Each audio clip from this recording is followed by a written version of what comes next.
It is a true reminder that inclusion is measured not just by our words, but of course by our full acceptance and implementation.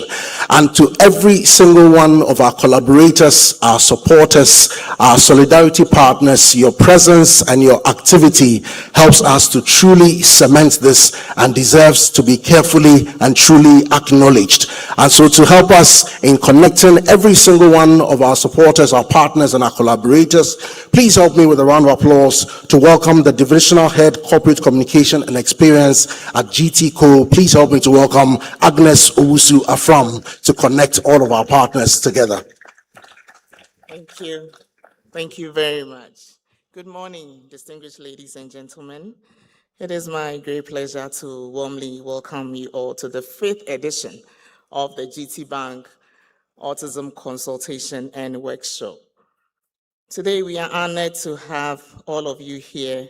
Most importantly, the moment when we are all aware now and we are moving into action. Our parent company, Guarantee Trust Holding Company, has done this for 16 years, and this is our 5th year. What it means is it's a campaign that will continue. At this point, permit me to acknowledge the distinguished personalities whose presence have made this occasion even more special. Our special guest today to do us the honors is Dr. Hafiz Adam Taha. He's been with us all through since we started this initiative. Thank you very much for coming, sir. He's the Director for Technical Coordination at the Ministry of Health. It's my pleasure to kindly introduce the project's lead for Guarantee Trust Bank Autism Workshop in the person of the Managing Director, Mr. Thomas Atajon, on whose shoulders this program thrives. Thank you, sir. Also joining us are the key strengths behind the bank, senior management staff of Guarantee Trust Bank. Kindly give me a wave. Thank you all very much for coming through. We have a strong representation from the Ghana Education Service, highly experienced, hardworking leadership, joining us from far and near. We have the Director of Special Education Division, Madam Helena Mensah. Thank you. Thank you for coming. We have Madam Rose Ofosu Hima Dako. She made a presentation last year, very insightful one. Today, we are joined by Dr. Emmanuel Champon, the Head of Departments for Applied Behavioral Sciences, all the way from Winneba. Thank you, sir, for coming. Later in the day, we'll hear all the skills and tips he has when it concerns our people living with autism. Backing Mr. Champon from the University of Education, our distinguished lecturers, heads of schools, representatives. Can we get away from? Thank you. Thank you all for coming through. We also have the Pediatric Society of Ghana representatives here as well, and the Ghana Registered Midwives and Nurses Association, also fully represented here. One of the defining features of this workshop is the caliber of experts it brings together. This year, we are privileged to host an exceptional team of renowned specialists from Ghana, Nigeria, the United Kingdom, United States, and Canada. And they are all right here this morning. They will share their practical experience and personal and professional insights to help families, educators, healthcare professionals, and caregivers to better support individuals on the spectrum. Please permit me to introduce our tall list of specialists and consultants who will facilitate today's workshop and the coming 4 days one-on-one consultation from tomorrow through to Saturday. I'll kindly ask my consultants, when I call you, kindly come up stage. Let's acknowledge you. Larry has been with us from day one, all the way from Canada with 20 years plus experience in behavioral analyst, and the president and CEO of Behavior Price Consulting Incorporated. We have Dr. Benedict Kilo, a pediatrician, developmental pediatrician, Autism Spectrum disorder clinical consultant. All the way from the United States, we have Dr. Isaac Bano, coming from Kumasi, a senior specialist and the only pediatric ENT in Ghana, and also a consultant ENT surgeon. We have Camille, Camille has been with us from day one. Camille, thank you for coming, an internationally recognized autism advocate and the founder of Color of Autism Foundation. We have Dr. Selassie Adom from Tamale Teaching Hospital, a psychiatrist. We have Dr. Peggy Esiedu, also a psychiatrist from the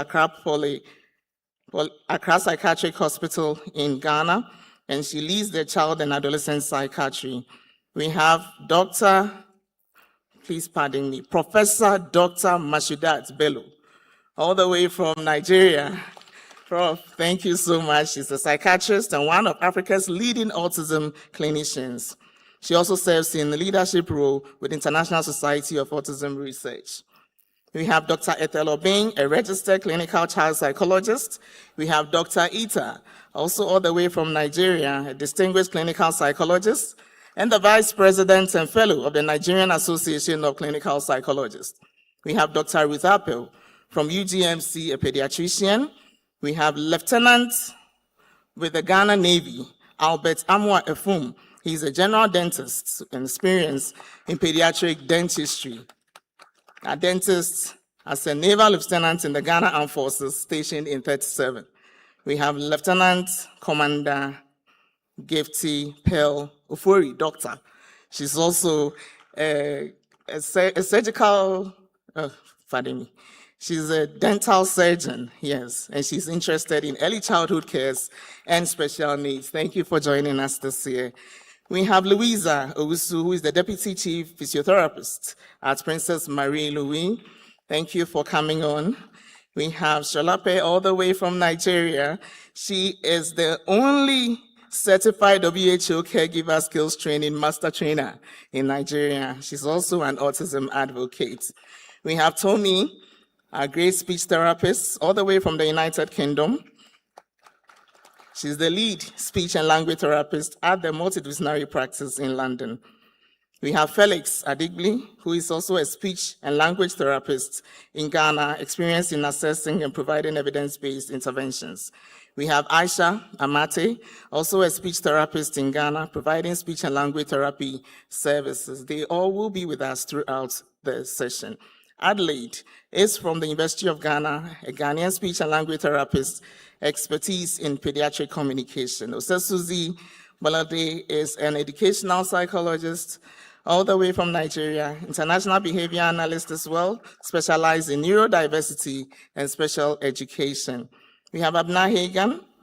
Abna is joining us also as an international behavior analyst in Ghana, a senior clinical supervisor at Autism Compassion Africa. Mavis Deborah is an international behavior analyst, also delivering on evidence-based interventions. We have Wisdom. Wisdom is also an occupational therapist practitioner. Kafui Makroga is a pediatric occupational therapist. Mildred Redu, licensed occupational therapist. We have Afiz. Thank you for coming through this year. An autism scholar, educator, and a doctoral candidate at Oakland University, United States of America. We have Martha Konobia with 20 years of teaching experience, supporting children and adults with learning disabilities, also joining us. Ida is a special education needs specialist. Currently, Ida is a member of the British Psychology Society and the Ghana Psychology Council. Thank you, Ida. Later in the day, we'll hear all she has to say. Malade Audu is a licensed practitioner with Ghana Psychology Council, a certified mental health coach and emotional wellness educator. We have Belinda, Ghana Education Service, one of the strong hands trained, unified sports coach, actively involved in Special Olympics, and also serves as the unit head of education for learners with intellectual and developmental disability. We have Sandy Dorsey, a speech language pathologist with over 25 years of experience, joining us through this session today. Our consultants. Ladies and gentlemen, this year's theme, Acceptance in Action, from family to classroom to workplaces to public spaces, will be best understood through our consultants here.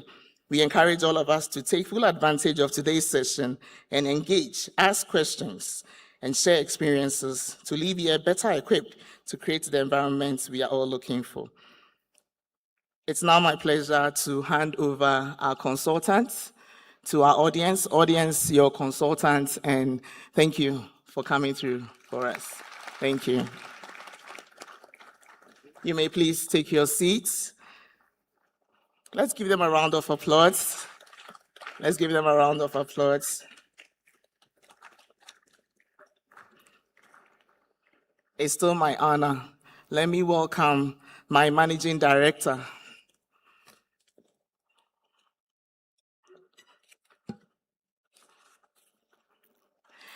Mr. Thomas John, to please give, yes, please. Thank you, sir. Let's give it up for our managing director, the project lead, on whose shoulder this initiative thrives.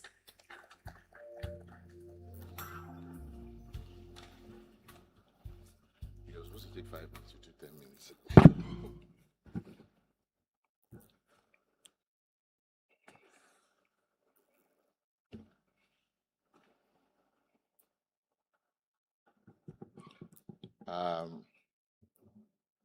Good morning.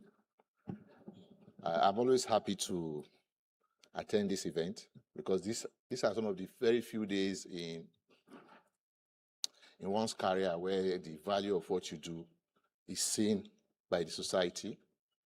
We must give back because society has also given greatly to us. I want to start by thanking all the professionals that are here today. Thank you for showing up. From your busy schedule, you created some days for us to help do this great work. Agnes had instructed me that I will have a speech and I must follow the speech strictly. So I will try, but forgive me if I don't. We have some protocol here. Let me start by reading so that I don't miss out any of them. The biggest greeting goes to the Autism Warriors, which the entire event is being organized for. Hopefully, we should be able to do more of it in the coming future.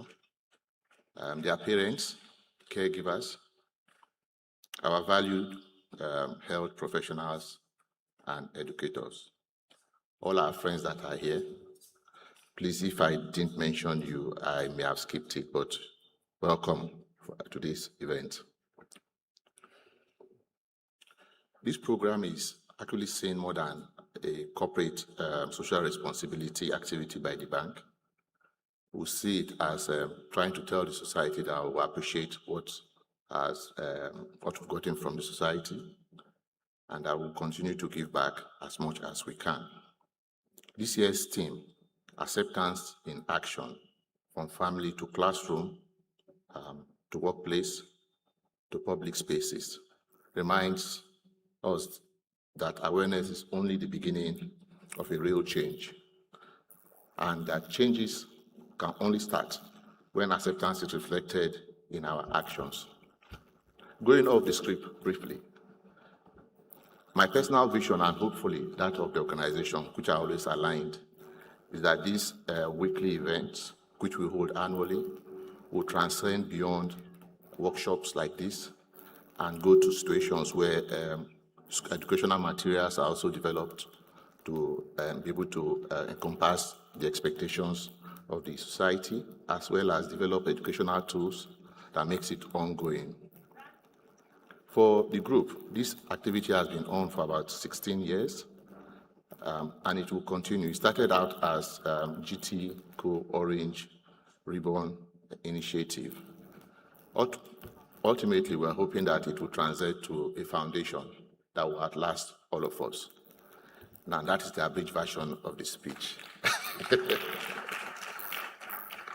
Our chief launcher is here. He has a very short timeline. So at least I got a reason why I will not finish reading the speech. But overall, I appreciate your presence here. Thank you for coming. And I believe we are going to have a very great workshop as well as consultation for the rest of the week. Thank you.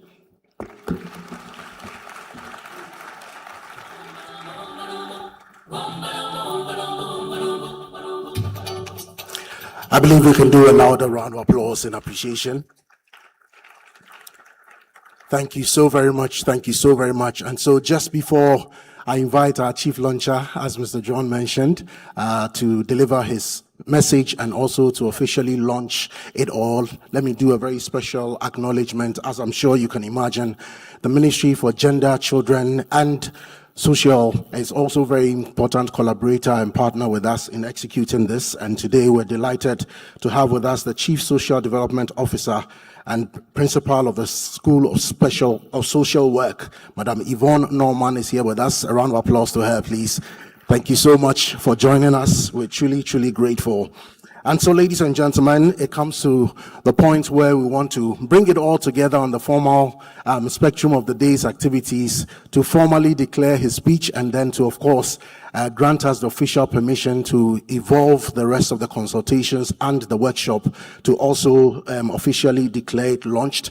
He's definitely been a very key partner and a cementer of all of this for us right from the very beginning. This year has been no exception, and the entire team truly, truly grateful to him. Please help me with a round of applause to welcome the Director for Technical Coordination at the Ministry of Health, Dr. Hafiz Adam Tahe is in our house. A round of applause to him.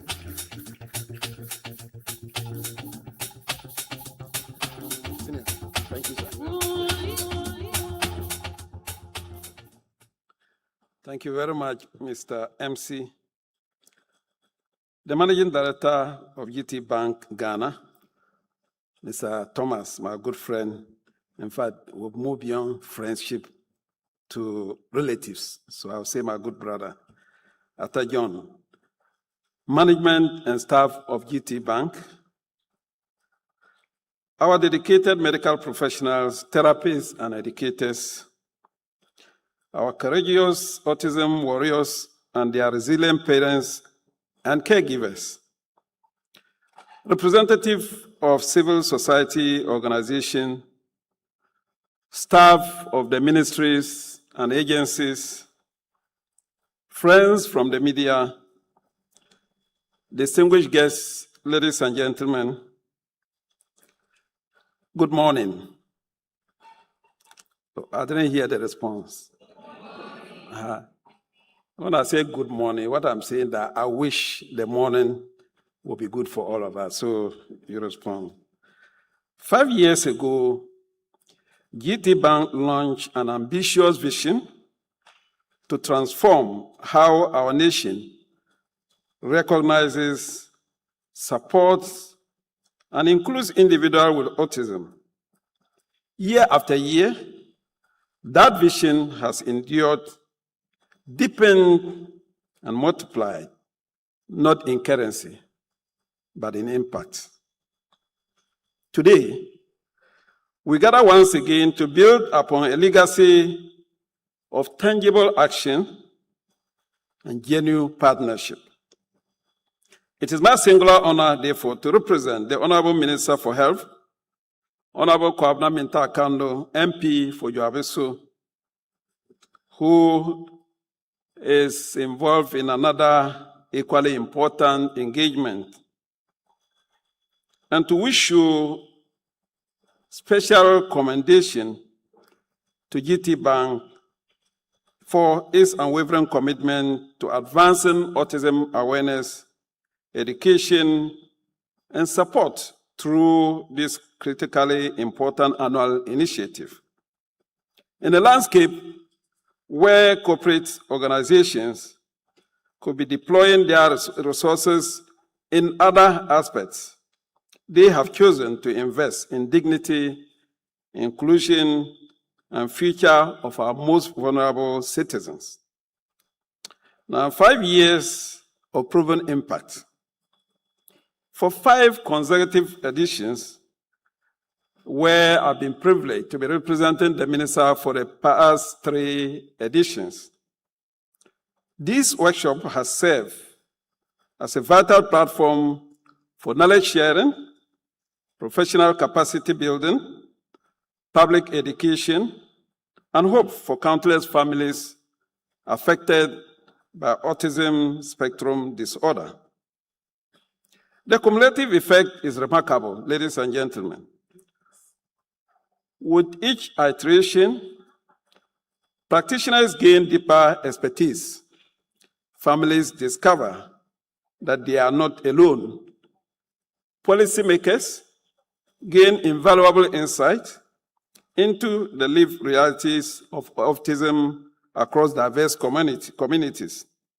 The Ministry of Health deeply appreciated all the work the GTBank is doing and has sustained investment in promoting inclusive healthcare and supporting our national efforts to improve the quality of life for persons living with autism.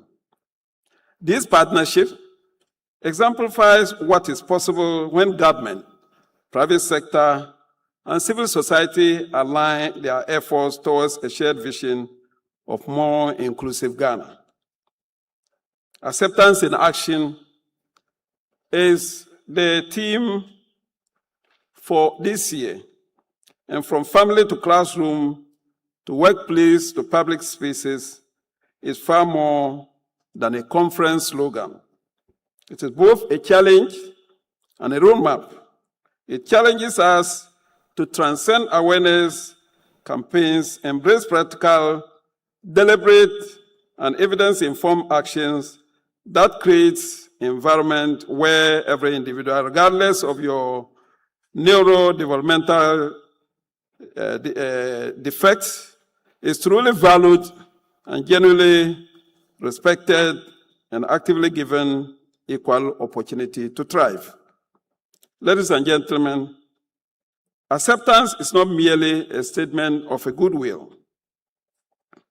Indeed, it's a spoken platform that must be woven into our policies, embedded in our institutions, and visibly reflected in our communities, and lived authentically in our everyday interaction.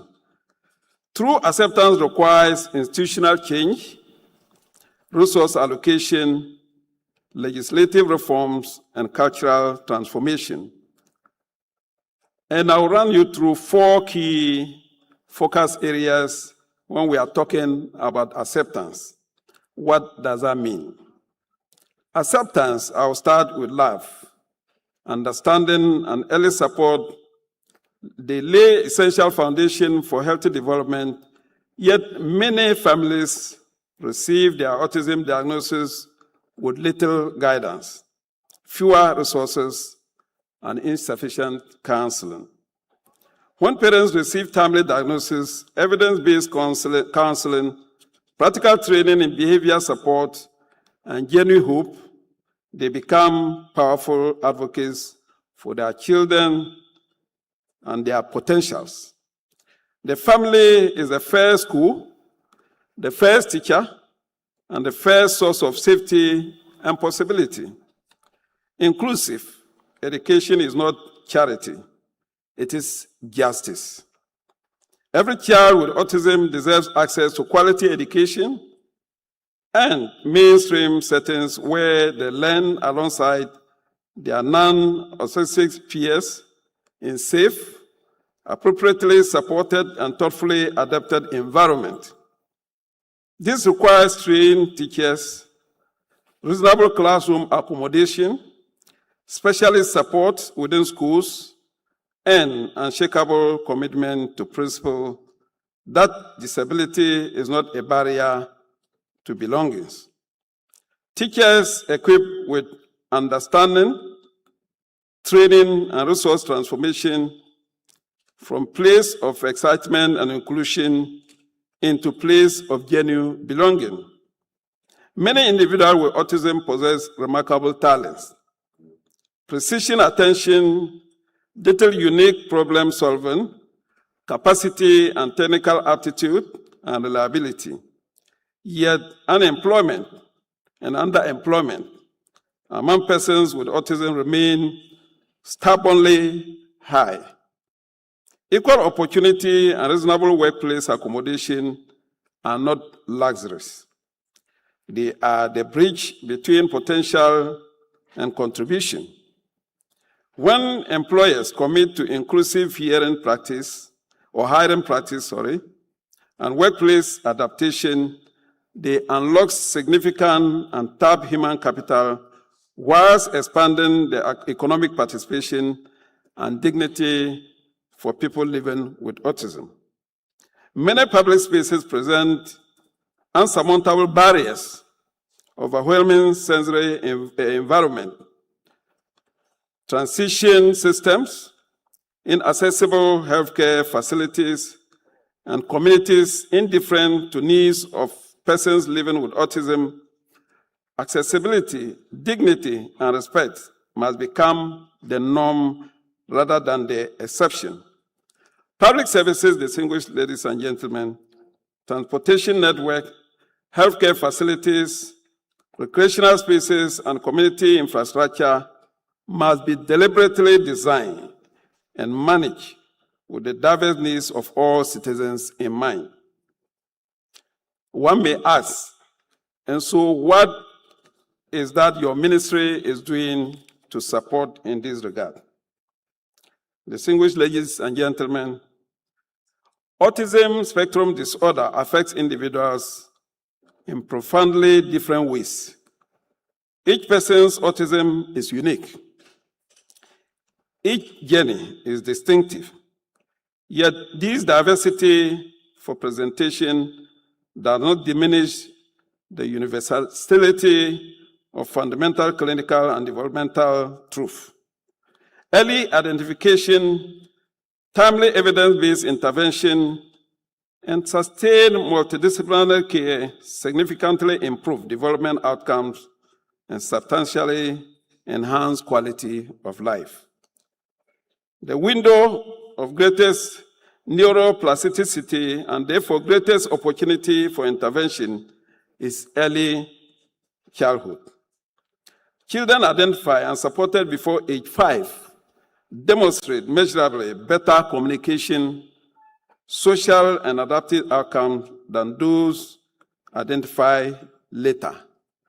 Convincingly, distinguished ladies and gentlemen, delayed diagnosis means early intervention windows, irretrievable loss in development potentials.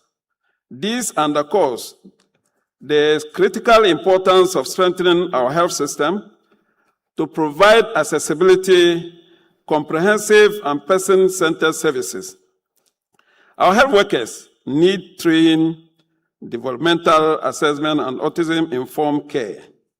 Our facilities need appropriate diagnostics, tools, and resources. Our policies need strategic vision and political will. Our commitment must be immediate and sustained. What is the current Ghana capacity and strategic gaps? Ghana has made measurable progress in recent years. The National Autism Roadmap, developed in collaboration with stakeholders, provide a strategic framework. A growing network of awareness initiatives has reached countless families and NGOs and civil society organizations. They have demonstrated remarkable commitment and innovation with limited resources. Yet significant gaps persist. Specialist capacity in developmental, pediatric, and child psychiatry remains concentrated in urban areas. Access to individual and evidence-based interventions such as speech therapy, occupational therapy is limited and expensive. Teacher training in special education and inclusive pedagogy is insufficient. Community awareness remains patchy, with stigma still prevalent in many regions. The voices and the lived experience of persons with autism themselves must be concerned and centered in all our policy discussions and service planning. The Ministry of Health remains steadfast, committed to improving access to quality healthcare services for all persons living with developmental and neurological conditions. In partnership with Ghana Health Services, teaching hospitals, professional regulatory bodies, development partners, civil society organizations, and other stakeholders, we will pursue the following practical priorities. 1, strengthen early identification and diagnostic capacity in child and adolescent health services, particularly at the district and sub-district levels, so that no child with autism remains undiagnosed or unidentified too late for effective early intervention. 2, enhance specialist capacity in development pediatric, child psychiatric, behavioral therapy, speech and language pathology, and occupational therapy through targeted training, retention, incentive, and equitable geographical distribution. Ladies and gentlemen, we will also expand access to evidence-based psychological interventions and behavioral support through training of community health workers, teachers, and family members. Indeed, we've started that at the launch of the free primary health care, where we've started enhancing, building the capacity of our health workforce. Improve coordination between the health, education, social services to ensure seamless integrated support across sectors. Foster evidence-based policies and legislative reforms that protects the rights, privacy, and dignity of persons with autism and support their inclusion across all domains of society. The last is to support meaningful participation of persons with autism and their families in all policy development, service planning, and research initiative. Now, to those who serve and advocate, this goes to you. That is to our healthcare professionals, therapists, psychologists, social educators, researchers, and caregivers. Your daily efforts are not merely important, they are transformative. You work at the intersection of science, compassion, and hope. Your commitment often extends far beyond the behavioral aspects and to formal professional duty to become a source of genuine hope, stability, and renewed possibility for families in their most vulnerable moments. In a world that too often defines people by their limitations, you see cultivating potentials, and Ghana sees you. Ghana honors you. The parents, aren't you happy about that? Let's recognize them. The parents and caregivers, we acknowledge both your profound sacrifices, your extraordinary resilience, your unwavering advocacy, your relentless love, and your willingness to fight tirelessly for your child's dignity, their education, their future remains central to every measure of progress and well-being. The navigation of bureaucratic process, the sourcing of resource, and the labor, emotional, we're quite mindful. We see this on a daily basis, close to us in the communities. Please know that your efforts are not only recognized, but deeply appreciated and valued by your government, and you are not alone. To the facilitators and experts leading this week's workshop and consultation, you are multiplying capacity across our health system.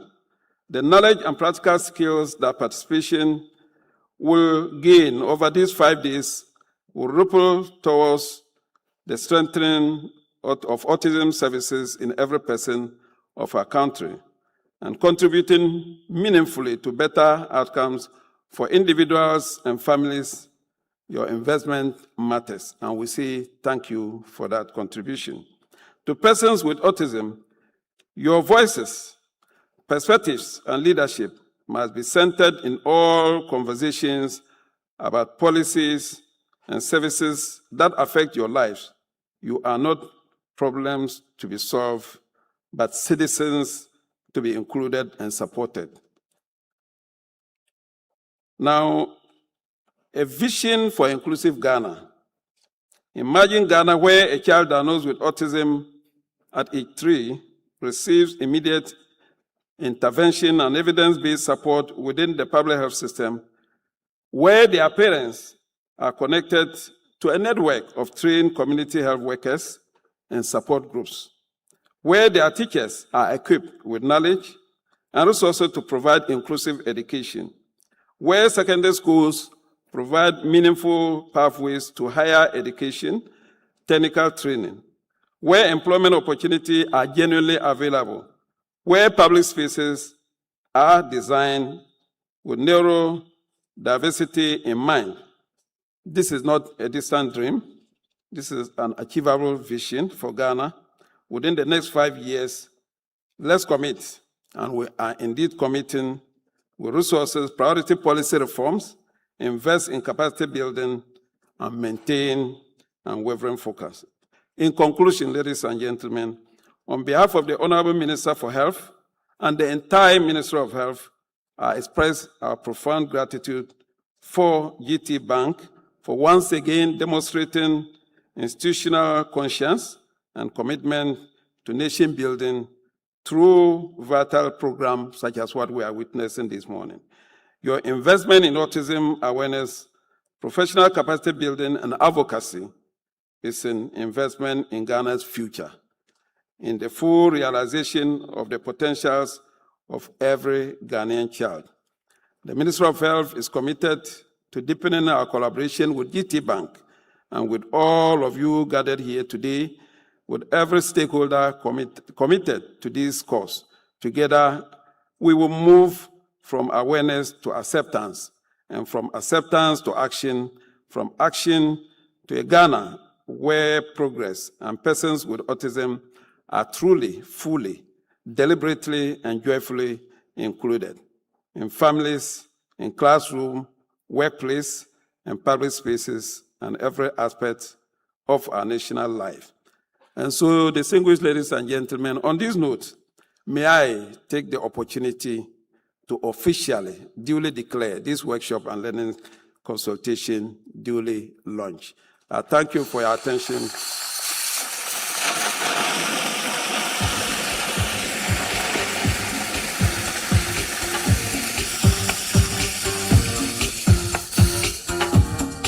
I thank you for your attention, and may God bless all the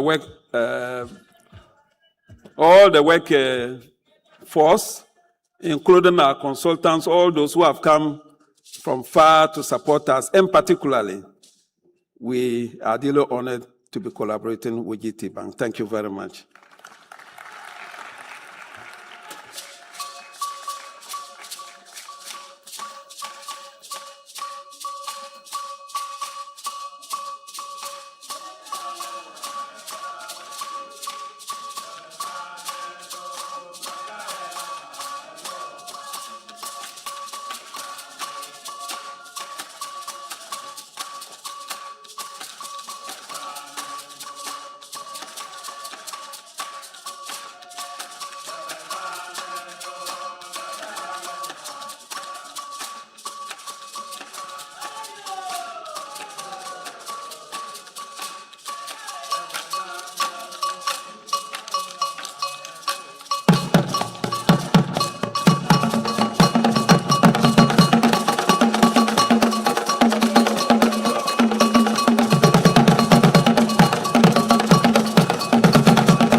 Ladies and gentlemen, please help me to appreciate the Noyam Dance Company.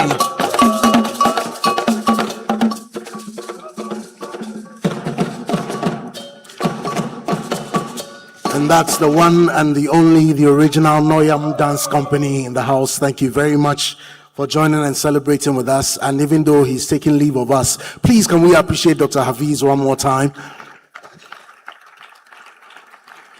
And we're absolutely delighted this morning as well to also have with us the company of our board chair at GTCO. Please help me to acknowledge Madam Irene Baba Hagan joining us this morning. Thank you so much. We're truly grateful. And so we're going to give you a double dose of dance. And this time is going to be connected to our very own. These are our very own special group that we call them the survivors. And I'm sure you can completely relate to what that means and connect to that. That would give us a formal wrap-up of our opening ceremony, and then we'll be diving straight into the formalities of the day and taking our first 3 presentations for the morning session to help us to connect with the substance of our coming together. And so respectfully, if you may, a round of applause as we invite the survivors to give us their dance choreography.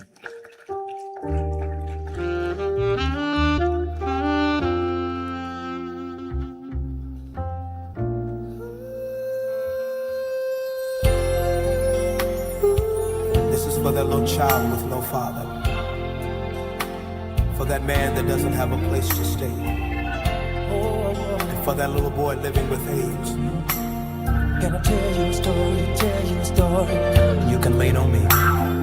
There's a man, standing on the corner. He has no home, he has no food, and his blue skies are gone. Yes, it is. Can you hear him crying now? There's a girl searching for a father and a friend, praying that the storm someday will end. But instead of walking away, open up your heart and say, I'm here. You don't have to worry, I can see your tears. I'll be there in a hurry when you call. Yes, I will. Friends are there to catch you when you fall. Here's my shoulder. Here's my shoulder, you can lean on me. Oh, open up your heart and say, I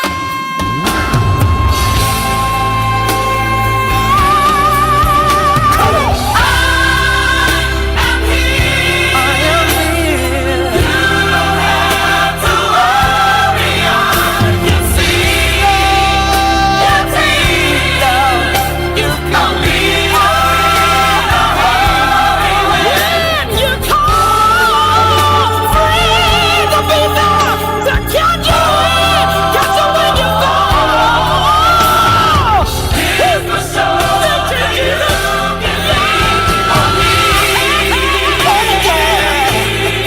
Oh yeah. Here's my shoulder, you can lean on me.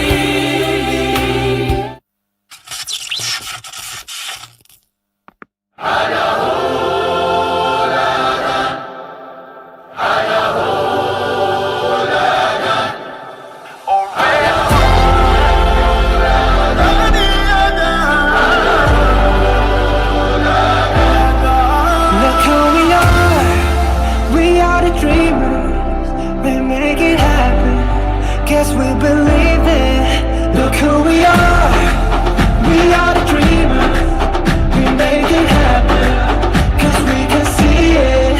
It's to the one that keep the passion, we expect, oh yeah. It's to the one that can imagine, we expect, oh yeah.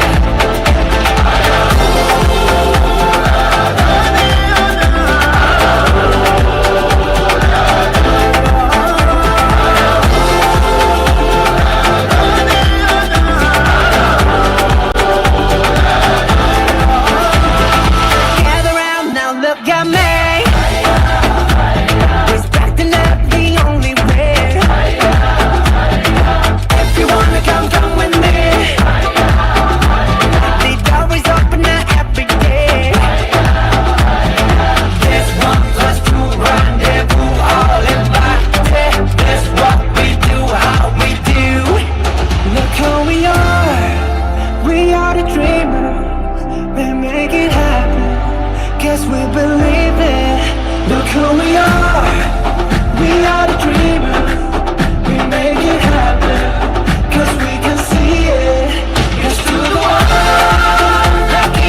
Amen. Upum komboti.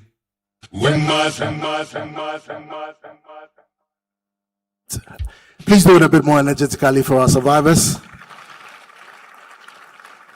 Thank you very much. And so, distinguished guests, ladies and gentlemen, this has been our opening ceremony for our fifth in succession of the annual Autism Workshop and Conference for Ghana, of course, sponsored and proudly organized by Guarantee Trust Bank Ghana Limited. A round of applause to GTCO, if you may.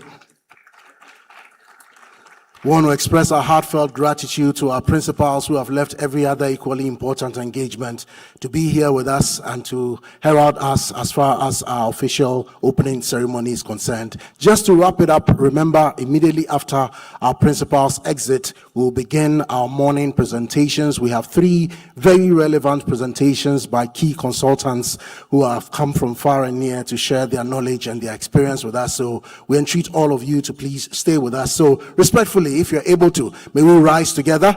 I want us to do something very brief, and then our principals will take leave of us. Can we please rise to our feet? Can we please rise to our feet?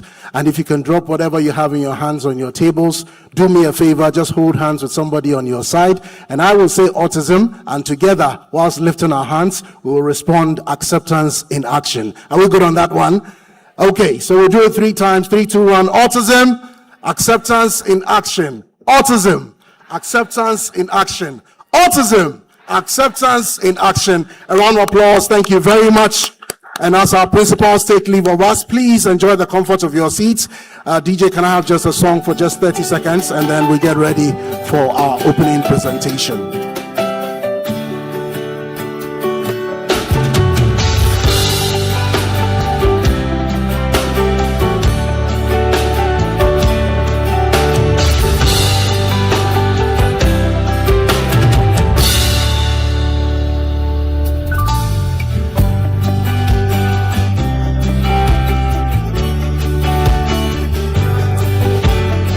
And so I believe all is set, ladies and gentlemen, for us to commence and dive deep into the essence of our coming together, sharing of knowledge, sharing of perspectives, sharing of experiences to ground us in our theme and in our focus for this year's workshop and consultations. And so in readiness for our very first presentation, which is on the topic Bridging the Gap Between Today's Reality and Tomorrow's Promise for Autism Acceptance. And we are absolutely delighted to have just the right person to connect us to this subject and to this topic. She's a highly respected Cameroonian-born physician with extensive clinical and personal experience in autism spectrum disorder. Isn't it interesting that just when Cameroon beats the Black Queens, then we have a Cameroonian consultant on our stage? Well, we're good. She's an autism advocate and a global thought leader whose work has significantly advanced autism awareness across the US, UK, Nigeria, Ghana, and Cameroon. She serves as a developmental pediatrics autism spectrum clinical coordinator and a subject matter expert in autism for the Southeast Permanente Medical Group, Kaiser Permanente, in Atlanta, Georgia, where she combines clinical excellence with community-centered advocacy.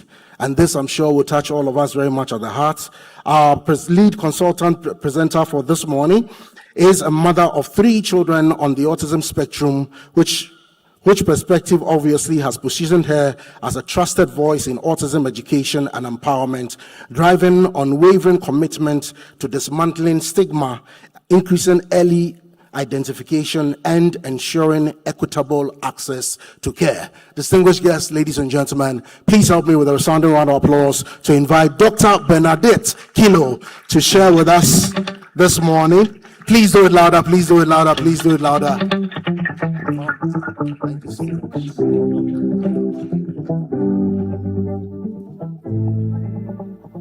Good morning, Ghana. Are we still sleepy? Good morning, Ghana. Good morning. Perfecto.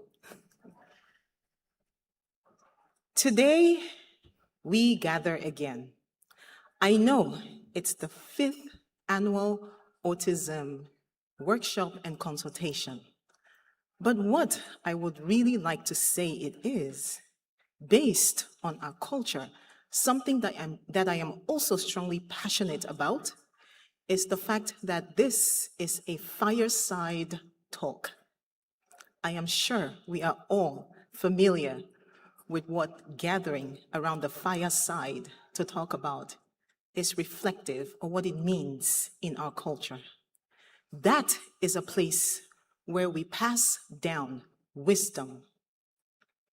We also strengthen our community, and that is what we are here to do.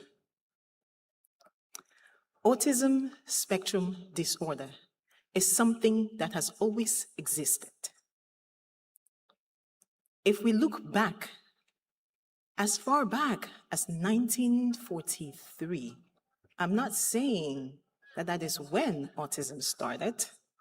I am just saying that in some part of the world, someone made an observation worthy enough to bring it to the public so that people will be aware of the difference in neurological presentation in the human race, which is human beings. Now, let's take it fast forward to 1998 in Accra, Ghana. A mother started a support group to support families who were struggling to not only understand, but to raise their neurologically different child. In the early 2000s, Ghana made it formal for autism spectrum disorder to become a diagnosis. Why do I tell you this history? I tell you that so that you could understand the gaps that not only exist internationally, but also within this same country. And so what we will do today is make an attempt to the best of our ability to make sure that we are bridging the gap between today's reality for autism in Ghana and what the future holds in terms of autism acceptance. Who is this talk for? It's a good question. It is for anyone who has been impacted by autism, but it is also for my parents, who every day are the symbol and the face of hope for that child that they raise, who relentlessly try to find ways to better support that child. This talk is also for the autistic child, teenager, and adult, who some may be sitting in here in our audience, or listening on social media, or following the platform online virtually. I want you to know that you are more than enough. The world may not see you, the world may not accept you, but I want you to know that we are all doing the best we can to make sure that you are supported and that your full potential is achieved. For the caregivers and family members who find ways to deepen the roots of community support and strengthen those bonds in our families. To the teachers, therapists, healthcare professionals, and community leaders who find better ways to understand what autism spectrum disorder is, so that they could make the environment more inclusive in their respective domains. Last but not least, for our faith leaders, policy makers, employers, and advocates who have the ability to implement policies that will advance better understanding, but also keep acceptance as an ongoing responsibility for each citizen. They say charity begins at home, right? Well, Guess where acceptance starts? Yes, you guessed right. At home. You see, a child who is accepted at home is able to face the rejection from the world. And so acceptance must begin in the four walls of your house. Research, or autism research, shows that the strongest findings for parents of families who accept the autistic individual, there are lower cases of anxiety, lower cases of depression, lower cases of maladaptive behaviors and emotional dysregulation, as well as less masking. Now, I made a quick observation. I like the fact that I see that little girl in the corner, right there. You see the figure paper poster right there. Because autism is still commonly missed in the girl child. And there's a reason for that. What are some of the challenges that families in Ghana face today? Their reality is that family members tend to blame the bearer of good news, which is a mother. Every family, every African family is excited when a mother says, I am about to have a baby. Every family. The reason is because we know that that child comes with a blessing from our ancestors. And so we cherish that moment and cherish the news as well. Relatives will suggest that it is a spiritual or a divine misalignment. Family caregiving disproportionately falls on the mother. And this is just how our culture is structured, okay? There's nothing that is blameful or shameful about that. However, it takes a village to raise a child. And in order to expand the village outside of the home, it must start within the house. It has to take two, the mother and the father, which is the immediate, as well as the siblings, to raise that child. So that when we come to the bonfire that we are doing right now, that child, which is different, is able to sit in our midst and absorb and enjoy what it is that we are talking about at that moment. Parents tend to carry their grief alone in silence.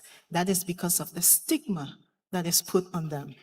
And the child eventually hides away, they withdraw, and they feel like a burden. Now, what should acceptance look like, or what must it look like? Parents, please, I beg of you, even if you don't say it all the time, your child can tell when you're not accepting of them. Your child can tell when you are shameful of them. Your child can tell when you reject them. Even if you continue to cook for them and you serve them meals, they can tell from your actions. Your non-verbal gestures give it away. So what you might want to do is show that child through action that even though their brain is wired differently, they are more than enough. Learning about autism together as a family, and please include siblings in the journey. A lot of times I see families that focus on just taking care of that one child and make it evident that this child is different from this one. And so they would tend to treat this one child differently from the other one. They will provide chores for the child that may be neurologically typical versus not giving any chores to the child that is neurologically different. And so that poses a challenge. You create a sibling rivalry as a parent without even knowing it. So include the family. Teach everyone in the family that being different is okay. We're all different. Believe it or not, we are all different. And parents, make sure you celebrate the small gains loudly. Every little achievement, no matter how small you think it matters. Show that child. Some parents may have never heard their child say "m," and for the first time they hear it. Don't go and sit and complain and say, "Oh, that child only say "m. Why did they not say "ma, ma"?" Celebrate that "ma." It's a beginning. All they have to do the next time, you never know. They may say "mama." See? So make sure you celebrate the small wins. And so for my parents, these are just words of wisdom we are passing down at the fireside, is that a child who is accepted at home can face any world. Your home is the first school of love, hope, and acceptance. Your child did not choose autism, but you can choose to see their gifts. Frustration is normal, but giving up is not an option. There is a rule in my house, and I always remind my kids when they get frustrated about something, I say, "What do we not do here in this house?" And they all respond, "We do not give up." Talk to other parents. Shame grows in silence. Community is medicine for isolation. This fireside is medicine for isolation. You are not a bad parent. You are a brave one. And so showing up here today speaks loudly about your bravery. And for those who are online as well, that speaks much about your bravery. What can we do in our schools? Education.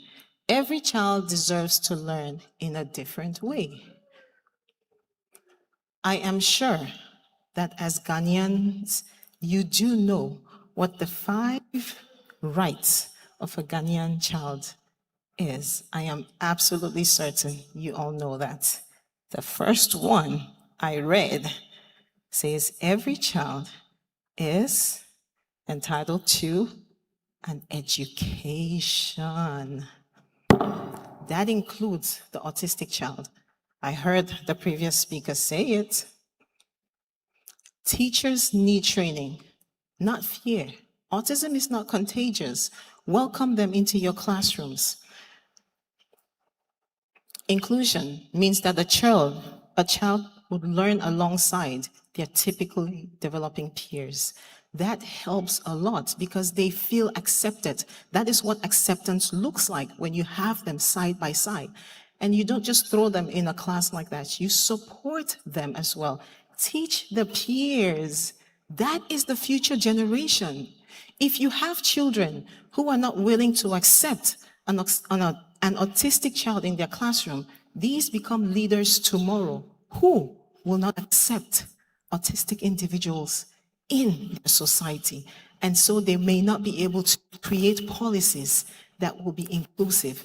So teach them when they are young to be accepting of everyone.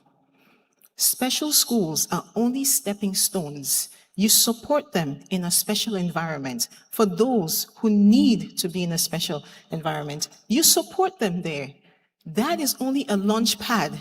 It's a stepping stone for them. Some of them do transition into mainstream schooling. So make sure that we give them that opportunity to do that. And non-speaking children can still learn. There are pictures, there's signs, and there's technology. I know a PhD student who is nonverbal. He has a bachelor's degree, a master's degree, and as we speak, he is a PhD student at Vanderbilt University. And guess what he uses? A communication device to speak to his teachers, to communicate with his peers. You see the potential there? You see the opportunity there? Every child in Ghana who may be non-speaking, who has that potential. When we stigmatize and hide and are ashamed, we don't give them that opportunity to achieve their full potential educationally. What acceptance must look like for the autistic child, this is for you.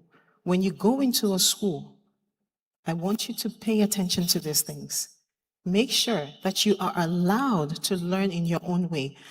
Yes, I know that we are a people who cherish respect.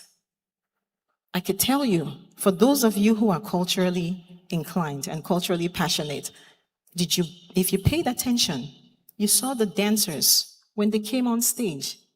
Does anybody remember how they came on stage? They walked backwards. There is a reason for that in the African culture. It is a spiritual blessing that was given unto us at that moment. You see, we cannot bring any spirits that are malevolent onto the stage. And so we walk backwards to confuse any malevolent spirit. And then they turn around and come in. That was a sacred moment.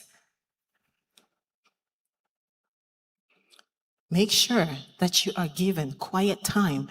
If you need, or if it's too loud for you, the school should be able to allow you to have your sensory time. They should be able to allow you to have your noise cancellation headphones as well. And your autism is not a punishment. Don't let anybody ever make you feel that way or tell you. It is part of who you are. No child should be turned away from a school gate because of how their brain works. In the healthcare setting, the autistic individual should get dignified care without stigma and without shortcuts. To my clinicians, healthcare providers in the house, I encourage you to take the same time and patience you provide to your other patients in the exact same way you deal with the autistic individual. Here are some of the challenges that someone with autism could face when they have to navigate a healthcare system, what we currently have now. Most hospitals have no autism-specific trained staff. Imagine taking your child to the doctor who is nonverbal, autistic, and is in pain, and the nurse has to come to take blood pressure, listens to their hearts and lungs, take temperature. That child is already on level 50. And then you have a nurse who in the process tells the mother, "What kind of child is this? Madam, take your child and go away, please. We cannot do this here. This is too much noise they're making. Please." Be patient. Ask the mother what helps. Parents, you see this last part here? Bring a written profile of your child. Let the clinicians, the nurses, the healthcare providers, let them know what your child's triggers are. You have to tell them these things. It is very important. Let them know what your child's communication style is. Don't be that healthcare provider who comes to the child. "Abena, I'm talking to you, you're not answering. Abena, where's the pain? Where's the pain now? Where's the pain? Where's the pain? Show me the pain. Where's the..." You are badgering the child, okay? Be patient. Communicate with the mother. What doctors must know is that autistic patients feel pain differently. The reason why I am honing on pain is because I have an example for you. They may not speak during a doctor's visit or during a physical exam. So please exercise patience with them and don't force anything. What change must look like is that a hospital could have, I also found out one of the best teaching hospitals you guys have is Korle-Bu Teaching Hospital. Does Korle-Bu have a sensory-friendly corner?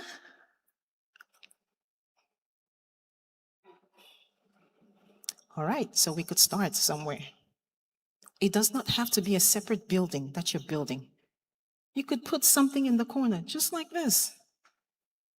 Create a nice little space where families know my child can feel safe there. A lot of times, families are not willing to come to the hospitals and will choose to either seek alternative care from herbalists because they know that they're not letting their child in the hospital for extended hours before they're getting seen.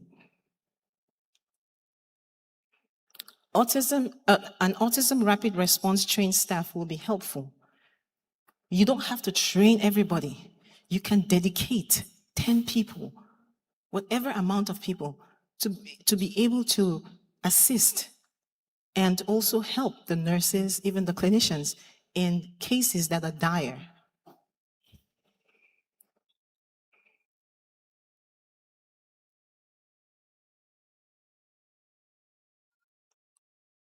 I talked about the pain scale, and I just noticed that this is probably the wrong presentation you have up.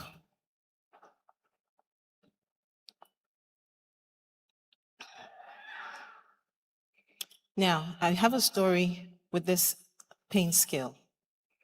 This summer, I took my son to see the doctor. We went to the emergency room. He had this recurring stomach pain. And so I took him in there. When the nurse was seeing him, she asked the very famous question every health care practitioner will ask when someone is in pain. On a scale of 0 to 10, with 10 being your worst pain, what does your pain feel like now? My son immediately looked at this. You have the number pain scale, and you have the facial pain scale. So let's start with the number. He immediately looked at it, and he looked very perplexed, looked at me, and I could read from his facial expression, he's thinking to himself, does she want me to do a mathematical issue right now or solve a mathematical problem? Because that looks like a number line. And by the way, this son of mine I speak of, his pseudonym is the mathematician. So you can imagine what he's looking at these numbers and he's trying to figure out, am I adding or am I subtracting? What exactly is she asking of me? And then he looks at the facial pain scale and he starts to make all the faces that are on there. And the nurse is confused. And this happened. Now, I had to think of a quick way that I could get this response out of my son, because at this moment, he's totally lost. And so I pulled this up. This is what my son, who's 13 years old, spends his entire time doing. This is his interest. He draws. He draws how he feels. He draws how his day has been. He draws every emotion that he feels. And so I brought this up. One of these scenes can take him just 5 seconds to draw. And to put a story together, it could take him roughly 5 minutes. And then he animates it and puts a voice to it. And he's created a mini series for himself. And so I pulled this up and I asked him, Bradley, is your pain bad enough that you are not able to draw any of this? And he said, no. Well, guess what? That gave me a clue. He said his pain is not that bad enough for him to draw just one of those pictures. So I have a starting point. I put him at 5. Next question. Bradley, is your pain bad enough to the point where you cannot complete 2 of this? And he said, yes. Guess where that put me? If his pain is that bad enough that he cannot complete 2 things, keep in mind, this is a child who spends his entire day drawing. I take it up to 7.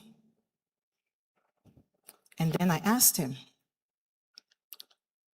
is your pain to the extent that you need to draw 2 and take a break, or you can draw all 3 and not animate? He said, Mommy, I can draw this one. I can at least maybe start one, but I will not be able to finish it because the pain is bad. That put us at an 8. And that is how we knew that his pain is somewhere between a 7 and an 8. Use your child's interest to help them communicate what it is they want and they need, and to get information from them. A lot of you are stopping your children from using the exact same thing that they need to communicate with you, because you may think it is not worthy, it's useless. But use the things that are of interest to them. If it's a Lego that they build all the time, figure out a child who stops doing their interest, there's something wrong. You need to pay attention to that.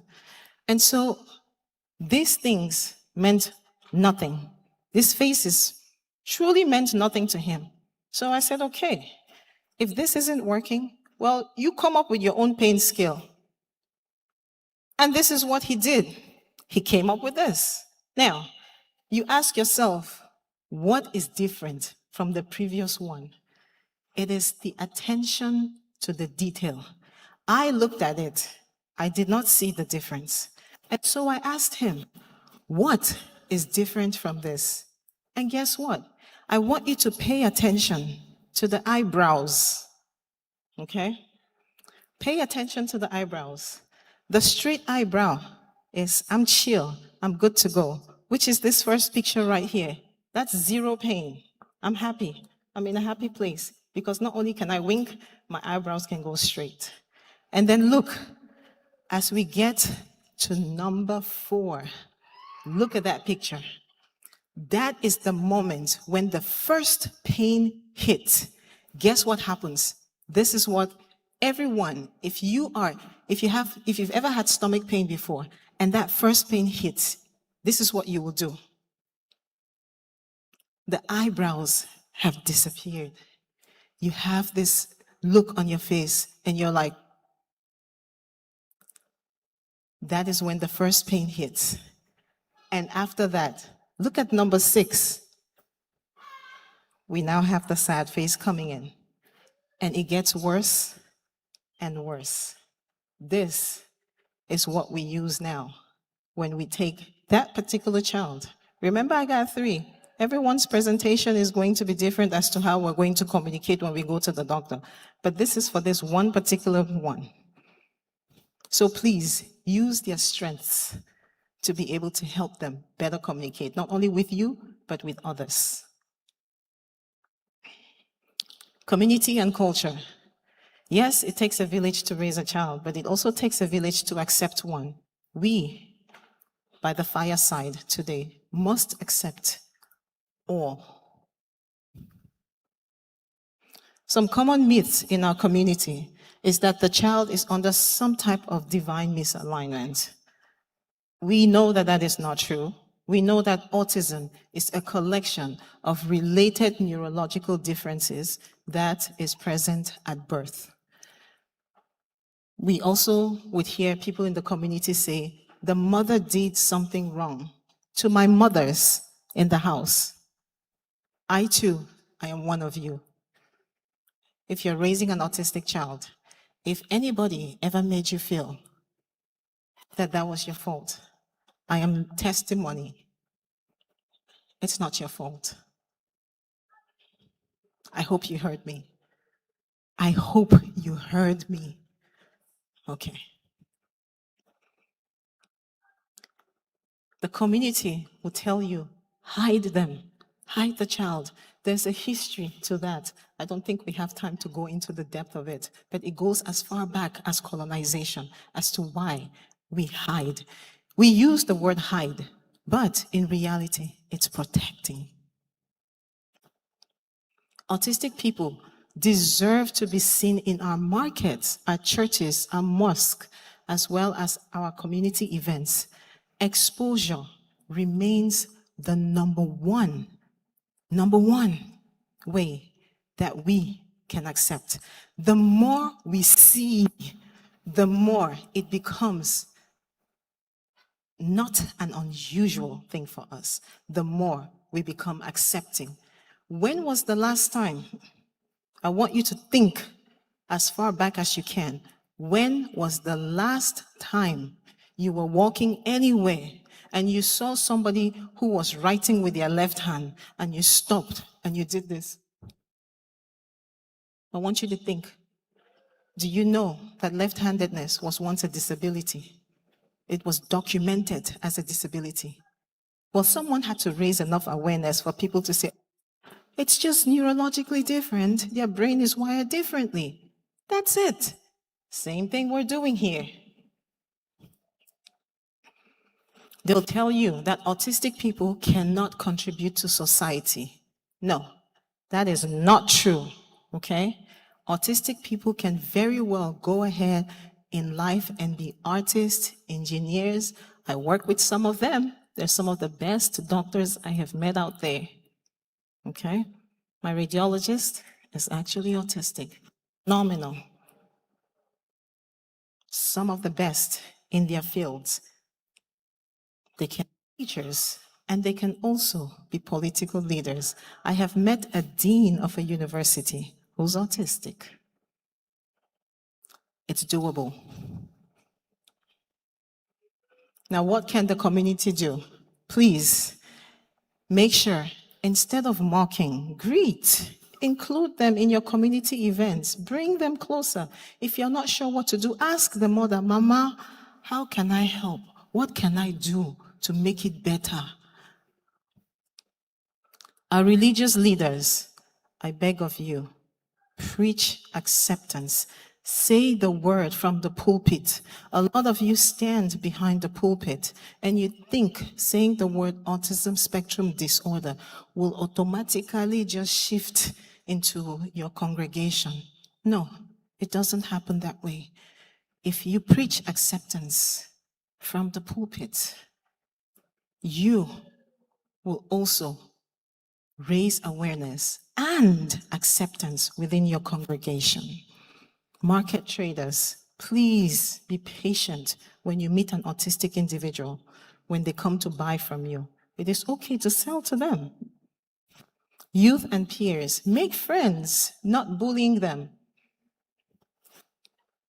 And traditional rulers, you can champion awareness and acceptance. Your voice remains our best town criers. You remain our best town criers, oh. Your voice carries farther than the African talking drum. So please, raise awareness and acceptance. We're looking at employment and adulthood.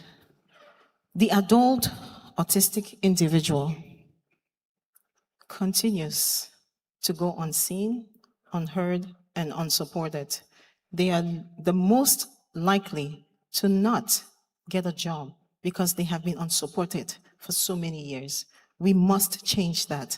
A lot of them have strengths, gifts, and potential that Ghana truly needs. What can employers do? Make sure that you implement programs.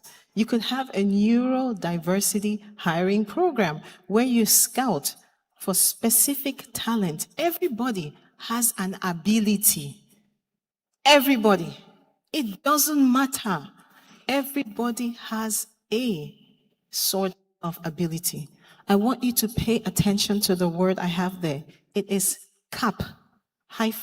ability. The reason I have it that way is because I want to speak to employers that you should hire at the maximum, which is the ability of the individual. If you find an individual who is good at remembering everybody that walks in the store, I know a particular young man who works as a greeter at the door This is in a store in Cameroon. He stands at the door and greets everybody.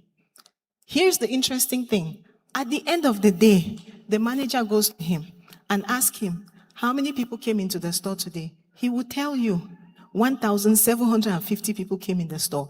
Then they take the invoice, or at the end of the day, they take the sales sheet and they look at it. And guess what?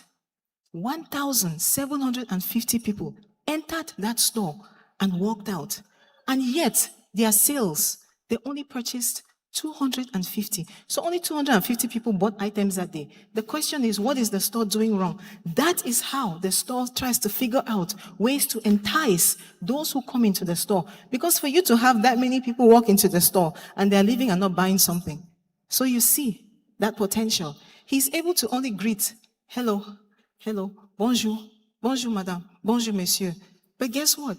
He has a mathematical memory where he remembers every number. In the US, there are people who stand in front of the stores. When you walk in, they have something called a clicker, and they click it. Can you imagine if you have 3,000 people and you're doing this 3,000 times? You will have Kappa-Turner syndrome on this thumb. I'm sure some of you know what that is.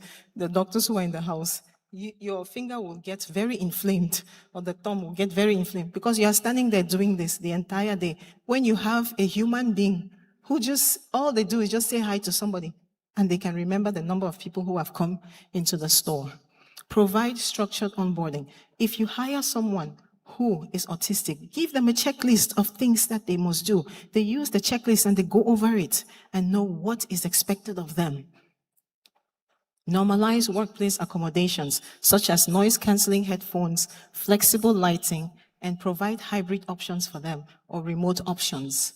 Train your managers. Training managers, that remains the number one reason for a higher rate of retention in a workplace. When you have a manager who is not trained in understanding the sensory needs of an autistic individual, the executive functioning challenges, and different communication styles, then you have a situation where the individual goes to work and they have to leave that environment because they don't feel supported, they don't feel accepted. And then you have a family or relatives who don't understand, who will say, what kind of human being are you? You cannot keep a job.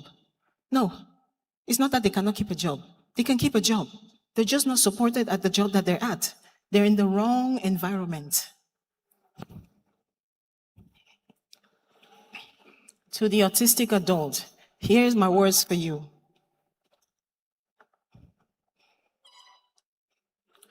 You survived the world that was not built for you. That is extraordinary strength. Your way of seeing the world is not wrong. It is just different. You deserve a fulfilling career, no matter what it is.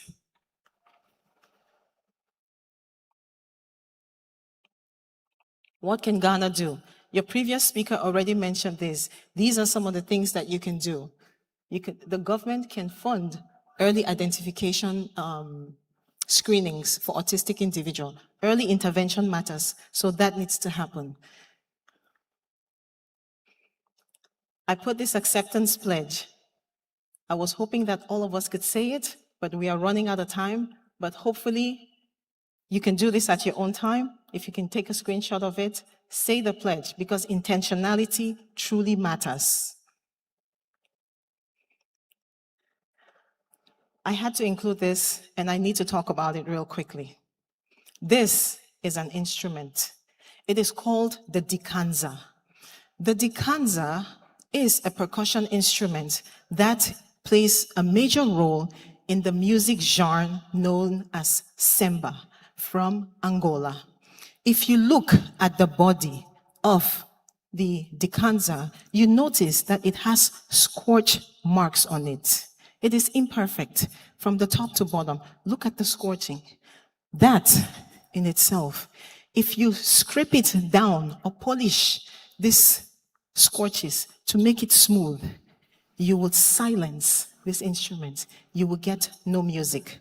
The same thing with the autistic individual. They come with that intense focus, the steaming, everything they come with, that is who they are. If you try to force them to change That which makes them, you silence them. The decanter is also an instrument that requires or needs to be in the hands of a person who understands the technique, because it takes a specific type of technique to play the decanter.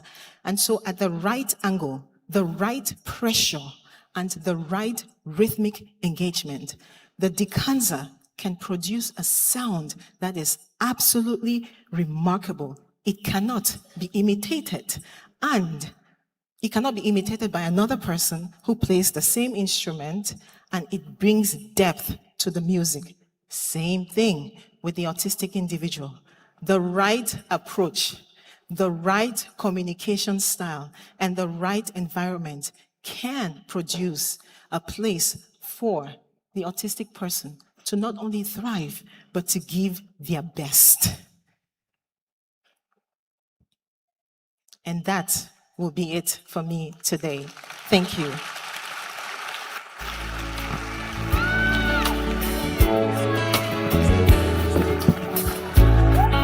And so, friends, even as we appreciate Dr. Coley, she mentioned that the pledge is so important to her. So I want us to do this together. First of all, please take your cameras and take a picture of the pledge. That's very, very important. And then once you're done with that, I want all of us to do the pledge together. I think that would be a perfect way to climax Dr. Coley's presentation. So please do that. Can you all get a clear view of the slide? And so we want to do it together, all right? We want to do it together. Ladies and gentlemen, from the very top, hands on the heart. Can you rise up on your feet? Just stretch your feet for a second. We want to do this together. Hands on your hearts, like you're doing the national pledge. All right, so we're doing it together. 3, 2, 1. I will see the child before the diagnosis. Number 2, I will learn to understand before I judge. Number 3, I will not mock and I will not shame. Number 4, I will celebrate differences in my home, my school, my workplace, and my place of worship. Number 5, I will speak up to the child who cannot yet speak for themselves and listen harder to the one who can. Number 6, I believe every autism person in Ghana deserves a full life. And number 7, I choose acceptance today and every day. A round of applause. Thank you, man.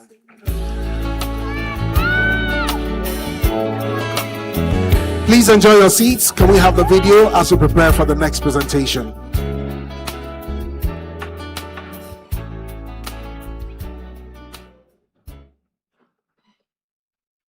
Only a mother knows how the spark of an idea becomes a heartbeat, how a universe is formed in the quiet of her womb. Only a mother knows how to house a galaxy in her body, how to speak its light into existence and weave the thread of life in her gentle hands.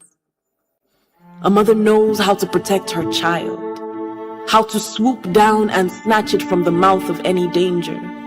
This is what they say. The mother knows best, guided by a spiritual intuition, an umbilical connection to her child. She anticipates every need before it arises. But no one prepares you for this. A body that betrays itself, a muddy gene pool, nerves that jam like a trigger.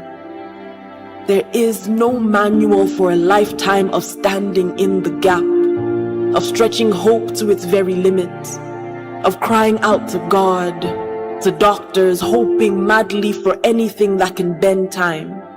Fold me back inside my own body to find that errant string of DNA and pluck it at its roots.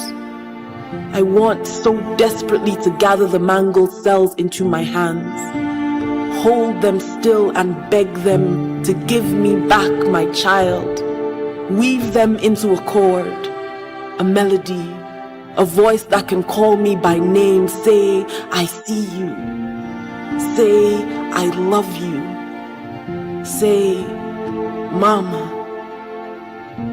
But only the silence answers back, a shadow of a word, eyes that will not latch on. Fear presses into my belly with open palms, forms a fist that knocks the air out. Strangers' whispers crowd the room, judgment falling from their faces. For the mother of this child, whose body folds forward like a question. They cannot understand this desperate wailing with no language. But I still remember how it felt to house a universe in my belly. The quiet victory of your becoming. So for this child, I reach through membrane and blood memory. Sit with you. Match my body to your rhythm. Vibrate back a love song. Even when your body is a wall I cannot get over, I will still love my way through to you. And I will wait for that one look, one step, one word, the power of one touch. I will offer up my back again and again for my rainbow child who dreams in color, who moves to a divine rhythm even when I cannot hear it, who knew that I could mine joy from this sorrow. Use your laughter as a balm, a kind of healing, so that when they ask about you, I will offer up my voice when yours fails. Snatch you out of the mouth of any danger. Guard your ears from the voices that follow. Tell them you are otherworldly. You are magic and moon dust. You are a testament to a love that persists in spite of itself. This gift. This child who is still a miracle. This child who is still mine.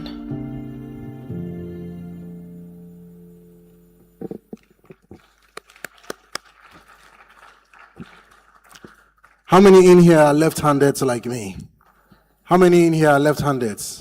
How many are left-handed? Were you also beating like I was? Yeah, I was beating for the first 10 years of my life. But guess, see what the Lord has done. And so it's definitely not our fault, and we are all very unique in our very own ways. Ladies and gentlemen, we're ready for our second presentation in our morning segment, and that will be on ENT manifestations of autism spectrum disorder. ENT manifestations of autism spectrum disorder. And if I look at his profile, it feels like he's living multiple lifetimes in the same one life. And so that tells you we have just the right people for this. We have our presenter for this second presentation is a senior specialist, the first and only pediatric ENT surgeon with over 20 years experience. He holds a fellowship in general ENT from the Ghana College of Surgeons and a consultant ENT surgeon at St. Peter's Hospital, Jakobu, as well as at St. Michael's Hospital in Pramso. And he's also a part-time senior lecturer at the School of Medicine and Dentistry from KNUST with profound interest in mentorship. He holds certificates in leadership and management in health and policy and advocacy in health with the University of Washington, USA. Dr. Bano is absolutely passionate about the welfare of children, research, and public education, and he will deliver our presentation on ENT manifestations of autism spectrum disorder. Please help me to welcome Dr. Isaac Kofi Ochrema Bano. A round of applause to him. Give it up, give it up, give it up.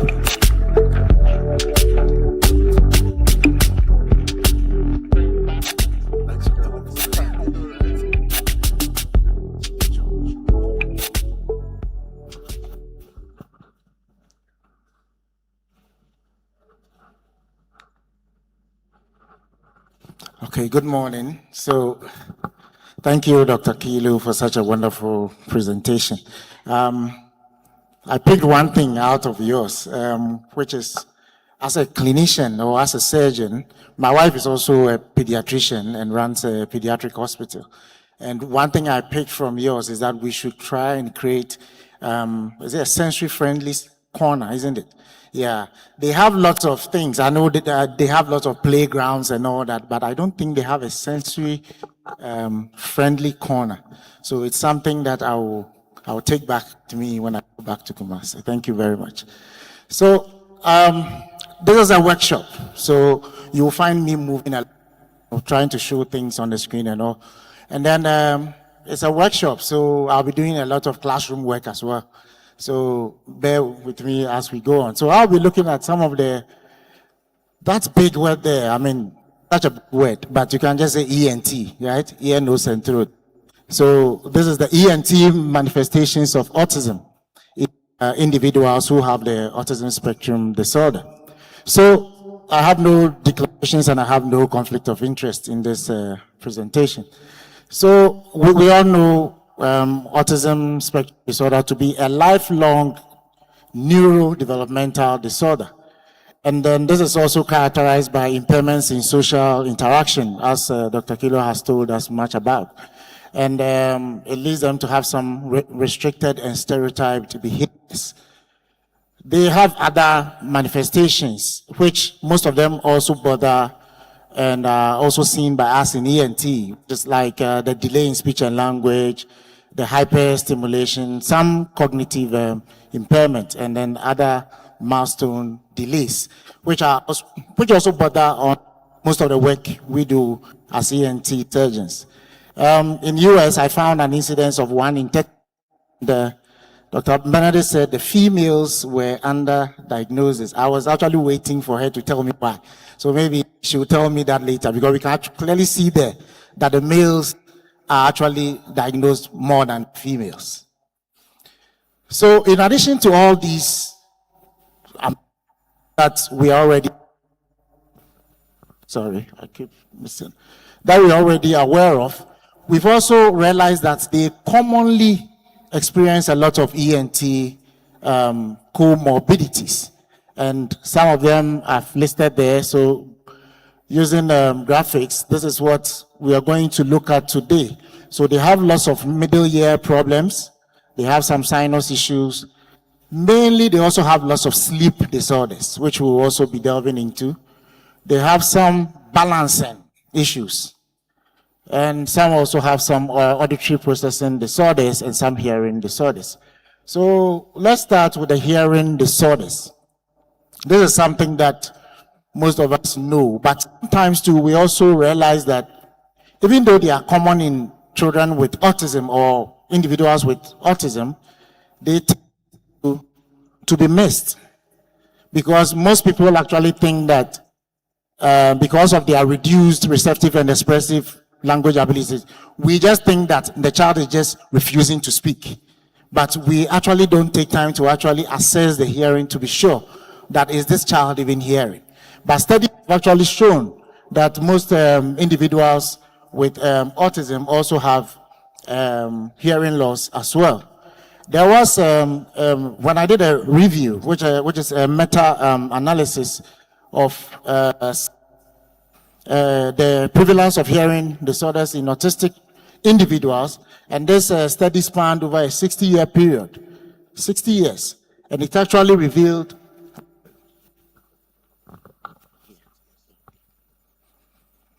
that the diagnosis of one condition, that is diagnosis of either a hearing loss, will then lead to a diagnostic delay of the other, or in the other words, if a diagnosis of autism is made, sometimes it also leads to what? A delayed diagnosis of maybe the hearing loss. So that's what was found. And autistic children have, so these are the types of hearing loss. We have sensorineural and conductive.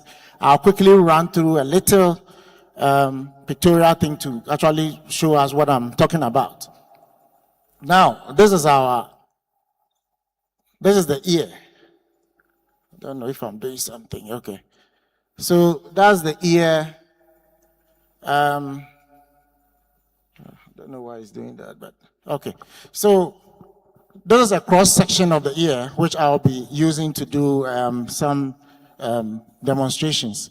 So we have the external part of the ear, which involves all this part up to what we call the eardrum here, which is the tympanic membrane.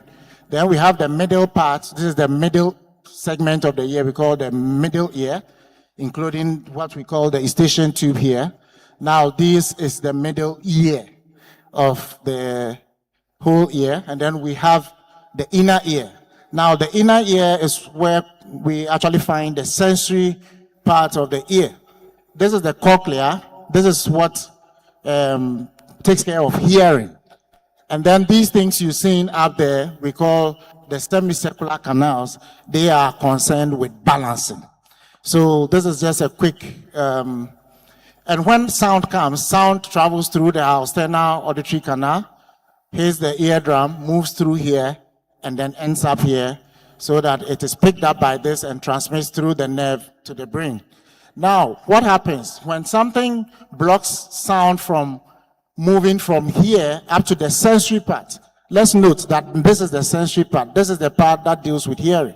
So when something blocks this transmission all the way from here, so involving the external ear and the middle ear, this is what we say the patient is having what conductive hearing loss. That means the conduction of sound is broken.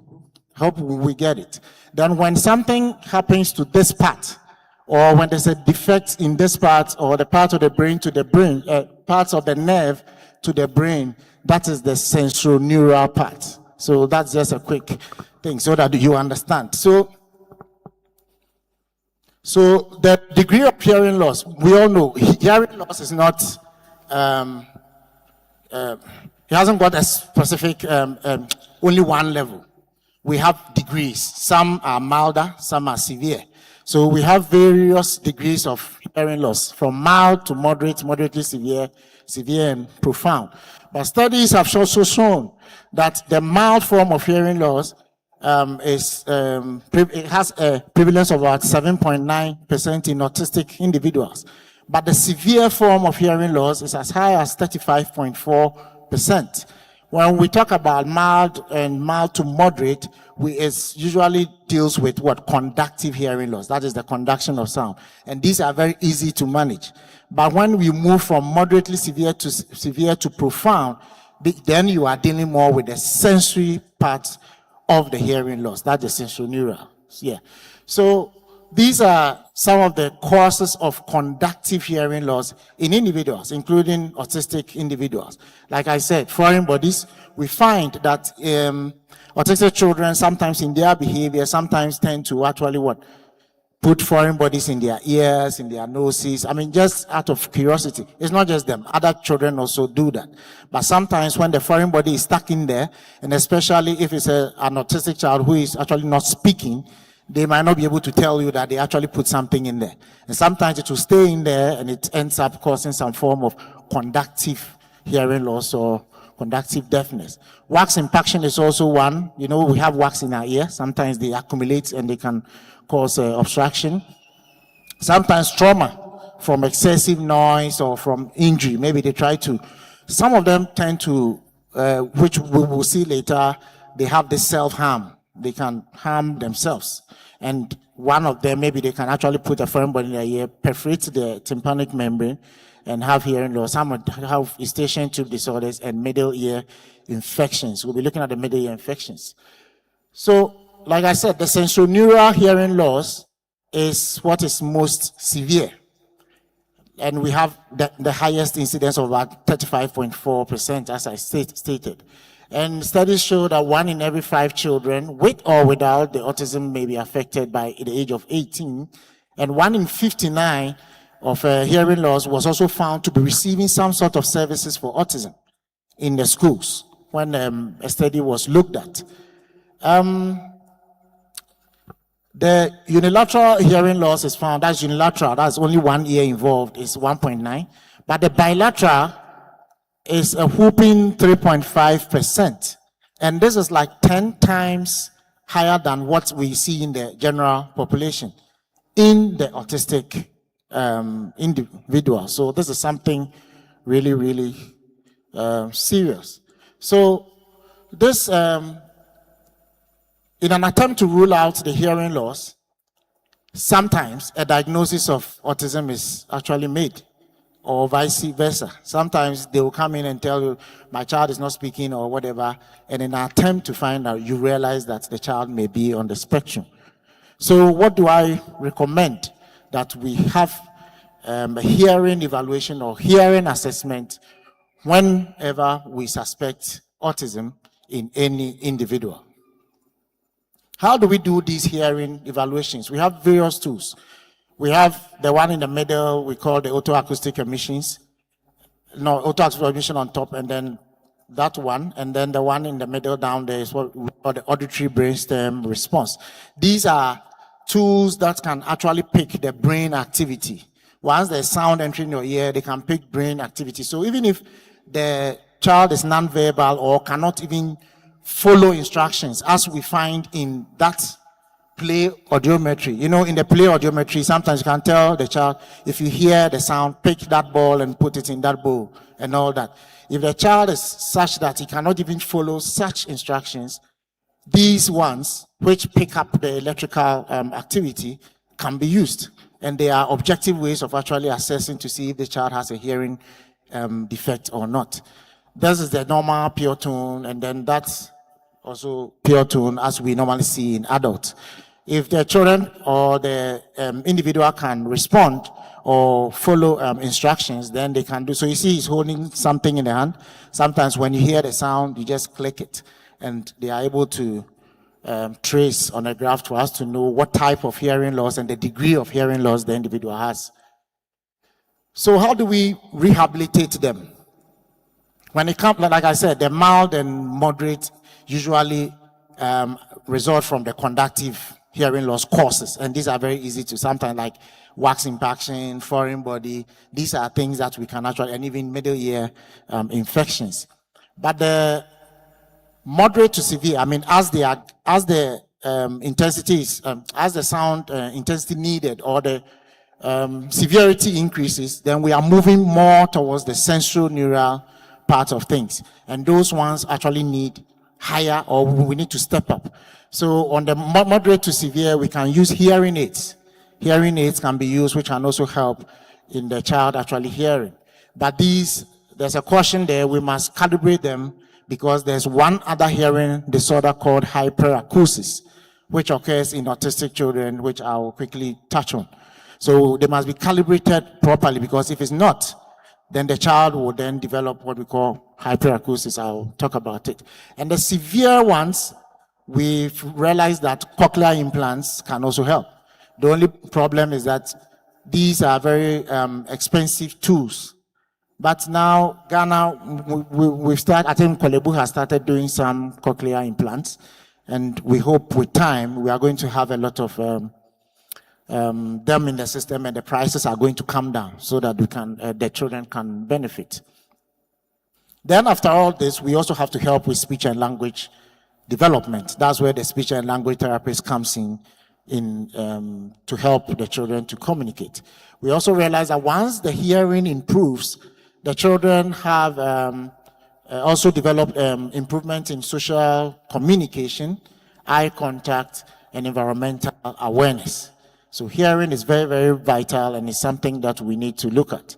And it also improves the child caregiver engagement. So these are some of the tools I've been talking about, the hearing aids. So we have the hearing aids there, and then the one at the last farthest end, and then the one on top, these are more of the cochlear implants, and these are the expensive ones, but they are very, very, very effective because they connect directly to the brain, and then they help children to actually hear.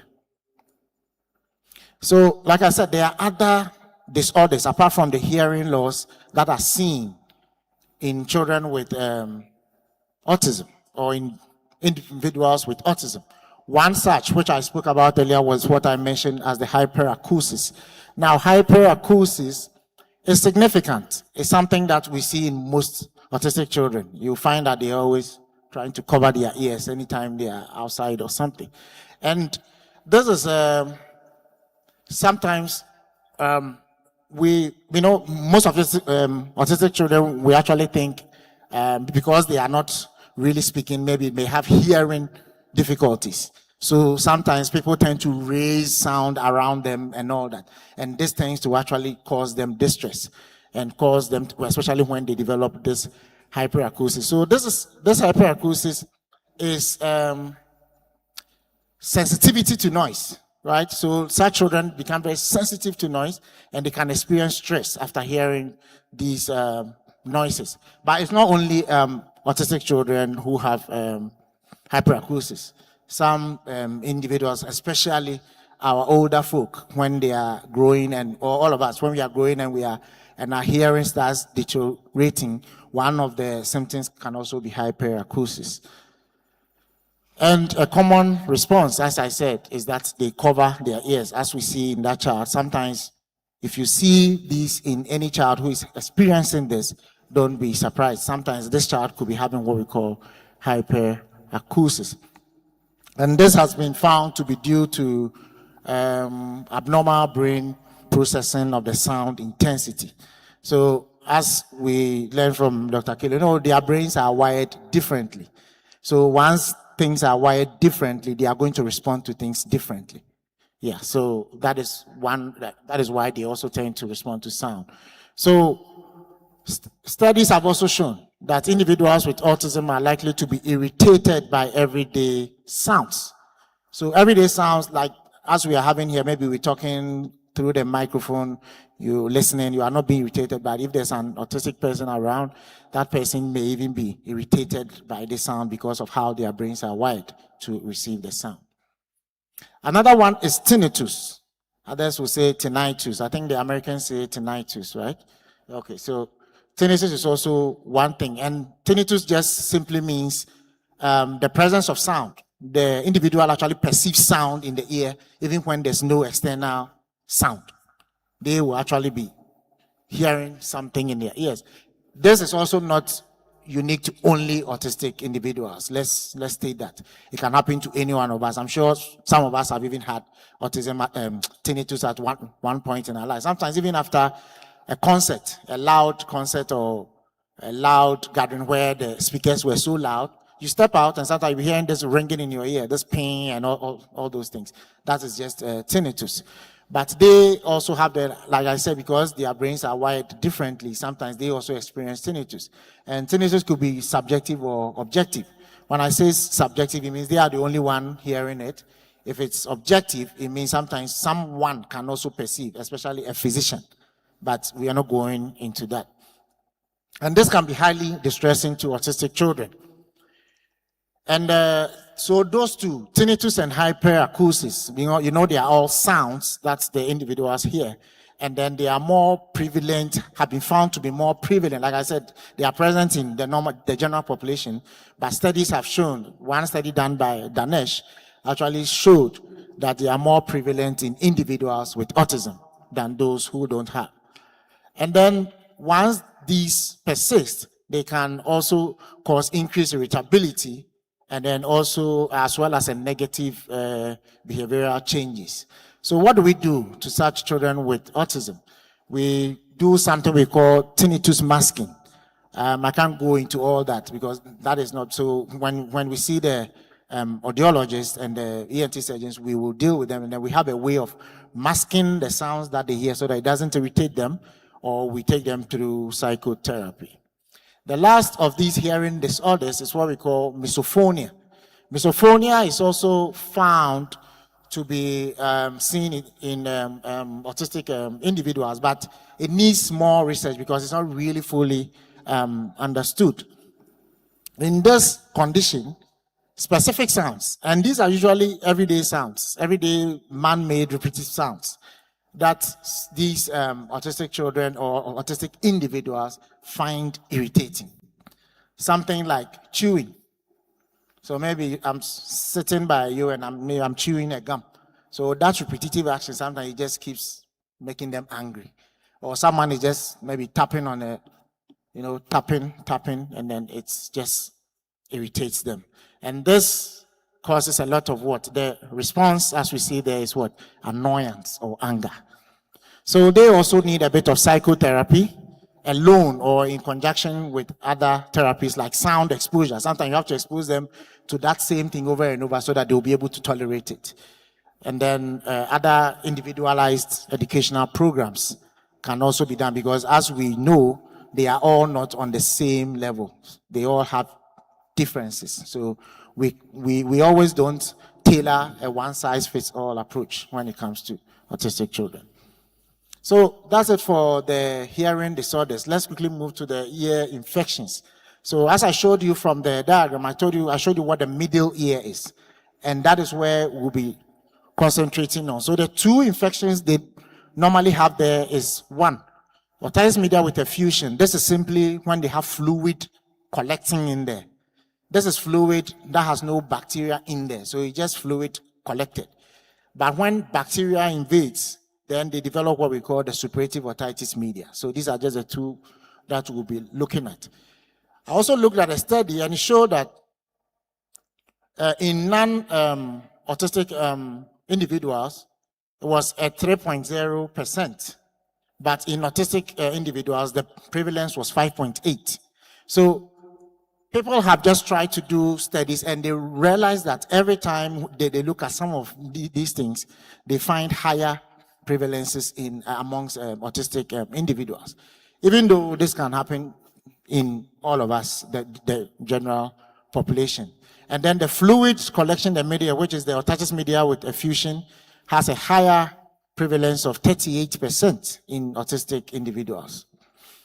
So this otitis media has been shown to affect aggressive behavior in individuals, and I'll tell you why.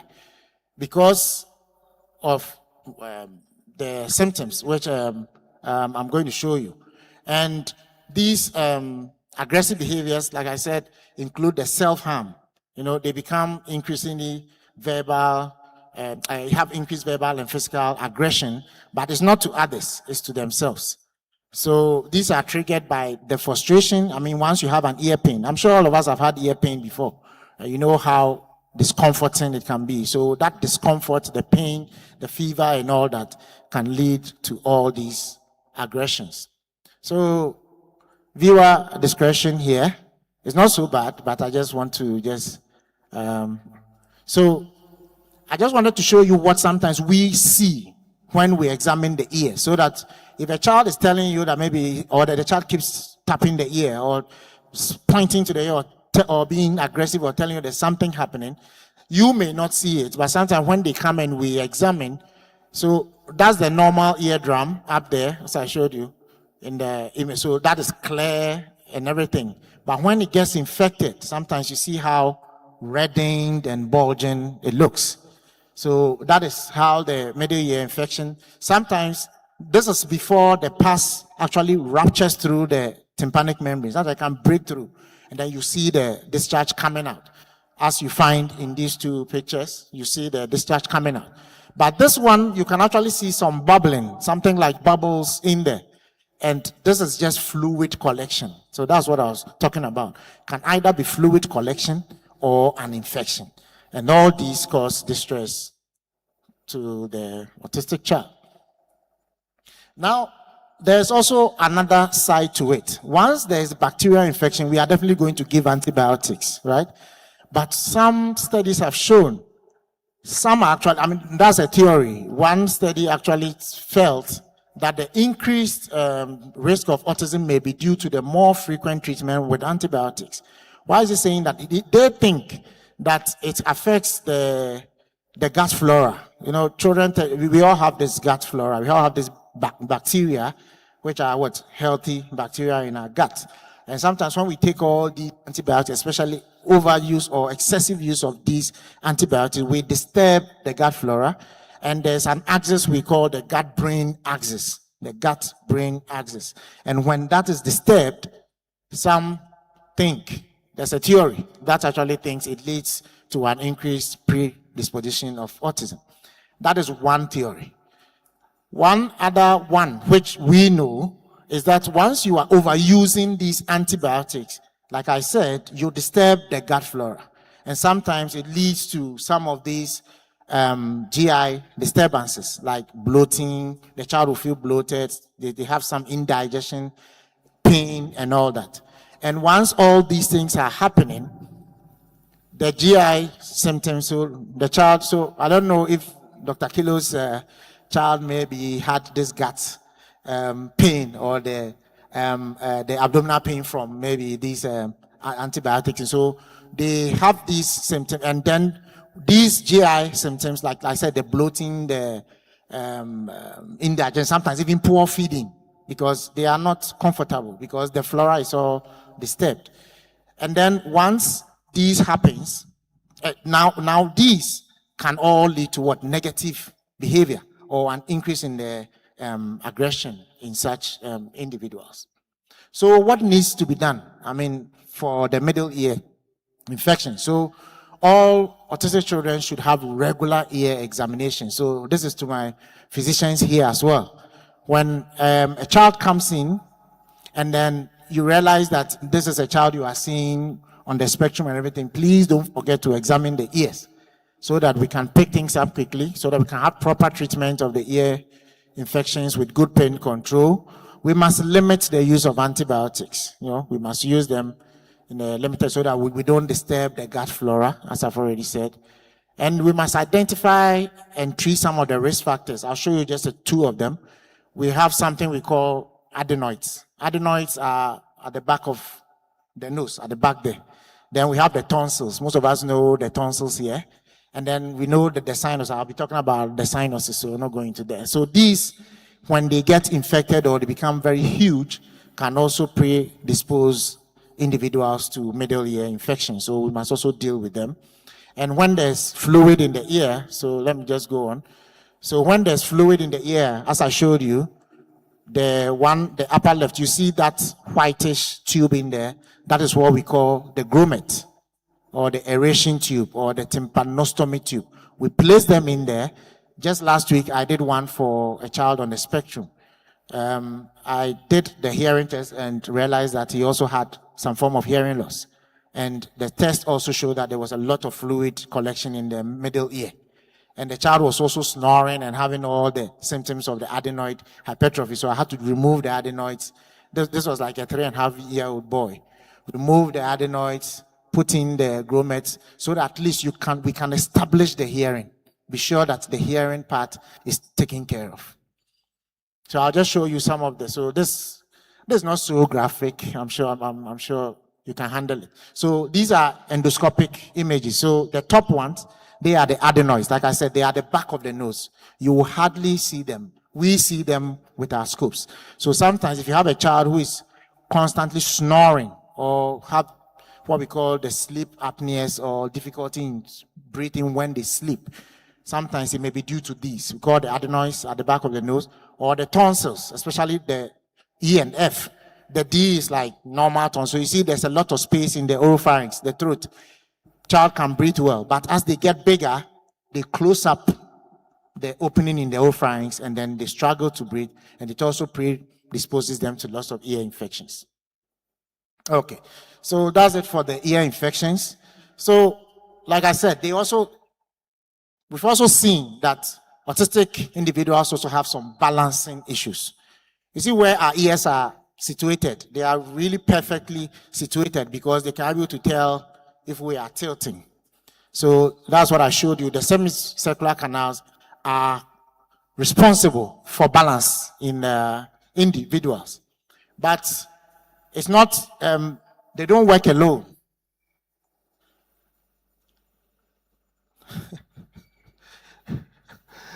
I think I'll need about 15 more minutes because so they don't work alone, right? They work in conjunction with the eyes and then the brain. So studies have shown that sometimes there's a part of the brain called the cerebellum, which actually deals with the balancing.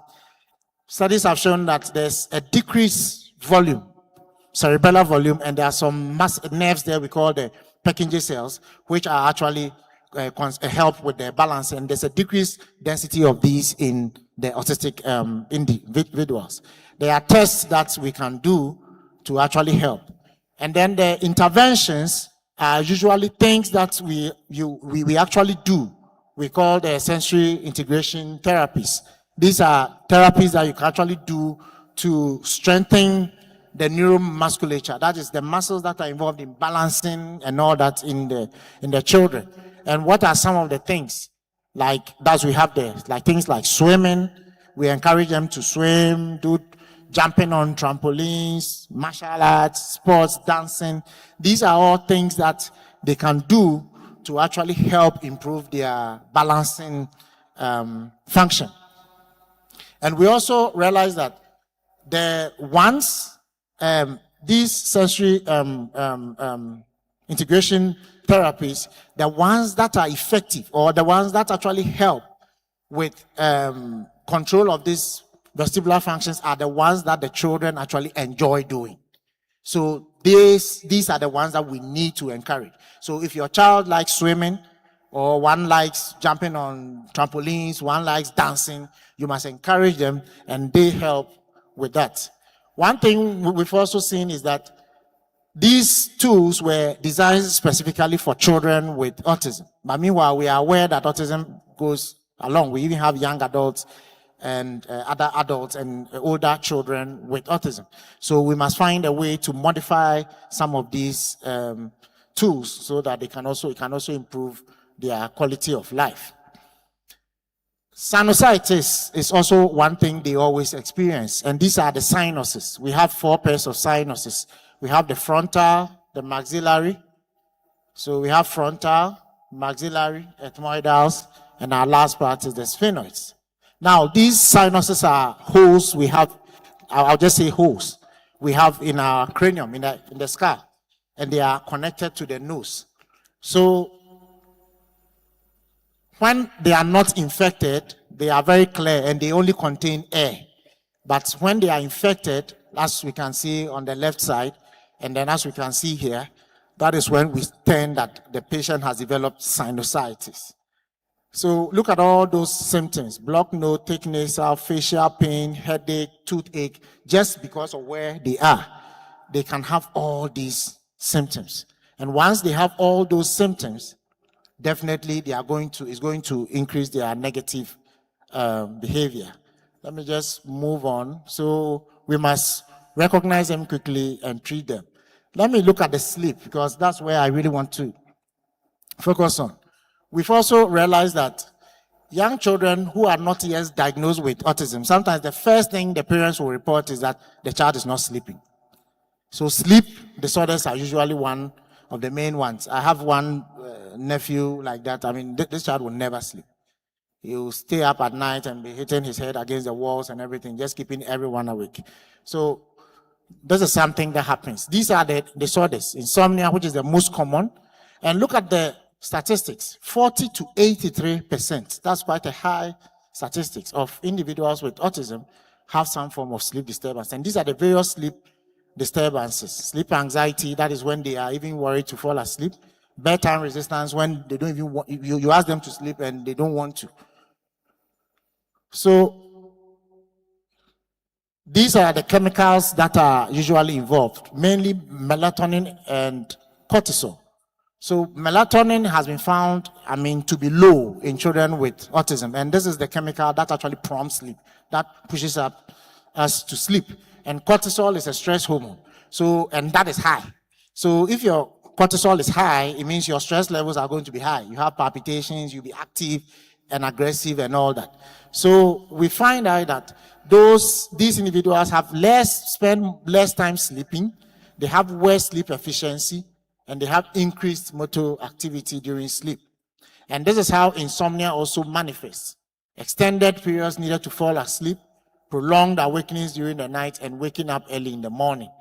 And this also puts a lot of stress on the family, not just the individuals. So what do? First step, we must educate both the parent and the caregiver. The patient and the caregiver, sorry, because we must all be on the same page. We must understand what they are going through. And these are some of the behavioral interventions we can do. Cognitive behavior, I always want to stress on this, reduce screen time. Let's try and reduce screen time for the children and our autistic individuals at bedtime. We must encourage the exercises, as I said. Extension protocols where you don't encourage activities that foster negative behaviors. We must have sleep restrictions, and then sometimes we combine all of this with pharmacology or some medications. We saw that melatonin was low. So that is how you see that people now give melatonin to raise the levels. This is mostly used to help in managing sleep disorders in autistic children. 40% of them are on some form of prescribed medication, and it tends to improve their sleep. This is the last slide, and this talks about auditory processing disorder. What is it? It just means a condition where the brain struggles to interpret and organize sounds. So such individuals have no speech development, so they are not actually speaking because the brain is struggling, but they usually have normal hearing, so they usually don't have any problem with the hearing. And then most of the issue also rests with their ability to filter sound, especially when they are in the noisy environment. They are unable to distinguish the noise or the background noise from what is being said, as most of us can do. Even when there's noise and you want to focus on one thing, you are able to do that, but they don't do that. And they cannot distinguish subtle differences between words. So the exact cause, as we always say, most of these autistic conditions is that they are not known. We are still trying to find out. But there are some predisposing factors, but these don't happen in the autistic children. But diagnosis can be challenging. So it's usually done by the audiologist because it's similar to other conditions like inattention, poor listening skills, and hearing loss. So proper diagnosis must be done by the audiologist because they use a series of test batteries and they will be able to find out. So this is what I said. They have trouble understanding people who talk fast, difficulty following multi-step directions, frequently asking others to repeat themselves, struggling to tell where a sound is coming from, and then they fail to understand things like sarcasms, jokes, non-concrete language or jargons as we use them. So we should try and limit some of these. We should be clear as possible when we are dealing with children or individuals on the autism spectrum. And this sometimes causes them stress. So how do we treat them? Unfortunately, there's no cure for the auditory processing disorders, but there are some interventions that we can do. One is assistive listening devices. This is aimed at breaking the background noise. Like I said, the background noise, they can't filter through. So you find a way to break the background noise using tools like this. Auditory training, which is done by the speech and language therapists, they help them in their training. And the last is environmental adjustments, where we improve the hearing by giving them things like a noise canceling headphones and all that. So in summary, just one slide to summarize all that I said.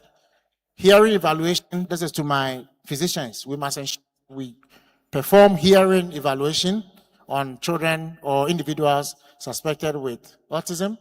Frequent ear examinations must be done.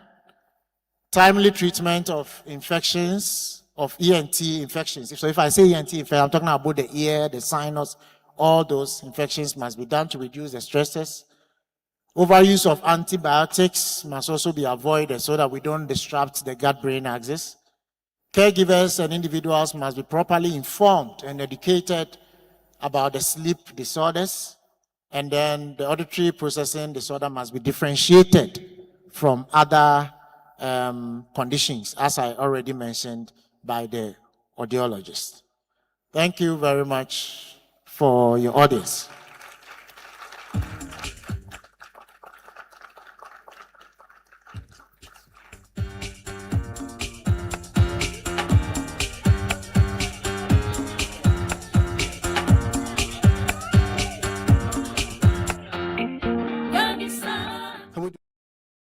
Time for Dr. Bano.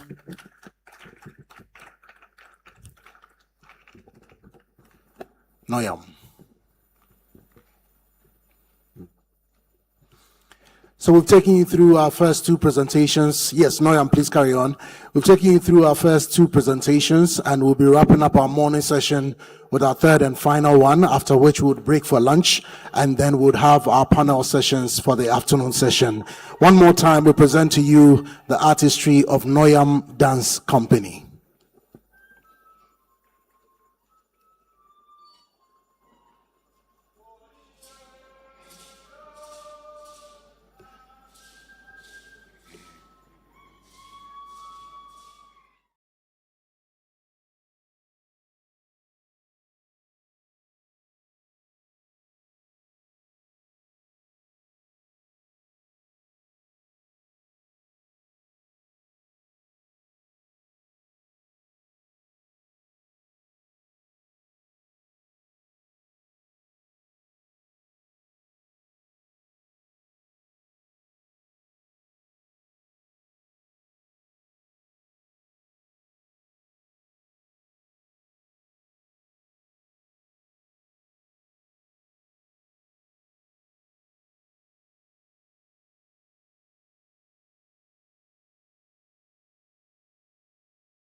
This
Hey.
That is the Noyam Dance Company. One more time, please help me to appreciate them. If you're a true African and you can't shake your waist, I'll leave the rest for you to continue. And so, distinguished guests, ladies and gentlemen, we've started with our opening ceremony in the morning, where, of course, for the purposes of amplifying our academy together, we had our principals joining us to officially launch the 5th edition of our autism workshop and consultations. And then, of course, we began our morning sessions with 2 consultant presentations sharing their experience and their knowledge to help us to be able to create a better environment for our autistic community in our environment. So we'll be wrapping it up with our 3rd and final presentation for the morning. But just before that, it's important to acknowledge that the king of the Ga state, the Gamanche, that is King Takiteria, King Taki Teko Churu II, my apologies. All right, His Majesty King Taki Teko Churu II is a silent and a very strong advocate for autism as well. He's been a great support to the team in planning and preparation towards this. And so it's with delight that he shared a delegation to be with us and to honor us, to communicate to all of us that indeed he's a part of us and his support still remains with us. And so we have with us the company of Ni Abose Okain III in the company of 2 Queen Mothers from the Ga State. Please help me to acknowledge them with a round of applause. Thank you very much. Thank you very much. Please convey our gratitude to His Majesty. And of course, as well, we want to acknowledge here representing the Director General of the Ghana Health Service. We have the Director of Clinical Service at the Ghana Health Service, Dr. Lawrence Ofori-Buedu, who's also here with us, also to honor us. Please help me to acknowledge him. Thank you very much, sir. We're truly grateful that you honored us with your company and for the continued support of the Ghana Health Services for our autism advocacy. And so we go to our 3rd and final morning presentation, and this is on Behavior Speaks. And so listen, understand it, take action using simple functional assessment in homes and classrooms. And just as has been attested by our earlier presenters, we definitely do have the right people to deliver their knowledge and their experience on this. So for our 3rd presentation, we have a board-certified behavior analyst and the president and CEO of Behavior Price Consulting, Inc. That's an organization that operates residential services, day programs, behavior consultation, and applied behavior analyst facilities for individuals with developmental disabilities across Ontario, Canada. He also leads Behavior Price College, a post-secondary institution that offers enrichment programs and vocational education to learners throughout Ontario. In addition, he serves as the adjunct professor at the Institute for Applied Behavior Science at Endicott College, Beverly, Massachusetts, USA.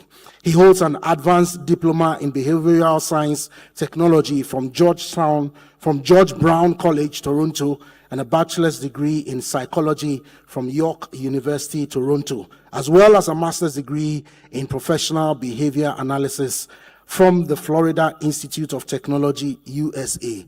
Our consultants, they don't stop learning, oh, Charlie.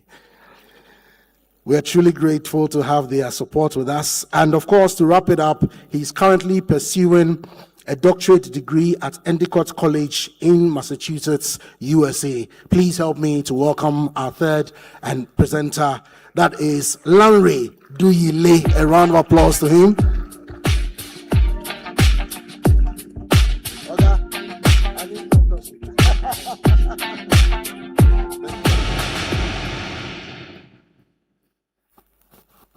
Hello. Okay, thank you very much. I was wondering who you were introducing with all those accolades, but I'm happy to be here. And I want to acknowledge the presence of His Majesty and the entourage and members of the Health Ministry and the Education Ministry. Thank you to GTBank Ghana for inviting me over.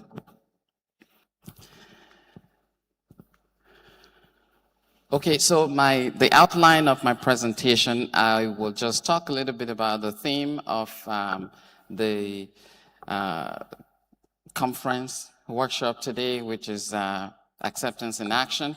I'll talk about what I call the land between awareness and acceptance. Behavior speaks, listen and understand what behavior is saying to you, take action, and then thrive, and I'll do my conclusion. So we've talked for, I think, the first 4 years here about awareness. We need to be aware of what autism is. And on the 5th year, we're talking about acceptance in action. So we move from awareness to acceptance. Dr. Kilo earlier was talking about bridging the gap. So there's a gap between a place and a destination. But what I want to talk about is what happens in that gap, in that space. So between the hill of awareness to the hill of acceptance, what happens there?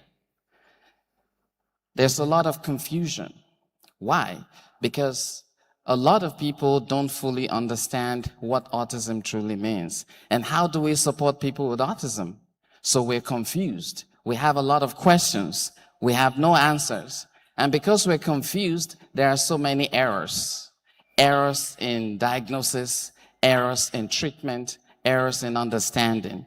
Those errors lead to frustration, and they also lead to a lot of failures. So in the land between awareness and acceptance, it's a fertile ground for confusion, errors, frustration, and failures. And why do you have those errors? Why do you have the failures? Why do you have the frustration? It is because we don't fully understand behaviors. So the point I'm trying to make is that if you fully understand behaviors, then the knowledge between awareness and acceptance will be complete. So navigating the journey to acceptance requires an understanding of behaviors. Behavior is everything. In fact, when doctors meet children and they try to get diagnosis, there's no blood work. There's no test. All they do is observe behaviors. If a child is not behaving like their typically developing counterparts, then they may get a diagnosis of autism. So whether we are in the hospital or at school or at home, wherever we are, behavior is always speaking. And if you don't understand behaviors, then you'll make errors. Then you'll be frustrated. Whatever you do as a parent, as a teacher, as an employer, as a colleague, is important. And it all boils down to that individual with autism that is in my class. How do I work with him or her? That employee that works at my office and doesn't seem to understand when I talk to him, what do I need to learn from him? How do I need to work with him? Important behaviors. And so I want to tell you that every behavior that we engage in happens for a reason. The child who seems to be hurting himself by inflicting aggression on himself is doing that for a reason. The child that tries to run away is doing that for a reason. The child that seems to be destroying property is doing that for a reason. And those reasons are not what you typically think they are. So you need to figure out a way to interpret the behaviors that people are presenting. Dr. Banner was talking a lot about the ENT area of study and practice, and it triggered a memory for me. So I was teaching a group of people who wanted to work with people with developmental disabilities. And after I finished my day one of the class, 2 days, a mom came to me and said, you know, I need help with my son, at the time 7 years old, and he's always getting into fights in school. So he would fight anybody and everybody. So they began to wonder, what is wrong with this boy? Why is he always fighting? So his mom, in order to keep the boy in school, resigned her job and volunteered in the school, because whenever she's present, the boy is not engaging in the fighting behavior. So when I went to their house to visit, just to see what was going on, the boy and his older brother ran down from the stairs to meet me. And when they got to the living area, they sat on the floor. And the older one whispered something to the younger one that I was supposed to see, and they laughed. And as they laughed, the one I was going there to see, he laughed, and he was sitting on the floor, and he went back like that. And he was laughing hysterically. I don't know what was funny, but his laugh was funny to me. So I joined them on the floor, and I tickled his stomach, and he laughed even more. And I started laughing because his laugh was funny. So when I finished, I sat back down, and then I heard how he was breathing heavily. The brother was breathing heavily as well, but not as much as the boy I was to see. So after asking questions back and forth, he was still breathing that way. And then I dismissed them, talked to the mom, and all the questions I asked, the mom answered. But what lingered was the way he was breathing. So I asked mom, I said, have you ever checked out his breathing? And she said, oh yeah, she's done it, but that's the way he is. The doctor, the family doctor, said he was okay. So I said, how about you get a referral to an ENT specialist and let him check to see if he is truly. And she said, you think something? I said, just check. So she went, she got the test. So my visit was a Saturday. She called me on a Thursday, and when I picked up the phone, she was crying. And I said, what is going on? She said, I just finished the ENT appointment. And the doctor said that my son may have not been sleeping well for 2 years. The tonsils and the adenoids, at night when he sleeps, those things swell and they cut his air, and then he wakes up, catches his breath, and then tries to fall asleep again. Before he gets to the deep sleep, the thing blocks up again, he wakes up. So the boy had never had quality sleep for a long time. So when he gets to school and somebody takes his pencil, instead of saying, give me back, he slaps them. Somebody steps on his anything, instead of saying anything, he punches them. And so he became the guy that was always fighting. But why was he fighting? He was not having adequate sleep. So when he wakes up, he's irritated. Everybody thinks, oh, this guy is looking nice, he's good, but he is not having quality sleep. So when behaviors happen, sometimes we may say, this boy is stubborn, or this boy has autism, or this boy has this issue or that issue. But that is not the thing. For every child and every person, including you and I, the things that we do happen for a reason. And you, as a parent, as a teacher, as a co-worker, as an employer, you must learn what the behavior is saying at that time so that you can implement the right interventions.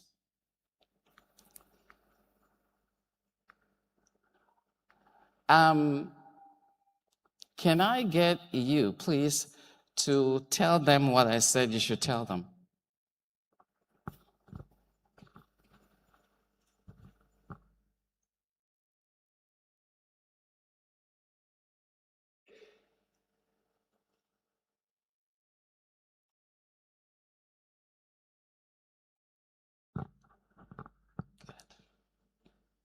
Thank you. What did he say? That we have to move from awareness to acceptance? That's a beautiful 0. He just engaged in a behavior, but a lot of you don't understand what he's saying because you don't know that language. He's engaging in behavior, you don't understand it. So the guy or the girl who has ASD tries to say things to us every day. But because we don't understand the language they speak or the way they express themselves, we just don't care. But he's saying something. By the way, he just said the first stanza of the Ghanaian national anthem that you all know. You know it in the language that you know it. But he's saying it, we don't get it. The guy with the autism who is trying to run away, you see somebody running away, he may be thinking, what is going on out there? I need to stretch. I need to exercise. But he doesn't know how to tell you, so he tries to run just to do what he needs to do. And then you label him as a runner because you don't understand the behaviors. Now, oops, this is going back.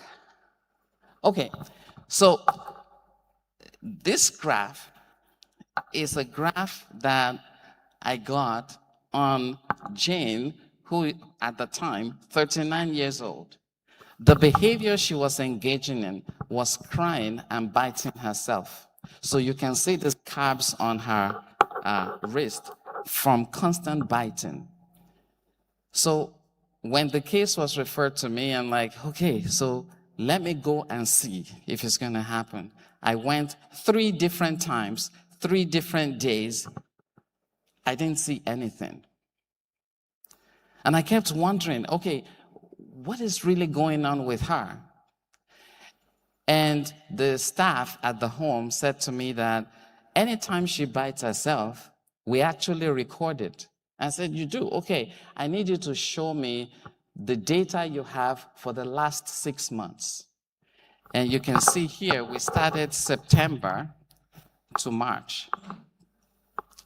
When I saw the data, it didn't really make any sense to me because it just looked like people recording things. Okay. Now, when I put it on the graph, and you can see this is the months, and this is the days of the month. Okay? I looked at, once I put it on the graph, the behavior happened 4 times in September. 1, 2, 3, 4. And then the next month, 1, 2, 3, 4, and then 1, 2, 3, 4, 5, 6, and on like that. And then I checked what the minimum date that it happened on the 11th. And it continued till the 15th. So the behavior was always between the 11th and the 15th of every month. And she's 39. So what happens to females every month? And so armed with that information, I went back and I said, can you tell me when this woman gets her menstrual cycle? That's it. Do you need that? I said, because it looks like it may be important. And they told me that she does not have any menstrual cycle. Why? Because she had taken a treatment that was ongoing that stopped the physical flow of blood. But nobody cared about the cramps that followed the physical flow of blood. So physically, there's no more flow of blood, but the cramps were there. And at that time of the month, she herself and cries to cope with the pain. And when she does, we'll say, stop biting yourself. Why are you crying again? Stop crying. We didn't understand what the behavior was saying to us. And so one of the things I want to share with you today is to learn a simple tool that you can use. But you have to collect the data over a period of time, at least 2 weeks. And then use that tool to try to see if there's a pattern in the behavior that you're watching. So we're told that up to 50% of people living with developmental disabilities engage in challenging behavior. And then if they have those issues, challenging behaviors are going to impact learning. How can you teach somebody who is doing this in class? How can you teach somebody who is making noise, who cannot pay attention to the teacher? How can you work with somebody who is constantly isolating himself at work? Those are the issues that people may have that affect learning, skill acquisition, service access. Dr. Kilo was talking, and I think Dr. Barner said it as well, going to the hospital and the individual is making noise. Or you see a big grown man with autism making sounds and coming close to you as if they're going to hit you, you will want to say, hey, can you send him out? Because nobody wants to get hurt. But those kinds of behaviors, they limit service access. And we need to figure out the best way to do that. Challenging behaviors impact everyday life. The individual has not learned how to independently do a lot of things. So the parents can't go out. Somebody has to constantly be at home. And finally, challenging behaviors affects acceptance, the acceptance we are preaching. But if the individual is not behaving in a way that is not intimidating to others, then we'll have acceptance. On the flip side, if people in our communities understand behaviors and how to watch out for behaviors, then we can talk about acceptance. But if we are not there yet, we need to work on ourselves. I need to remind us all that no drug has been created to deal with behaviors or to treat autism. What we have are therapies, applied behavior analytic interventions, speech and language interventions, occupational therapy interventions, and all other forms of evidence-based strategies that are in place for us to deal with these behaviors. You can say behaviors would be, aggression towards others, hitting, selective and restrictive food patterns. I know a child who he's now 8. He has never eaten any food. He only drinks milk and is 8 years old. How? But how do we work with somebody like that who have selective food behavior? Running away, property damage, no fear. Some have zero fear about anything, while some have excessive fear about everything and everyone. Pacing, twirling. All this happen for a reason, and they follow a pattern. So how can we identify the pattern?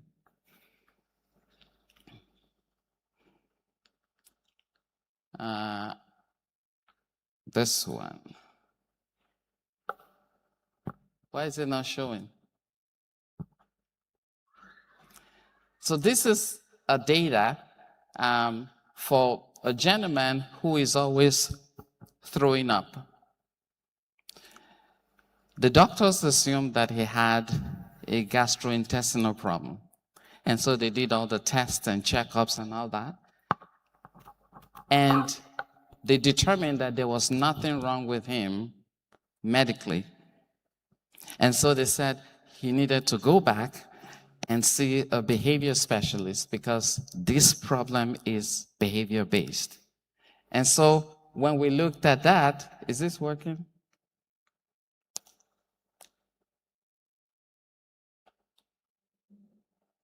Okay.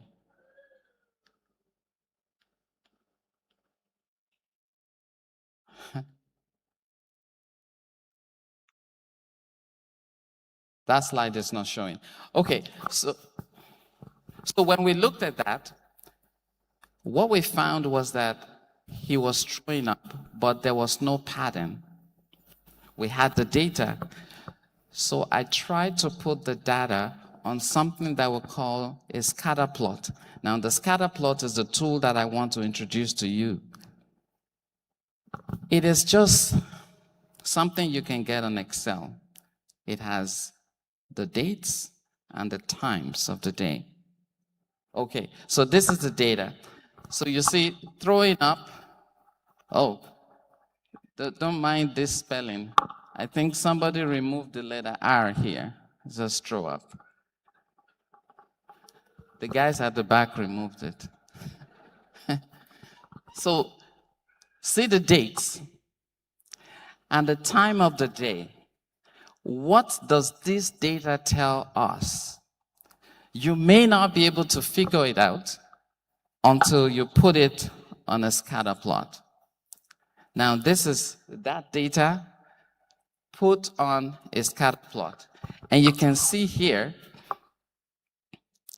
the behaviors are happening between 3 and 3:30 every day. And there's another pattern, 5:30 to 6 p.m. There are a few outliers up there and down here, but the majority is here. So what does this tell us? It says that between 3 and 3:30 every day and between 5:30 and 6 p.m. every day, something is going on. And so armed with this information, I went back to his house to look at what his day is like and what happens between 3 and 3:30. So this gentleman goes to school. He comes back from school 2:45. And when he comes back, he takes his bags and all that. He puts them away and he settles in the living room. He loves Sesame Street.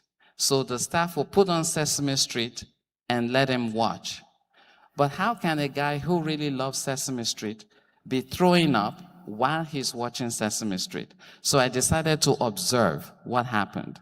So the staff will put him there in front of the TV with Sesame Street on, and they will go about their business. So this young man, although was doing what he liked, he was bored. He didn't want to watch Sesame Street by himself. He wanted somebody to be there. And so between 3 and 3:30 is when he sits in the living room watching TV. And then dinner happens at 5. So after dinner, they put him there again to watch Sesame Street, his favorite show. And so with this, it was obvious that the behaviors were happening when he was by himself. You may be deceived by the fact that he's doing something that he seems to enjoy. But I don't want to enjoy by myself. A lot of people don't go to movies by themselves. They go with a friend. And so when something happens, you can just talk to the person and you talk about the show. All right, so this is a simple scatter plot, and it gave us an idea of what was going on, the scatter plot. This is another piece of data. Sharon destroys property, so she puts holes in the wall. She hits any ornament that she sees on the table. Why is she doing that? You see, the dates, the times of the day that it happens, and the frequency. Again, this data doesn't really tell me much. Let's put it on a scatter plot. This is it. The days and the times. Now, if you look at this, April 12th, April 11th and 12th, and then April 18th and 19th. And then every other thing is at the bottom, between 6 p.m. and 7 p.m. So I went back and checked the dates. Now, this data was collected by her parents. These two dates, Saturday, Sunday, Saturday, Sunday. It means that the behavior happens Saturdays and Sundays. And it also happens during the week between 6 and 7. So what exactly is going on there? So I decided to visit again. And my observation was to see if anything was happening around that time to tell me what was going on. And so I sat in the kitchen area with her mom, and she was in the living area, and we continued to chat, observe. And then suddenly, she did something like this on the couch she was sitting on. And then she stood up, and Mom said, she has started. And then I started observing. Nothing seemed to have changed. Nothing changed in the house. I was the only new thing that was added. But she didn't start the moment I got in. And as I started looking around, trying to figure out what was going on, I heard something. It was the sound of basketball in the neighbor's compound. Bang, bang, bang, bang, bang. And she continued, she started going on, and Mom quickly called Dad, and they redirected her, and they told her to stop, and she did something like that. And the moment the bang, bang stopped, the behavior stopped. The bang, bang started, the behavior started. That told us that the sound of the ball in the neighbor's compound was affecting her. How could we figure that out? I can't go in the neighbor's compound and say, tell your son to stop playing basketball. We had to figure out a way. But to figure out a way is determined by knowing why the behavior is happening in the first instance. And it was that now. Simple strategy, get noise-canceling headphones, and we trained her. So I would intentionally make a noise, and if she puts her hands in her ears, I'll say, use the headphone. So she covers her ears, she can't hear the sound. And that erased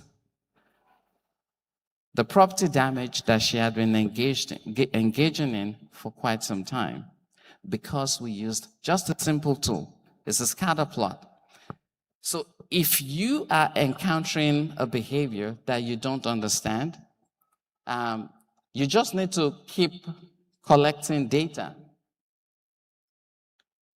Collect the data for a specific amount of time. Usually about 2 weeks, you can see the trend. You'll be able to tell when the behavior is happening, and then you can see things that you would typically not see just by observing or recording behavior and not trying to interpret the behavior. Last year when we gathered, I presented on some simple functional assessments. And this was the information I presented. So this gentleman hits himself on the chin. And when he does, he also makes noise.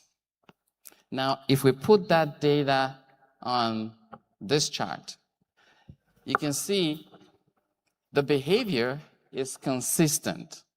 Slapping himself hard on the chin and making noise. That's the behavior all the time. But in this case, the antecedent, look at what happened before the first time. Mom called him to dinner. The second time, Mom didn't call him. Mom was not involved. It was somebody playing with his toy. The third time, he was at the dentist's office. And the fourth time, Mom was talking to somebody on her own phone. Now see the consequence. What happened immediately after the behavior? Mom said, use your words. Don't hit yourself. I'm giving you 10 minutes and you show up here. But by saying I'm giving you 10 minutes, he has escaped from what Mom was calling him to do. Mom said, come to dinner. By saying I give you 10 minutes, that means he's continuing to learn that if I hit myself, I will get 10 extra minutes. So that behavior is going to continue. In the second example, somebody is playing with my toy. I hit myself and I make a sound very loud. That person that is playing with my toy got scared, dropped the toy, and ran away. So that tells me that next time if somebody is playing with my toy and I don't want them, I'll hit myself, make that noise, and they will run away. So the behavior is getting stronger. In this example, he's at the dentist's office. He hits himself, and the pain that he feels momentarily disappears. So he learns that, you know what, anytime I feel pain, I can hit myself, and I'm going to feel better. So that behavior also continues to happen. In all of these examples, the behavior is the same, but speaking differently. If you do not chart it out, you may not understand what the behavior is saying. And so what I need for us to be able to do and continue to do is always chart out your behaviors in terms of antecedent behavior and the consequence. Try to identify what the likely function is. If you don't know it, use your scatter plot to see if there's a trend, if the behavior is going to tell you things that you will ordinarily not know.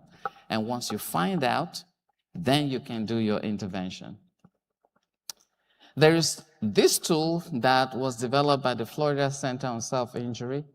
I believe it's available online, that you can also use as your functional assessment tool. And what it entails really is just looking at the client's name, the date, the informant information, and the interviewer. So if I'm doing it with a parent, I would be the interviewer. The parent will be the informant that she's giving me information. And then I'll fill out all this. This section is where you describe the behavior. And then this section tells us about how we're going to rate it. So there are 16 questions. And you're answering yes, no, or not applicable. So you circle which answer the parent gives to you, and then when you finish, you come to the scoring summary. This is question 1, 2, 3, 4, 5, 6, 7, 8, 9, 10, 11, 12, all the way to 16th. So all these questions, so if question 1 is yes, I'll come here and circle 1. And if question 2 is no, I leave it. Question 3 is yes, I'll circle yes. Question 4 is yes, I'll circle yes. So on this row, I would have circled 3 numbers. So this will be 3. And I'll do the same for all the other questions. So according to this tool, the row that has the highest number of circles is the likely function or the likely reason for the behavior. So if you are able to complete this as objectively as you can, then you will be on your way to being able to figure out what the function of the behavior is. And so once you've identified the function, remember Dr. Kilo was saying when you're going to an appointment, you go with your profile of your child. And if you are a teacher, go with the profile of your student. Have as much information as you can get so that when you get to that appointment, whether it's with a behavior analyst or a speech and language path or occupational therapist, you can say things objectively about the child. And with that information, you can be helped even better. And so my other slides are just breaking down that tool into small parts. And, okay. In conclusion,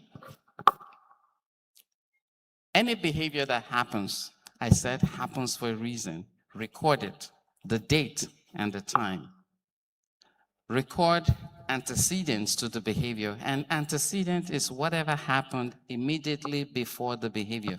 Don't think of antecedent as a cause of the behavior. It may be, but don't think about it that way, because if you do, if somebody engages in a behavior and you are thinking that, oh, what's the cause of the behavior? If you do not see the cause, you will be led to creating one for yourself. And that will be collecting faulty data that's going to lead to faulty intervention. So antecedent is anything that happens immediately before the behavior. It does not need to make sense to you. Why? Because you are not the one engaging in the behavior. The person who is behaving knows what they are experiencing and what they observe. So antecedent happens immediately before the behavior. Consequence is anything that happens after the behavior, not what you did necessarily. Because sometimes, so let's take for example, somebody slaps me, and according to the protocol, anytime he slaps me, he's supposed to be grounded, right? So he slaps me and I say, ouch, why did you slap me? Okay, you know what? You're grounded. The consequence of the behavior is not the grounding now, is the ouch. You said ouch. Why did he slap you? He slapped you to inflict pain. And by saying ouch, you demonstrated that the slap worked. So at the end of the day, he's going to slap you again if he needs you to show that you are in some kind of pain. So the consequence is not just what you think you're doing. It is what the person got immediately after they engaged in the behavior. Find a pattern in the behavior presentation. Discuss with your therapist to find a solution that is evidence-based. A solution that works. When we had the conference in Nigeria last week, as the children were waiting, there was this girl, I think about 11 years old. She was covering her ears and slapping herself and biting. And as I was talking to mom, she constantly did that, and it seemed very disruptive. So I was thinking in my head, why is she slapping herself and biting herself? So as I was talking to mom, I thought that, you know what, maybe she's looking for some kind of pressure. So as she was doing that, I put my hand on her knee and I pressed it. The first time I did it, she hit my hand and I put it back. The second time, she tolerated it. And then she put her hand on mine and pressed it harder. And so as I did that, she started calming down. And then the bite marks, I put my hand on that and I kind of pressed it. And for as long as she was with me, she did not bite herself because I was putting pressure on that hand. So all I think when I see behavior is, what is that behavior saying to me? And that is what I need you guys to do, so that all the time you know that behavior speaks and you need to listen so that you can do the proper intervention. You will always find yourself in the land between awareness and acceptance. Watch for behaviors and understand the clues. If you do, you're on your merry way to a very sound intervention. Always ask yourself, like I do, why behavior is happening. If I see people, so I'm talking, I think I'm sharing something very important, but then I see somebody on their phone, it tells me something. Nobody does anything just for nothing. There is always a reason. And that's something I need you all to take home. Behavior has reasons. The behavior of John is different. I mean, the reason why John is hitting himself is completely different, most likely from the reason why Nana is engaging in exactly the same behavior. So each individual is different. And what are we going to do? We're talking about acceptance. you and I, when we leave here, what's going to happen? How do we deal with the behaviors of the people that we work with, the people that we live with? Managing that land between eliminates frustration or at least reduces it. And it takes care of failures and errors and confusion. And that way we can be way better and do the things that we need to do. And that's my presentation. Thank you.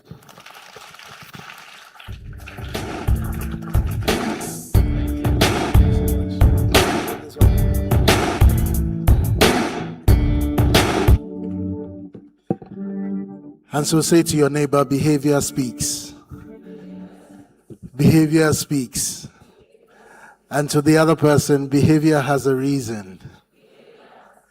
Behavior has a reason. Can we give soon to be Dr. Lanre another round of applause, please? Thank you so very much. So we're just about to break for lunch, but to officially close out our morning segment, as I'm sure you can all imagine, the Ministry for Women, Gender and Social Protection is a very key partner, especially in driving policy and of course in supporting us in our advocacy for what we do. And so the ministry will share a brief solidarity message with us on behalf of the Honorable Minister for Women, Gender and Social Protection, and that will close out our morning segment. If you'd be kind enough, please help me to welcome the Chief Social Development Officer and Principal of the School of Social Work, Madam Yvonne Norman, to share the message on behalf of the Minister.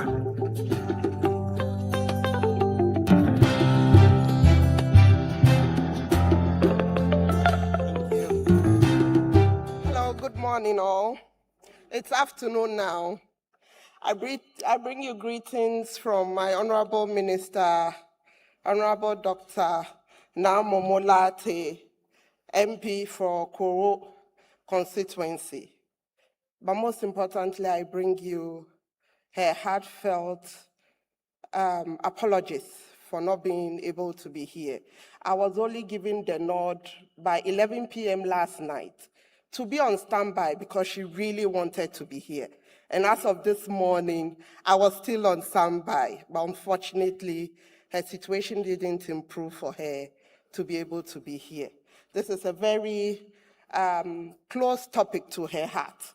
I know this because I work with her, and she has changed policy direction to make sure that everything we do, from daycare, standard operating procedures, to residential homes for children, inclusion is not something that should be left out in the way we care for children at the ministry. So permit me to stand in her stead and read her address to you all. Honorable Ministers of State, Members of Parliament, the Managing Director, Board and Management of GTBank, the Executive Secretary and members of the National Council on Persons with Disability, developmental partners, traditional and religious leaders, teachers and heads of education institutions, representatives of civil society organizations, parents and caregivers, our children and young people living with autism, our champions, members of the media, distinguished ladies and gentlemen. Good morning to you all once again. It is a privilege to join you at the 2026 GTBank Ghana Autism Program. The significance of this program lies not only in raising awareness, but in providing practical support, expert guidance, and hope to families negotiating the realities of autism. Throughout this week, from 4 to 8 August at the University of Professional Studies, Accra, families will benefit from free expert consultations, lectures, assessments, and professional guidance delivered by multidisciplinary specialists. This initiative addresses a critical need and exemplifies the kind of partnership required to advance disability inclusion in Ghana. At its core, our presence here reflects a simple but powerful belief. Every child matters, every family deserves support, and every Ghanaian should have the opportunity to participate fully in a national life. This vision aligns closely with government's agenda of building a more inclusive and prospective Ghana, where development is measured not only by economic growth, but also by the extent to which all citizens are able to realize their potential inclusion. It is therefore not a peripheral issue, it is a central issue to national development. This commitment is fully aligned again with the government's Resetting Ghana agenda, which seeks to build a more equitable, inclusive, and people-centered society in which no one is left behind. As we reset our economy, strengthen our institutions, and expand opportunities for citizens, we must ensure that persons with disabilities, including individuals living with autism, are fully included in national development processes and outcomes. The success of our national reset will ultimately be measured not only by economic indicators, but also by the extent to which vulnerable and marginalized groups are able to participate, contribute, and thrive. Distinguished ladies and gentlemen, on behalf of the government and people of Ghana, I congratulate GTBank for its unwavering commitment to autism awareness, early intervention, family support, and professional capacity building over the past 5 years. Through sustained investment and leadership, the bank has demonstrated that corporate responsibility can create meaningful and lasting social impact. I also extend my appreciation to the healthcare professionals, therapists, psychologists, educators, researchers, and volunteers who continue to support children with autism and their families. Your expertise improves outcomes, restores confidence, and helps transform potentials into achievements. To parents and caregivers, I offer the gratitude of our nation. Many of you navigate all these challenges that are often misused and unseen.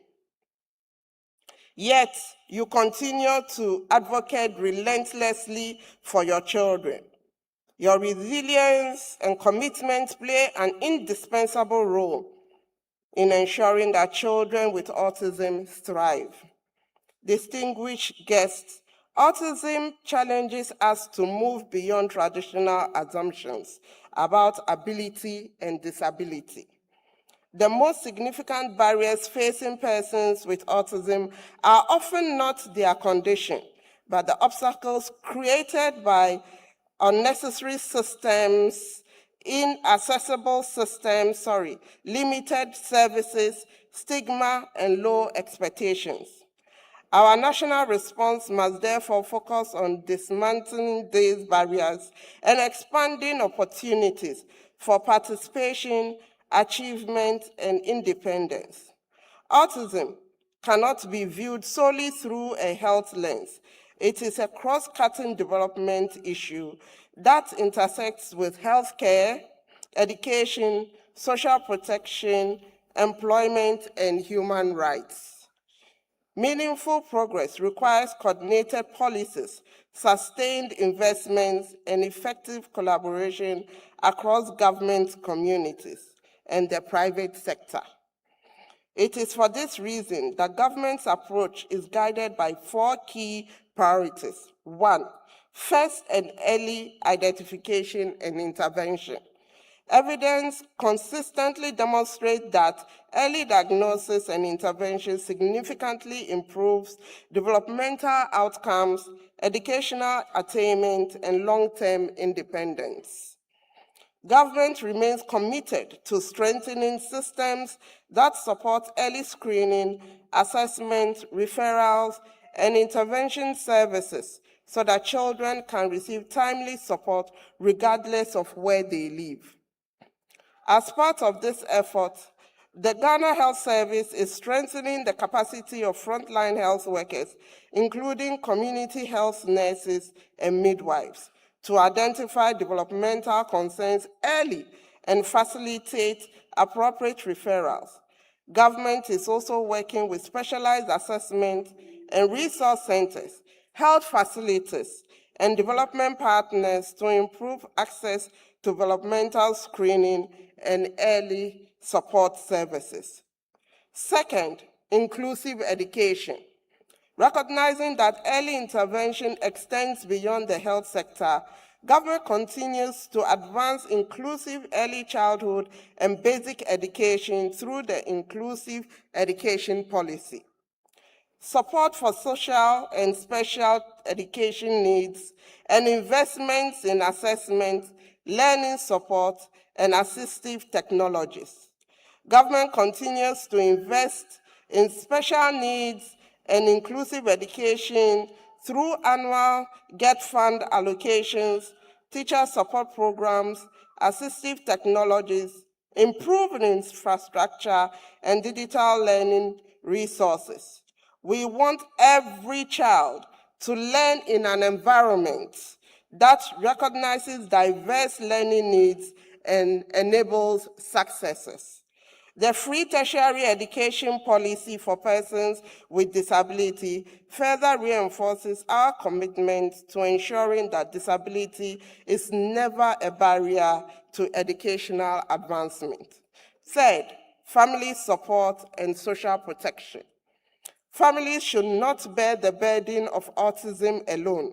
Government has increased the allocation from the District Assembly Common Fund for persons with disabilities from 3% to 5% and continues to expand support through social protection interventions, including LEAP and access to health services. These programs are intended not only to reduce vulnerability, but also to strengthen resilience and independence. Fourth, economic inclusion. The ultimate goal of inclusion is full participation in national life. Young people with autism deserve opportunities for skills, development, higher education, employment, entrepreneurship, and independent living. Government's vision is to create an enabling environment where disability does not determine economic outcomes.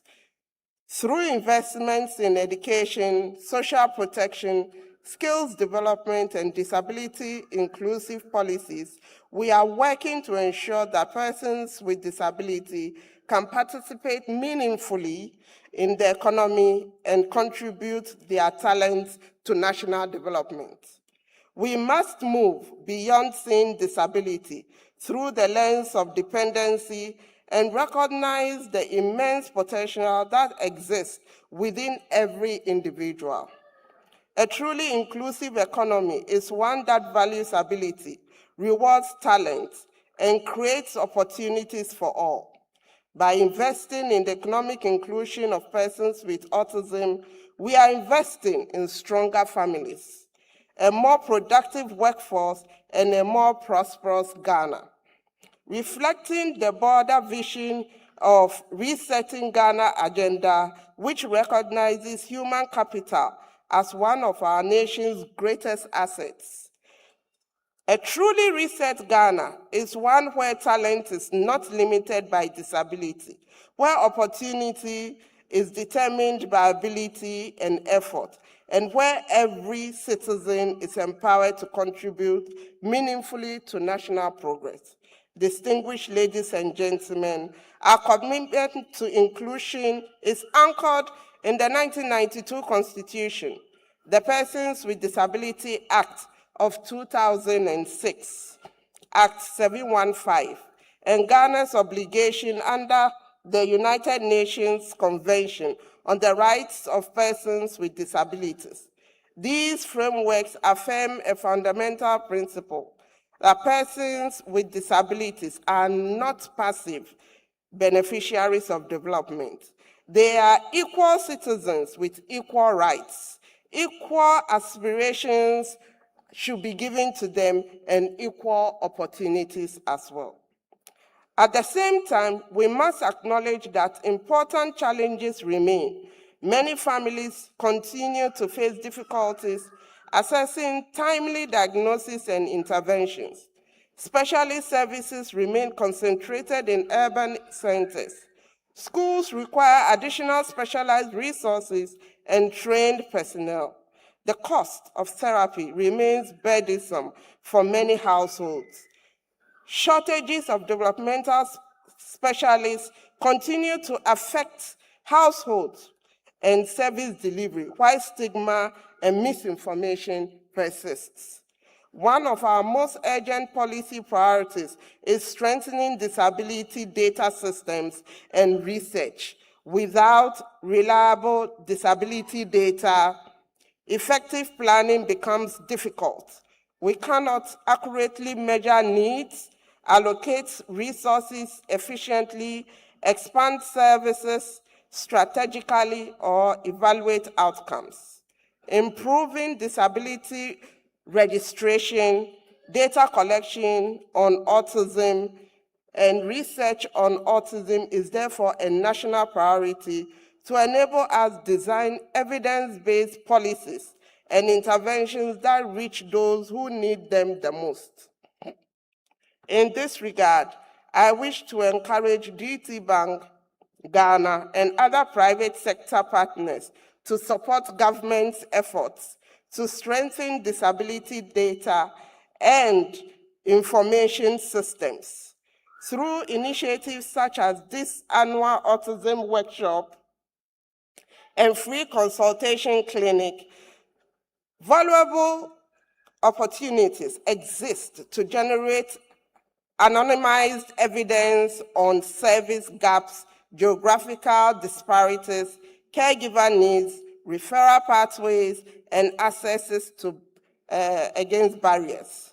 Such data can help inform national planning, improve resource allocation, support research, and strengthen service delivery across the country. A child who is not identified may not receive support. A family that is not counted may remain invisible to service providers. Better data leads to better policy, better targeting, better outcomes, and ultimately a more inclusive Ghana. This is an area where public-private partnership can make a transformative difference. Distinguished guests, governments cannot achieve these objectives alone. The progress we seek requires strong partnership among government institutions, the private sector, academia, civil society organizations, developmental partners, traditional authorities, and the family themselves. This is why GTBank's contribution is so important. By investing in autism awareness, multidisciplinary consultations, caregiver education, and professional training, the bank has complemented national efforts and helped bridge critical service gaps. Most importantly, it has brought hope and support directly to families. As GTBank continues to extend its leadership in autism advocacy, I invite the bank to work closely with the National Council on Persons with Disability, the Ministry of Gender, Children and Social Protection, the Ministry of Health, and academic institutions to support the development of robust disability and autism data systems. Beyond awareness raising, such collaborations can generate evidence that shapes policy, improves planning, and helps ensure services reach the families who need them the most. For Ghana to achieve truly inclusive development, we must move from isolated interventions to data-driven decision-making. Strong evidence will enable us to identify unmet needs, measure progress, and direct resources where they will have the greatest impact. I also wish to challenge corporate Ghana to deepen disability inclusion, and that it should not be viewed as charity. It should be recognized as an investment in human capital, productivity, and national competitiveness. This means creating accessible workplaces, providing internship and employment opportunities for persons with disability, investing in assistive technologies, supporting research, and ensuring that corporate social responsibility initiatives contribute to measurable inclusion outcomes. Distinguished ladies and gentlemen, as we look ahead, let us work towards a Ghana where every child receives early support, where families no longer travel long distances in search for specialized services, where inclusive education becomes the norm, where workplaces recognize talent and potential, and where our institutions are designed to accommodate the diversity of all its citizens. To parents, to children, all young people living with autism, I want you to know that your nation values you. You, your talents, all of that matter. Your voices matter. Your future matters. You have an important place in the Ghana we are building. To parents and caregivers, government workers, government hears your concerns and remains committed to working with all stakeholders to strengthen services, expand opportunities, and remove barriers for full participation. Let this GTBank Autism Program be remembered not only as an awareness event, but as a catalyst for action, stronger policies, better services, and deeper partnership. Together, let us build Ghana, a Ghana where every child can learn, every family can access support, and every person with autism can participate fully, contribute confidentially, and live with dignity. That is the inclusive Ghana we seek. That is the Ghana our children deserve. May God bless GTBank Ghana and all its partners. May God bless our homeland Ghana and make our nation great and move ahead. Thank you very much.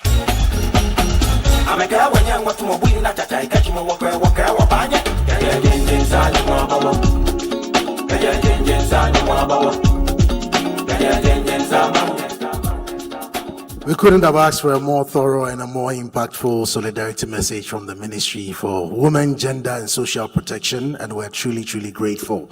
Let me just emphasize two very quick things and then we go for lunch. Number one is that when we come back from lunch, we would have our panel sessions. We have 3 very important panel sessions, and very importantly, look to your neighbor and tell them, make sure I see you after lunch. Make sure I see you after lunch. Make sure I see you after lunch. Okay? The very, very important. The second important thing is that you would notice that this is about workshop and consultations. And so the GTBank team has been very, very careful, together with the support of our consultants and our specialists, to arrange for them to be available for one-on-one consultations with our Autism Spectrum members of the community. And so this will be happening from tomorrow till Saturday. From tomorrow till Saturday. It's happening not in this same auditorium, but just behind this auditorium. The consulting rooms are just behind. So please do take note. I understand that people have had to register for this. So if you are here and you haven't registered and there's still slots available, you can just check from the registration desk. But this is very, very important. If you have registered, make sure you are here at the time that has been provided for you to be, and then we'll execute that. And for that, we want to once again appreciate our consultants and our specialists who are making their services and their experience available to all of us. Thank you very much for being with us for the morning session. See you after lunch, and we return at exactly 1:30 p.m. respectfully. We're already a bit late, so we come on time and then we make sure that we end on time as well. Thank you so much. See you after lunch.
you the ginger. If you know how you the cause it drop. Shit, you know go one person. Love the way you the dance, girl. I am we made you. Why get kind of fire? Mommy, cool. Let's hop in my Maserati. Baby, hop in my Maserati. I said hop in my Maserati. Hop in my Maserati. Girl, I wanna see you go down. London. I know come this life to suffer.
Autism is not a tragedy, ignorance is.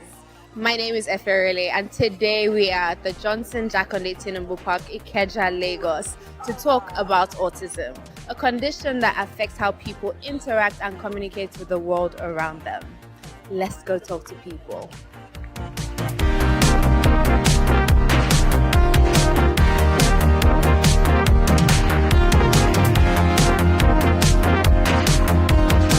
Can you please educate me a little bit what you know about autism? Ooh, educate. Okay, I think I know autism to be a medical condition. So it's a condition that affects the behavior and social skills of a child. I've heard about it closely because I'm a sibling to someone that has autism. It's a great way for us to understand that it's not enough to say people are just people. If you're to hire someone who is on the spectrum, would you hire that person, and what would you do to make the working environment more conducive for such a person? Okay, yes, definitely I would hire such person. The first thing is to understand what they are dealing with. If you meet one person with autism, you've met one person with autism. It's not all uniform. People with autism work very good with routine. So I can't just bring something up like, oh, we're having this. I have to prep them first. They might have a corner of the office that is not so bright, so that person, maybe the corner where that person is actually gets to stay might not be so bright, so that person might tolerate, that environment better. Do you think that the society that we live in is inclusive enough for people living with autism? No, I don't think so. When you meet people that has disorders, I feel that you need to accommodate them, understand them. Don't push them away. You can see people and you can understand that they are going through something. So just come with emotion. I think we can just continue to do more with advocacy and all. Can you please complete this sentence for me? Autism is finding different ways of expression. Autism is a way of understanding people around you. A beautiful reminder of what it means to be human. Thank you so much for coming on this important journey with us. Today we learned, we listened, and we opened up conversations that matter. Autism is not a one-size-fits-all experience. And to understand that, we need to ask questions and be open to answers. Keep learning, keep growing, and keep filling the world with empathy. Thank you so much. My name is Efe Irele. Bye.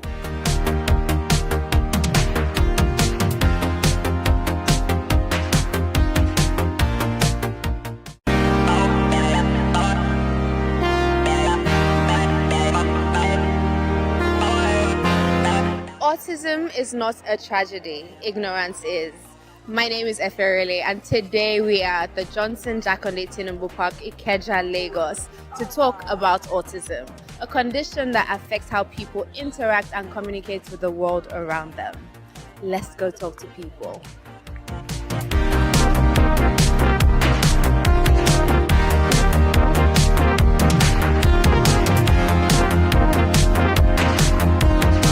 Can you please educate me a little bit what you know about autism? Ooh, educate. Okay, I think I know autism to be a medical condition. So it's a condition that affects the behavior and social skills of a child. I've heard about it closely because I'm a sibling to someone that has autism. It's a great way for us to understand that it's not enough to say people are just people.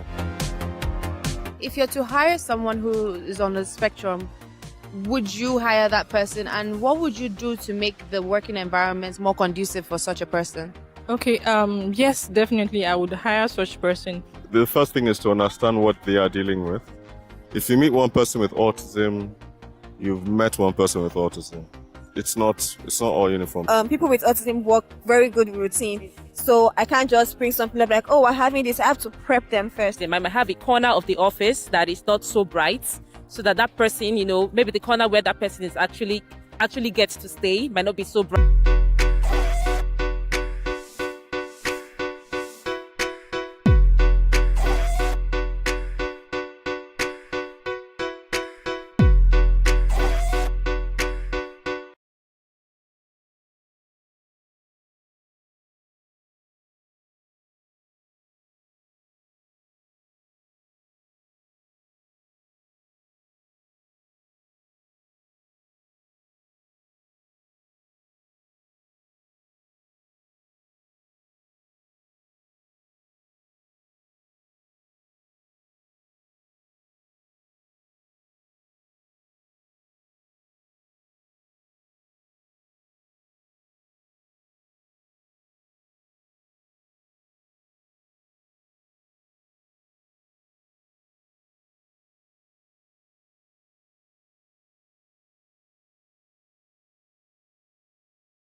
Make payments faster, safer, easier with the free GTBank POS terminal.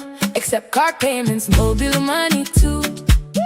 Across all networks, for me and you. Just tap and pay. Just tap and pay. Instant settlement every day. GTBank POS today.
Make payments faster, safer, easier with the free GTBank POS terminal.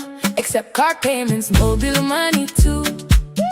Across all networks, for me and you. Just tap and pay. Just tap and pay. Instant settlement every day. GTBank POS today.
Make payments faster, safer, easier with the free GTBank POS terminal. Accept card payments, mobile money too. Across all networks, for me and you. Just tap and pay. Just tap and pay. Instant settlement every day. GTBank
Make payments faster, safer, easier with the free GTBank POS terminal.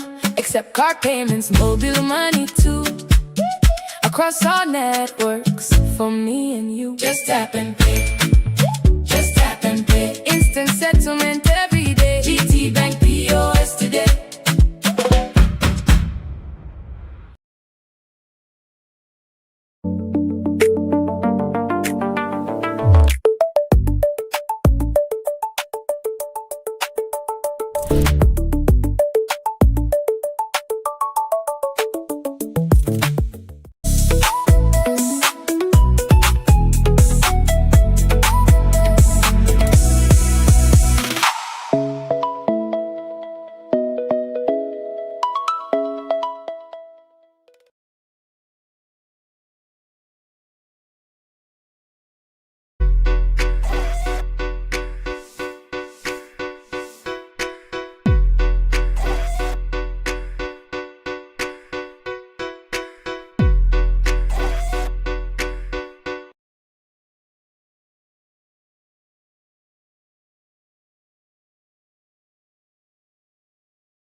Make payments faster, safer, easier with the free GTBank POS terminal.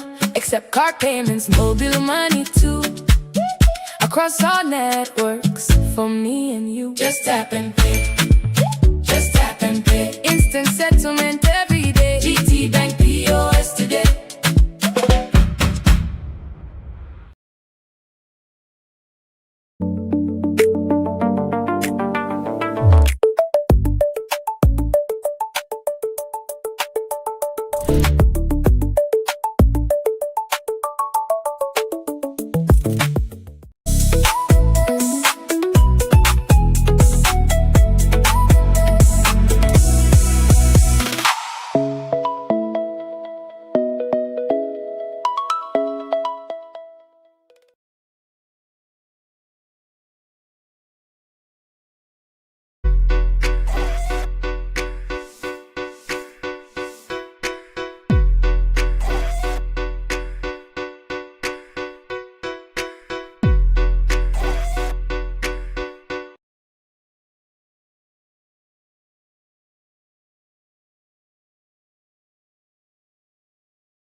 Make payments faster, safer, easier with the free GTBank POS terminal.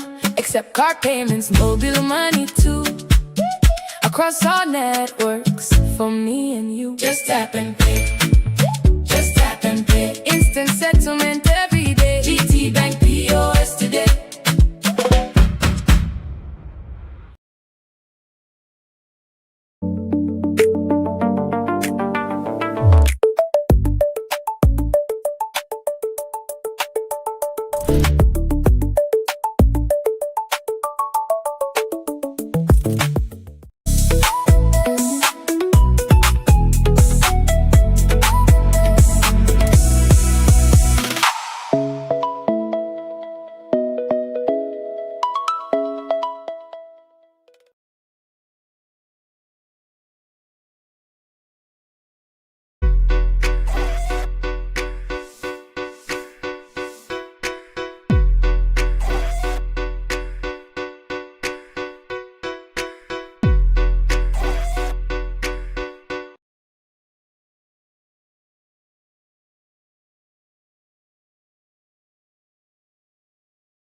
Make payments faster, safer, easier with the free GTBank POS terminal.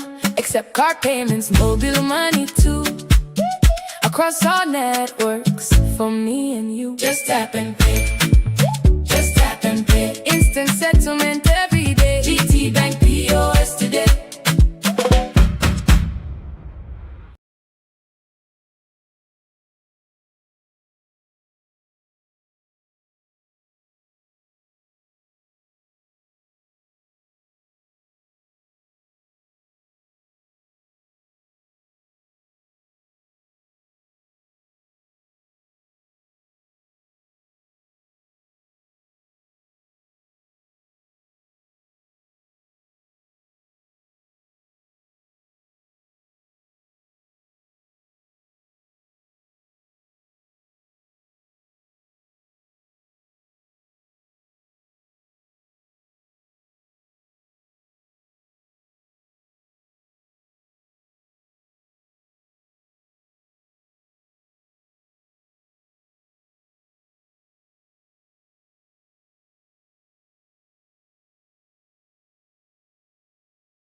Only a mother knows how miracles happen, how the spark of an idea becomes a heartbeat, how a universe is formed in the quiet of her womb. Only a mother knows how to house a galaxy in her body, how to speak its light into existence and weave the thread of life in her gentle hands.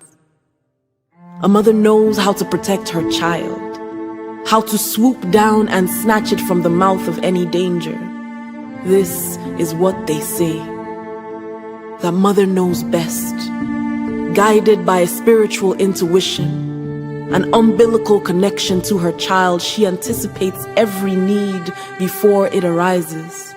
But no one prepares you for this. A body that betrays itself, a muddy gene pool, nerves that jam like a trigger. There is no manual for a lifetime of standing in the gap, of stretching hope to its very limit, of crying out to God, to doctors, hoping madly for anything that can bend time. Fold me back inside my own body to find that errant string of DNA and pluck it at its roots. I want so desperately to gather the mangled cells into my hands, hold them still and beg them to give me back my child, weave them into a chord, a melody, a voice that can call me by name, say, I see you, say, I love you, say, Mama. But only the silence answers back, a shadow of a word, eyes that will not latch on. Fear presses into my belly with open palms, forms a fist that knocks the air out. Strangers' whispers crowd the room, judgment falling from their faces. For the mother of this child, whose body folds forward like a question, they cannot understand this desperate wailing with no language. But I still remember how it felt to house a universe in my belly, the quiet victory of your becoming. So for this child, I reach through membrane and blood memory, sit with you, match my body to your rhythm, vibrate back a love song. Even when your body is a wall I cannot get over, I will still love my way through to you. And I will wait for that one look, one step, one word, the power of one touch. I will offer up my back again and again for my rainbow child who dreams in color, who moves to a divine rhythm even when I cannot hear it, who knew that I could mine joy from this sorrow. Use your laughter as a balm, a kind of healing, so that when they ask about you, I will offer up my voice when yours fails. Snatch you out of the mouth of any danger. Guard your ears from the voices that follow. Tell them you are otherworldly. You are magic and moon dust. You are a testament to a love that persists in spite of itself. This gift, this child who is still a miracle. This child who is still mine.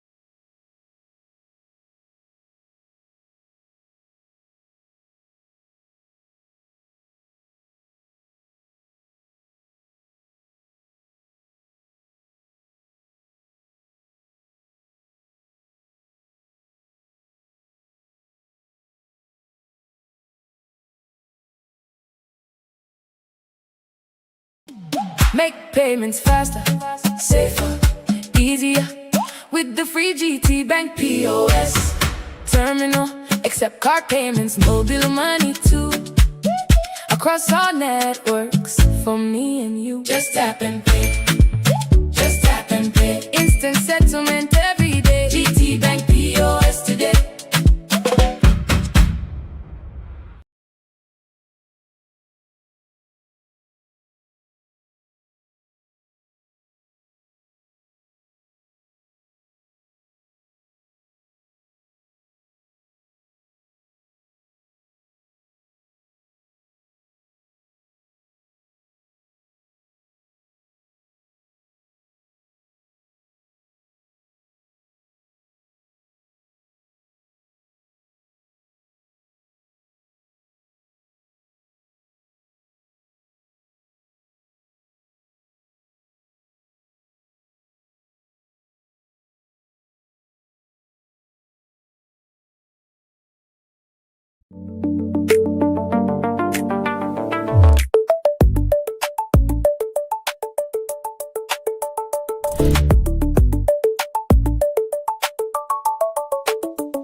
GTBank POS today.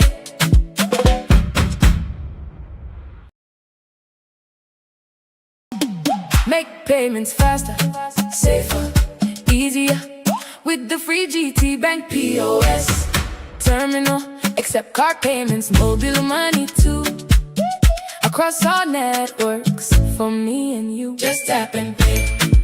Just tap and pay. Instant settlement every day. GTBank POS today.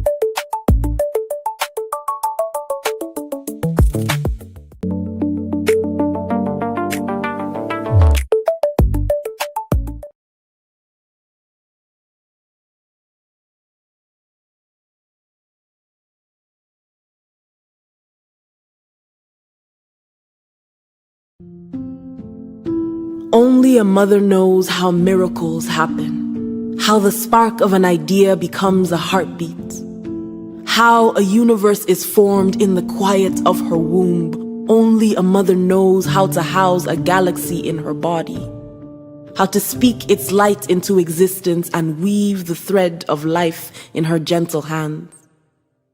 A mother knows how to protect her child, how to swoop down and snatch it from the mouth of any danger. This is what they say. The mother knows best, guided by a spiritual intuition, an umbilical connection to her child. She anticipates every need before it arises. But no one prepares you for this. A body that betrays itself, a muddy gene pool, nerves that jam like a trigger. There is no manual for a lifetime of standing in the gap, of stretching hope to its very limit, of crying out to God, to doctors, hoping madly for anything that can bend time. Fold me back inside my own body to find that errant string of DNA and pluck it at its roots. I want so desperately to gather the mangled cells into my hands, hold them still and beg them to give me back my child, weave them into a chord, a melody, a voice that can call me by name, say, I see you, say, I love you, say, Mama. But only the silence answers back, a shadow of a word. Eyes that will not latch on. Fear presses into my belly with open palms, forms a fist that knocks the air out. Strangers' whispers crowd the room, judgment falling from their faces. For the mother of this child, whose body folds forward like a question, they cannot understand this desperate wailing with no language. But I still remember how it felt to house a universe in my belly. The quiet victory of your becoming. So for this child, I reach through membrane and blood memory. Sit with you. Match my body to your rhythm. Vibrate back a love song. Even when your body is a wall I cannot get over, I will still love my way through to you. And I will wait for that one look, one step, one word, the power of one touch. I will offer up my back again and again for my rainbow child who dreams in color, who moves to a divine rhythm even when I cannot hear it, who knew that I could mine joy from this sorrow. Use your laughter as a balm, a kind of healing, so that when they ask about you, I will offer up my voice when yours fails. Snatch you out of the mouth of any danger. Guard your ears from the voices that follow. Tell them you are otherworldly. You are magic and moon dust. You are a testament to a love that persists in spite of itself. This gift, this child who is still a miracle. This child who is still mine.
Make payments faster, safer, easier with the free GTBank POS terminal.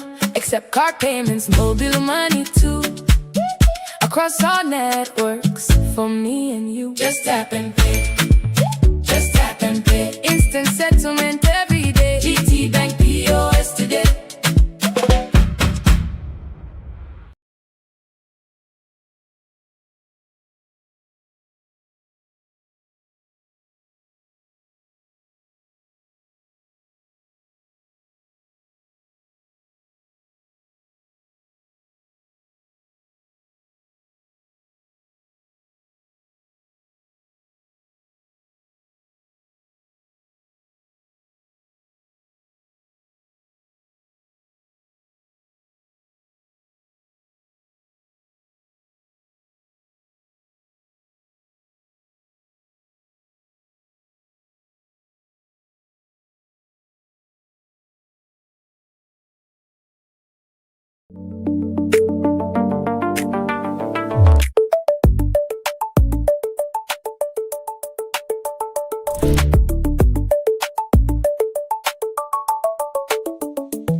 Only a mother knows how miracles happen, how the spark of an idea becomes a heartbeat, how a universe is formed in the quiet of her womb. Only a mother knows how to house a galaxy in her body, how to speak its light into existence and weave the thread of life in her gentle hands. A mother knows how to protect her child, how to swoop down and snatch it from the mouth of any danger. This is what they say. The mother knows best, guided by a spiritual intuition, an umbilical connection to her child. She anticipates every need before it arises. But no one prepares you for this. A body that betrays itself, a muddy gene pool, nerves that jam like a trigger. There is no manual for a lifetime of standing in the gap, of stretching hope to its very limit, of crying out to God, to doctors, hoping madly for anything that can bend time. Fold me back inside my own body to find that errant string of DNA and pluck it at its roots. I want so desperately to gather the mangled cells into my hands, hold them still and beg them to give me back my child, weave them into a chord, a melody, a voice that can call me by name, say, I see you, say, I love you, say, Mama. But only the silence answers back, a shadow of a word, eyes that will not latch on. Fear presses into my belly with open palms, forms a fist that knocks the air out. Strangers' whispers crowd the room, judgment falling from their faces. For the mother of this child, whose body folds forward like a question, they cannot understand this desperate wailing with no language. But I still remember how it felt to house a universe in my belly. The quiet victory of your becoming. So for this child, I reach through membrane and blood memory. Sit with you. Match my body to your rhythm. Vibrate back a love song. Even when your body is a wall I cannot get over, I will still love my way through to you. And I will wait for that one look, one step, one word, the power of one touch. I will offer up my back again and again for my rainbow child who dreams in color, who moves to a divine rhythm even when I cannot hear it, who knew that I could mine joy from this source. Of course, our panel sessions. So once again, good afternoon, welcome. It's still the 5th annual Autism Workshop and Conference, put together, of course, by Guarantee Trust Bank Ghana Limited. Want to appreciate every single one of you for making the time to be a part of us. We started with our opening ceremony in the morning. We had earlier presentations, 3 consultant presentations that were made earlier, and then now we're proceeding into our panel sessions, just to constitute us even more so that we can have our full sessions. Each of the panel sessions would have 4 members and a moderator. And so Tommy, together, of course, with Ida and Sholape, will be doing us the honors and moderating the panel sessions for us. But whilst we stabilize ourselves to bring all of us together, Mamle, where you at? Mamle, please join me one more time. She's such a gifted voice, and she also has been a supporter of us, an advocate on our various platforms, where her voice becomes a soothing reference for us, even as we get ourselves ready to constitute. So she would congregate all of us with one of those legendary African anthems, and then we'll carry on from there. If your hands are free, please help me to welcome Mamle to the stage. Hello. Hi. Good afternoon, everyone. Good afternoon. As Mr. Kapute rightly said, I am Mamle, and I'm very honored to be a part of today's event. Before I sing my song, it's titled Malaika, and Malaika simply means angel in Swahili. And I chose that song because we are all angels. Regardless your race, regardless your health, regardless whatever you are, we are all angels. And the mothers know what I'm talking about. Every mother sees their child as an angel. Every voice matters. Every person matters. Every story matters. I am a mental wellness advocate. So everything I do is to help you express yourself better and to feel better. Mr. DJ, I'm ready. Laika, nakudempa malaika. Malaika, nakudempa malaika. Intikuwa maliwe, intikuwa data.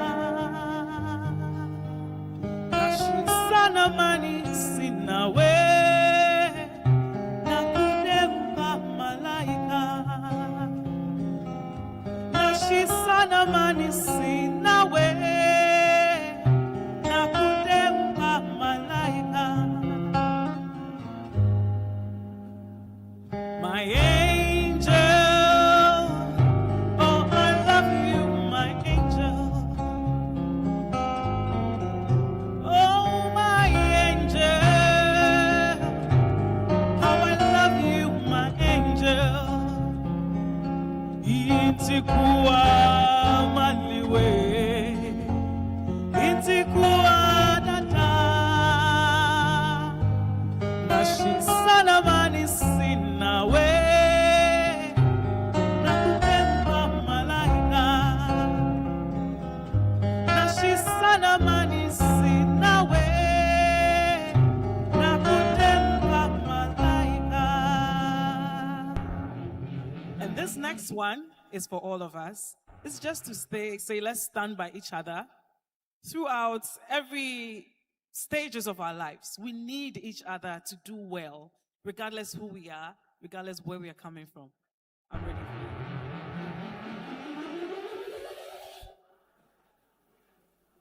And oh, I'll love you to sing along as I'm singing, because we've eaten, we need to shake it up a bit. Yeah.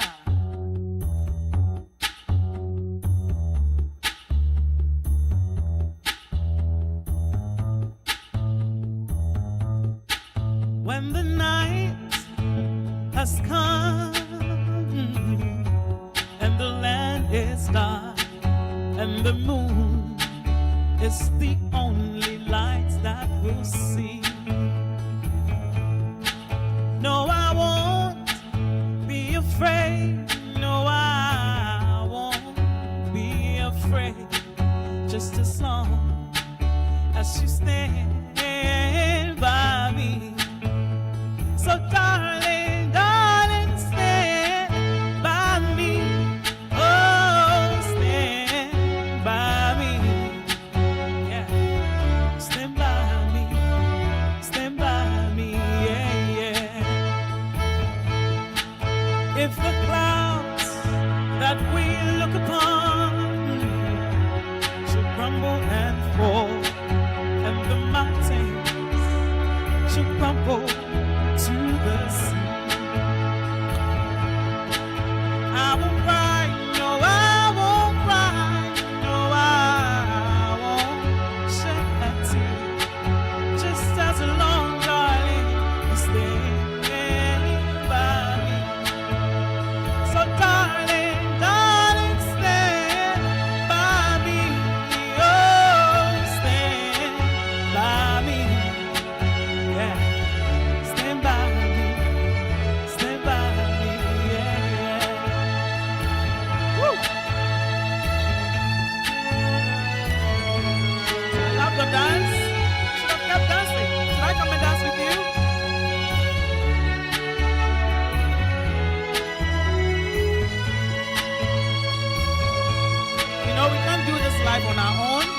our loved ones.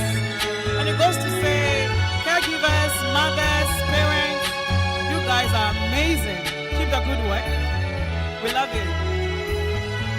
Oh, so darling, darling, stand by me. Oh, stand by me. Yeah, stand by me. Stand by me. Stand by me. Whenever you're in trouble, stand by me. I love you, so stand by me. Yeah, stand by me. Stand by me. Yeah, yeah. Thank you. Please give it up for Mamle. Give it up for Mamle. Thank you very much. Thank you very much. Now, please do me a favor. Please do me a favor. We have to, together, we have to come to a consensus on making sure that we wrap up today on time. So please check your times. It's about 2 p.m., I believe. We're supposed to be out of here by 4:30. And despite the fact that we're running about an hour late, I want to make sure that we still end at 4:30 because some are coming from further away. And we also have our special needs people with us as well. We don't want to inconvenience anyone. So this is what we're going to do. Between myself and my moderators, each of the panels was supposed to take about an hour. But please do us a favor. If you can wrap it up between 30-35 minutes, then we can do 10 minutes of Q&A for each of the panel sessions, and that should be fine with us. So whilst our moderators and our panel session members align themselves on us, please do me a favor. Apart from the first row, if there's a seat in front of you, I'm promoting you to that seat. Please do me a favor. To everybody in the auditorium, wherever you are sitting, if there's an empty seat in front of you, please come all the way and fill that empty seat for us. I beg you. This is very, very important. We want to make sure that the optics are right, that we're able to capture ourselves well and represent it well for the afternoon session as well. So please, please, if you can hear me, wherever you are sitting, just look in front of you. If there are empty seats, just come all the way up to the farthest empty seat in front of you.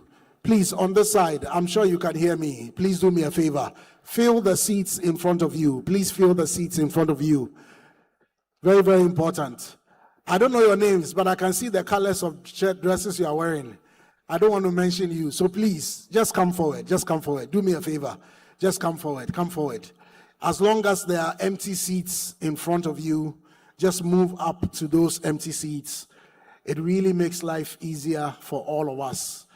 Please keep it going. Madam, you can see me, I can see you, you can hear me. So please just move forward. Please move forward. It won't cost you anything, I promise you. And the dollars are in front as well. So the more you come up, the better it is for all of us. I'm truly grateful to all who have cooperated with us. And so we want to start off with our panel sessions for the afternoon. And so this is what I'm going to do. As I invite the moderator and panel members, I'll give a little brief on the moderator. And then once the panel are seated, each member can just give a minute's brief of themselves and what they do. So it helps us to achieve it as well. So for our very first panel, it will be moderated by Tommy Agbola Adeleye. And then panel members are Dr. Bernadette Kilo, Dr. Ruth Apau, Camille Proctor, and Dr. Isaac Bano. If all 5 of you can please make your way up the stage. And once you make your way up the stage, I will take the brief to give a little bit about Tommy, who is our moderator for this first session. So Tommy is joining us all the way from the UK, and she's a lead speech and language therapist at the multidisciplinary practice in London. She works in clinics and schools assessing both pediatric and adult patients. Please, a round of applause for Tommy Odeleye, who would moderate this session, hopefully in the next 35 minutes. Thank you so much.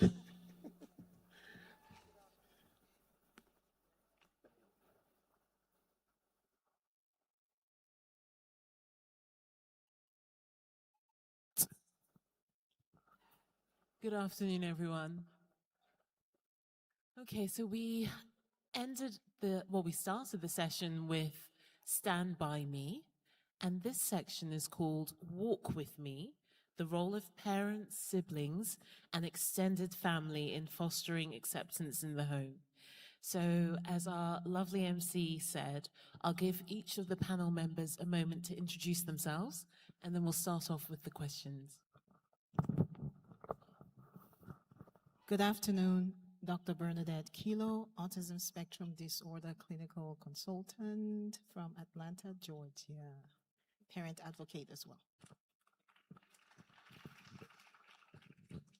Good afternoon, everyone. My name is Dr. Ruth Apelpong. I'm a pediatrician at the University of Ghana Medical Center. I'm also the General Secretary for the Pediatric Society of Ghana, Greater Accra branch. And I'm also a child health advocate and also a mother on this journey. Thank you. My name is Camille Proctor. I'm the Executive Director and founder of the Color of Autism Foundation in the United States. I am a crisis intervention trained consultant, and I'm an advocate for inclusion by design. So, Dr. Isaac Bano again, an ENT senior specialist, so I take care of both adults and children, but subspecialty in pediatric ENT. I work in the Ashanti region. I also part-time senior lecturer, KNUST School of Medicine and Dentistry, and the vice president of the ENT Society of Ghana. Thank you. Thank you all. So I'm going to start with Ruth. We hear a lot about autism awareness, but not so much about autism acceptance. To you, what's the difference between the two? All right, so thank you for the question. So yes, like you've said, most of the time we are talking about awareness. And this time I'm very happy that we decided to go into a different direction to throw light on acceptance, because awareness in itself is having the knowledge. It's sitting in your head, you're aware of it. We've been talking about awareness into action. Like Larry demonstrated, when you have awareness on one side, how are you really moving it for it to change lives, for it to make impact? If it's just sitting in your head and you don't apply any intentionality, then really we are not going to make any change. So that's when acceptance comes in. Acceptance is when you embrace that this is what it is. This is your child. You accept how unique your child is. You show your child all the love, care, and support. And when we start to do that within ourselves as parents and caregivers, it translates into the siblings, extended family, community, society, and the world as a whole. Thank you. Thank you. So following on Ruth, you wear two hats. You're a doctor and you also have a child who's on the spectrum. What does acceptance look like for you in practice when it comes to the community, healthcare, family? What does it look like? It's been a very heavy load to carry, I should say, because you've learned what it is in the books, and then when it really becomes your reality and you start to live it, then you truly understand what you've learned in school, I should say. Acceptance in itself, really, you have to get to that point where you know this is the uniqueness, I keep saying, of your child. In the hospital setting, I'll give an example from the work I do. Even with my own colleague, pediatricians, healthcare workers, I see the confusion all the time. Even yesterday, I would make reference to one child I took care of. And because I have the experience, really, I sailed through, because I knew how to relate to the child, trying to distract the child, because definitely I have had experience. And then I go to the ward, and then the first thing I'm told is, why have you admitted an aggressive child to the ward? And I said, no, but that child isn't aggressive. And then it really dawned on me how we know about it, we are aware of it, but really people do not know what to do. People are still very confused. And I think human nature in general, we are afraid of what we do not know.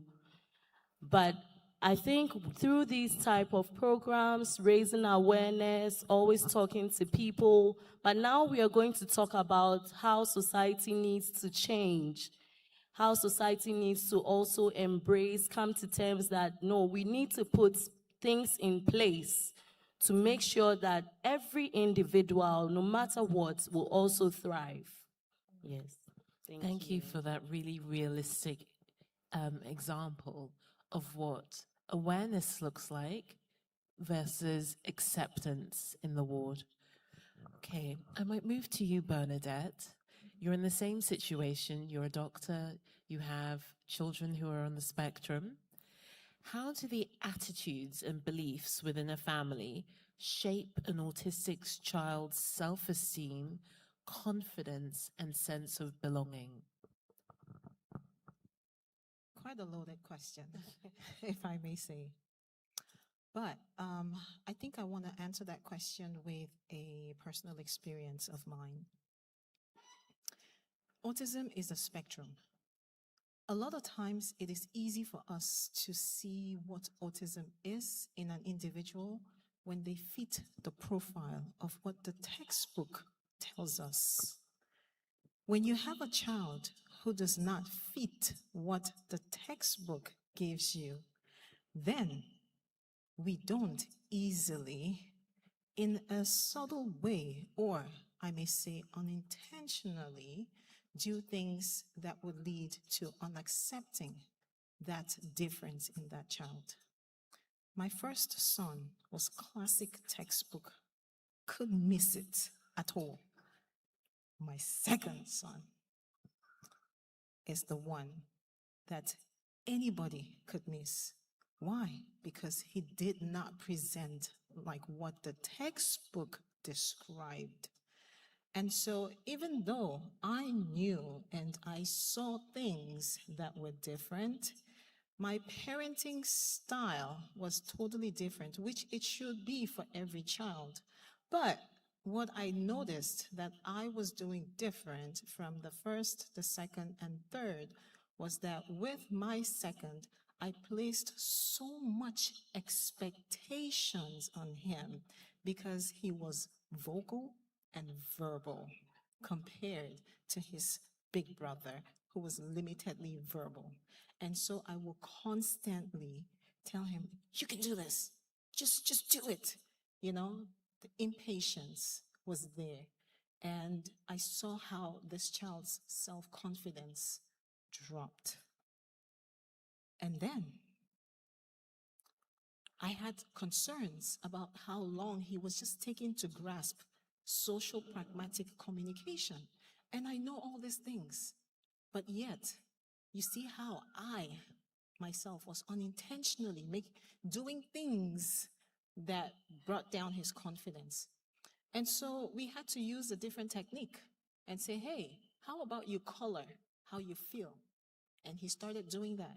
But I noticed that his coloring was very geometric. And so I said, why don't you draw how you feel? And then we started drawing. And that is how we saw this child blossom. He started communicating through his drawings. It became a totally different person. And so that was how acceptance came by, when I had to make that conscious effort in my mind. They're all different. They will present different, but you have to accept all the differences within the difference. Thank you so much, Bernadette. I'm going to move to you, Ruth, again, and just ask you to name a few ways families can unintentionally hinder acceptance, even if they've got good intentions. Yes, so I think that's what Bernadette just described. Sometimes we just focus on the diagnosis And even that, I'll say it cuts across chronic diseases in children in general. Sometimes we tend to focus just on the diagnosis, just on what my child cannot do, just on the limitations, and then we forget to even simply enjoy your child. And for me, I'll even tell you how personally I started to overcome that. I haven't completely overcome it, but this was the awakening moment for me when one day during a consultation, a mother came in with her child, and my goodness, I've not seen a more physically deformed child ever. Every part of the body, there was something going on from the head straight to the feet. But what struck me was how the mother was handling the child. My goodness, I couldn't believe it. Oh, Kofi, wait, we have kept long at the hospital. When we get home, I'm going to make your favorite food for you. Was singing to the child, trying to console the child. And it was just so heartwarming. I'd never seen anything like it. How the mother just was treating her child was very humbling. And from that day, I asked myself, what is wrong with you? What are you doing? I need to get over this. And from that day, I started to try and look at things differently. And honestly, sometimes we go through the grieving, we go through the disappointments, the heartbreak, but sometimes these things are even blessings in disguise. It makes you a better person. For me, I would say it's even made me a better clinician. So sometimes we need to get over looking at what society really has constructed for us and take it up in our own stride that this is your child and no one will be able to do a better job at mothering or parenting that child than you can. So I want to even use this as the opportunity to encourage all the mothers here. Do not focus on all the negatives. Like you said earlier, even with the ma, it's an important achievement. Celebrate like you would never. And the next thing you know, it will be mama. Thank you. Thank you. All right, I'm going to move to Camille.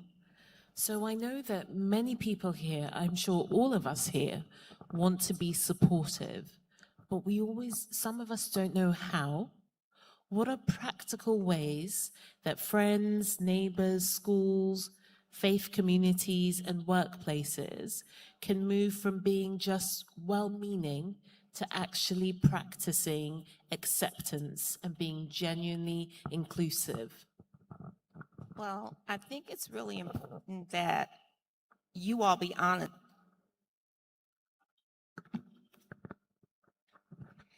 That you be honest about what you need. I think too often we're ashamed to say what we need. We need something, but we don't know how to ask for it. And you say, well, they don't know what I'm going through. So then you let them know. I have a child who constantly hits his head up against the wall until it bleeds. I have a child that has seizures. I have a child that does this, that. I don't get any sleep. If I could just have someone come and sit with me so I could take a nap and someone just watch this child, it would help me a lot. If you would go out into the and advocate for me. If you would go out into the community and advocate for me, meaning talking to the government about your neighbor who has the child that won't eat, talking to the government and just talking to people all over and telling them the same story over and over again. I know it sounds redundant, but people don't know what they don't know, right?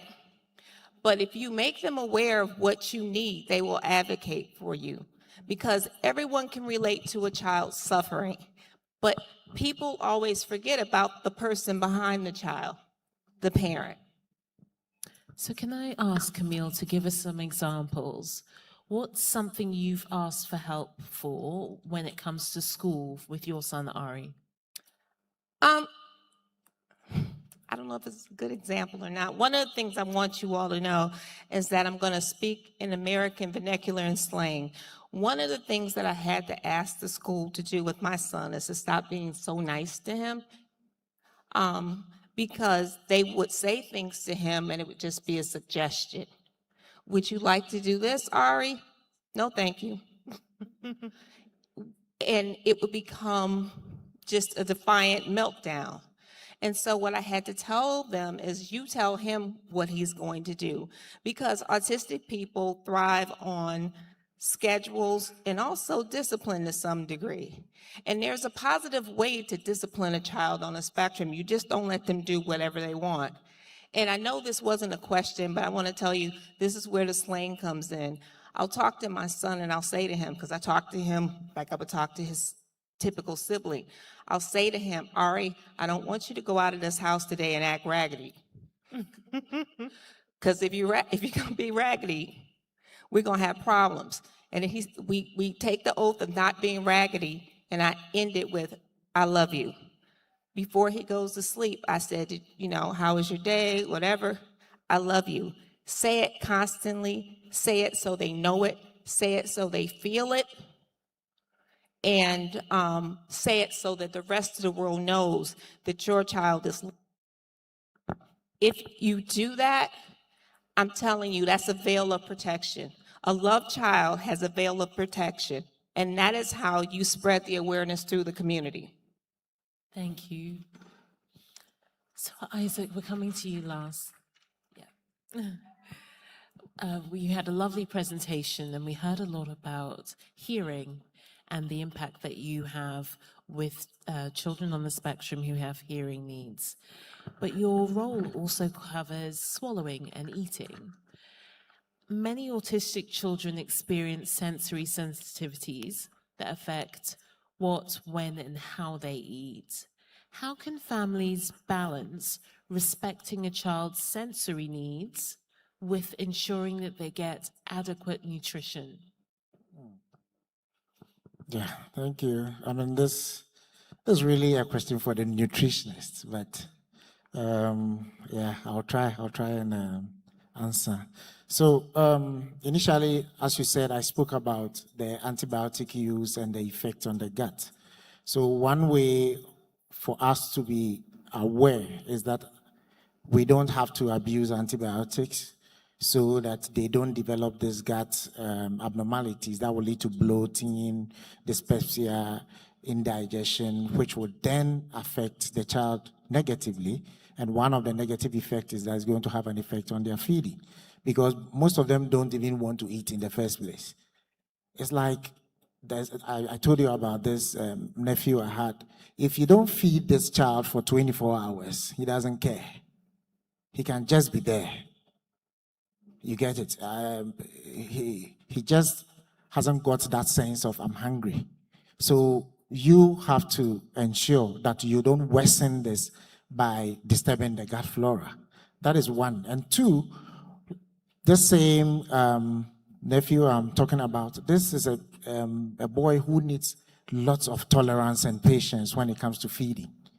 You as caregivers and even as maybe family and friends, if we are coming in to help, we should know that this child, we need to be tolerant. Even teachers and anybody else, you need to have the patience to help with feeding this child. Thirdly, we can also look at being ready to accommodate various meals, because we are talking as a family. As a family, you maybe cook one meal and you ensure everyone to eat the same meal.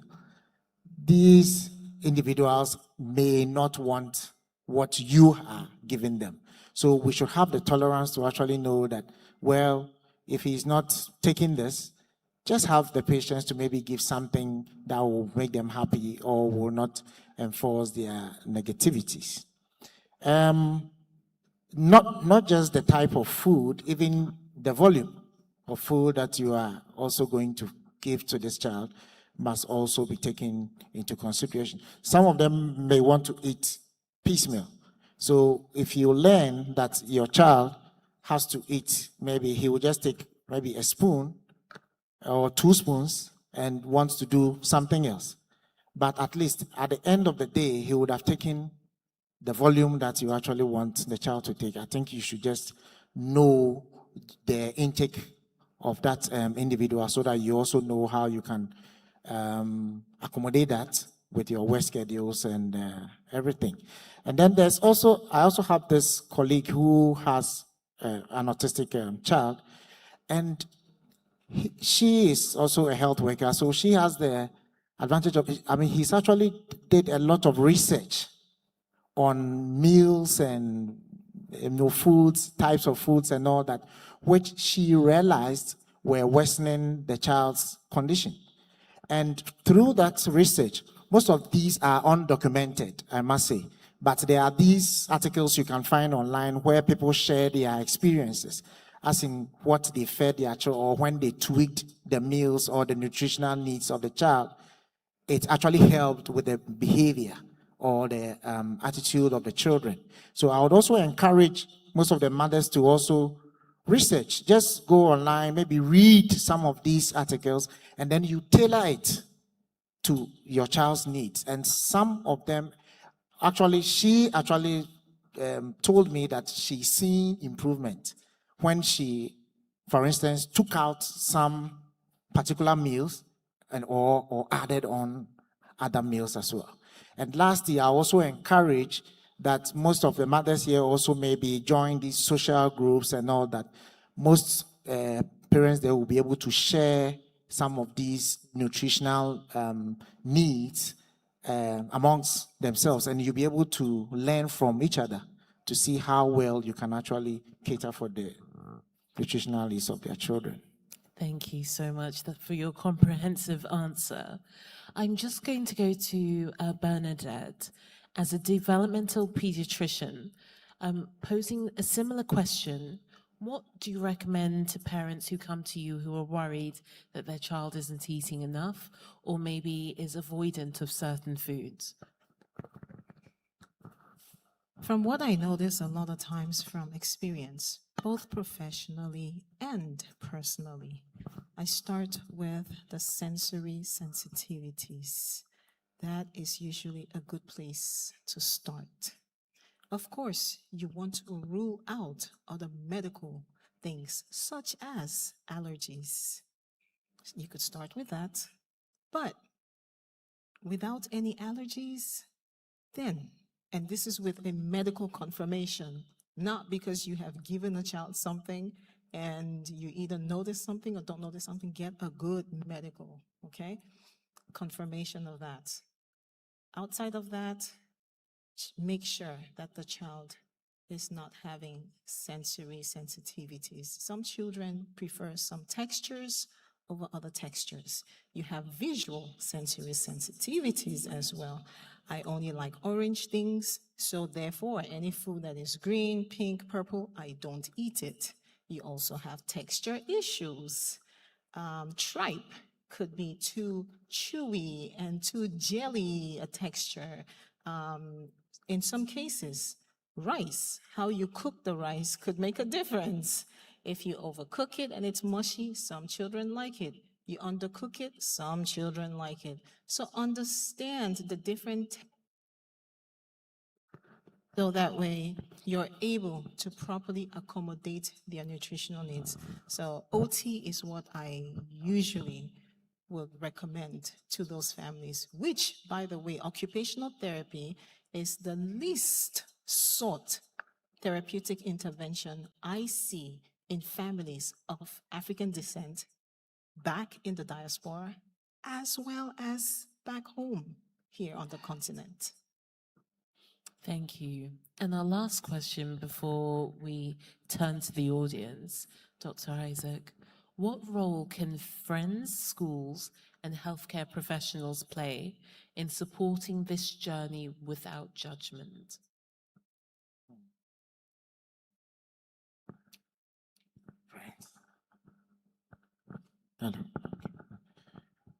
Without judgment. So one thing is what we are doing here. We're creating the awareness. So people actually fear what they don't know. So once we are able to let them know what the whole autism spectrum thing is, that is how they will learn to accept it. And once they accept it, then we are sure that then they will be willing to learn and learn the various intricacies surrounding these conditions when it comes to maybe their sleep, their feeding, everything we've discussed here. They will learn to accept them, and then they will be willing to help such children to navigate this harsh terrain we have in this world, and especially in their world. Yeah. Thank you very much. So I think we've got some roving microphones in the audience. Does anyone have a question for any one of our panelists?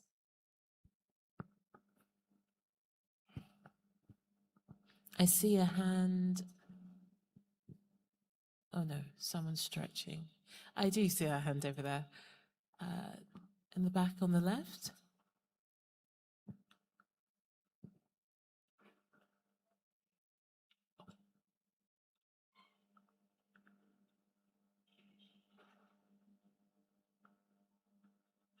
If you can stand up so they can find you. Just there, back. Next to the lady in the white shirt standing up. Okay, that's fine. Okay, thank you very much. Mine is a general question. I've noticed that it's mostly the mothers that are sharing their experiences. So I want to find out where and how the fathers can come in. Any practical tips? Okay. I'll give that to Dr. Ruth. Okay. So, you know, some of these things is because of how society has constructed the normal. And I'm happy to say that now I see most fathers even being more hands-on than when I previously started working. You know, previously it was more of the mother is the one who directly cares for the child, whilst the father goes to make a living to support the home. But whatever we have said towards mother actually applies towards father. And one observation I've made here, and if there are some fathers here, you can actually correct me, is sometimes fathers are a bit more emotional than we think, and they are not even able to cope as well as we, the mothers, are. And as I said, it's sometimes even difficult for them to come to that acceptance than we, the women, are. So it's all about carrying them along, educating. This is not something that it's on one person's shoulders alone. Fathers always are very welcome. We want to encourage all the men as well to come on board. There's no reason for you to shy away. I know there are even people who have left the women, as you mentioned, that most of the time they think it's caused by the mother. So there are people that the fathers even leave them to their fates. But this is like a journey that is not just one-sided. So we encourage all the fathers to also come along and support. Thank you. And we've got one more question. Please, I have a child as my firstborn with he's just sitting by my side. He's diagnosed ADHD and also Autism Spectrum. And since being diagnosed, I think he doesn't focus at school, so was rejected and no one to take care. So sometimes I stay home, my husband go to work, and sometimes he too will be taking care of him and I'll go to work. And I was advised to send him to a special school. He has been enrolled into the school, special school at Cape Coast, but the teacher told me he doesn't sit and he's not cooperating. And if I get to the school, I see him running up and down. It's like still the same, and I don't know what to do to help him cooperate and also focus. Okay, I might give that to Bernadette and Camille to answer. Okay, I just have two things, okay? Occupational therapy. Number one. Yes. Get his sensory needs addressed, like yesterday. Number two, behavior speaks. Collect data, see when it's happening, so that they can best support him in all environments. That's it. Camille? Okay, thank you. Yeah, that's exactly what I was going to say. You really need to put in some work paying attention to when he does what he does. So when he's overly active, you need to be mindful of the time that he was doing it, what was going on when he decided to get so energetic. But I just wanted to say something to the gentleman. It's not, dads can start support groups. We have a support group in our organization. It's just with dads. I don't know what they talk about because I'm not a dad. But they meet twice a month and they're very proactive. And I think that dads are really an important part of any child's life, And I think that sometimes, no offense because I'm a mom, but sometimes the children are a little more responsive because it's just not seen as much in regards to the disability community. But I see a lot of dads out there and I think you all can do it. So if you don't have a support group, start one. You have to be encouraging of each other. You have to hold each other accountable because as a village, we have to take care of these children. Lovely. There's actually one, but I'll probably have to find out details and share with you. Yes. And ma'am, I would also advise that as part of your observations, also take a look at the diet of the child. Maybe they are feeding him too much, sugar and those energy-giving foods that always make him hyperactive. So sometimes you also have to look at that. Okay, so that was a lot of information. Did you get that? It was following the getting an OT to have a look at his sensory profile. Do you remember Lamre Durilay's talk where he had the chart and monitoring when different behaviors came? Looking at the diet and seeing whether sugar and other things might be affecting the behavior. And then for the father who asked the question, maybe start something of your own.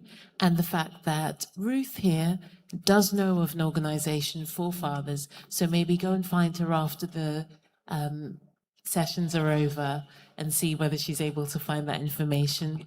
Otherwise, all the fathers here, maybe go and find that lovely gentleman who asked the question, share your number, start a WhatsApp group, see what we can do ourselves.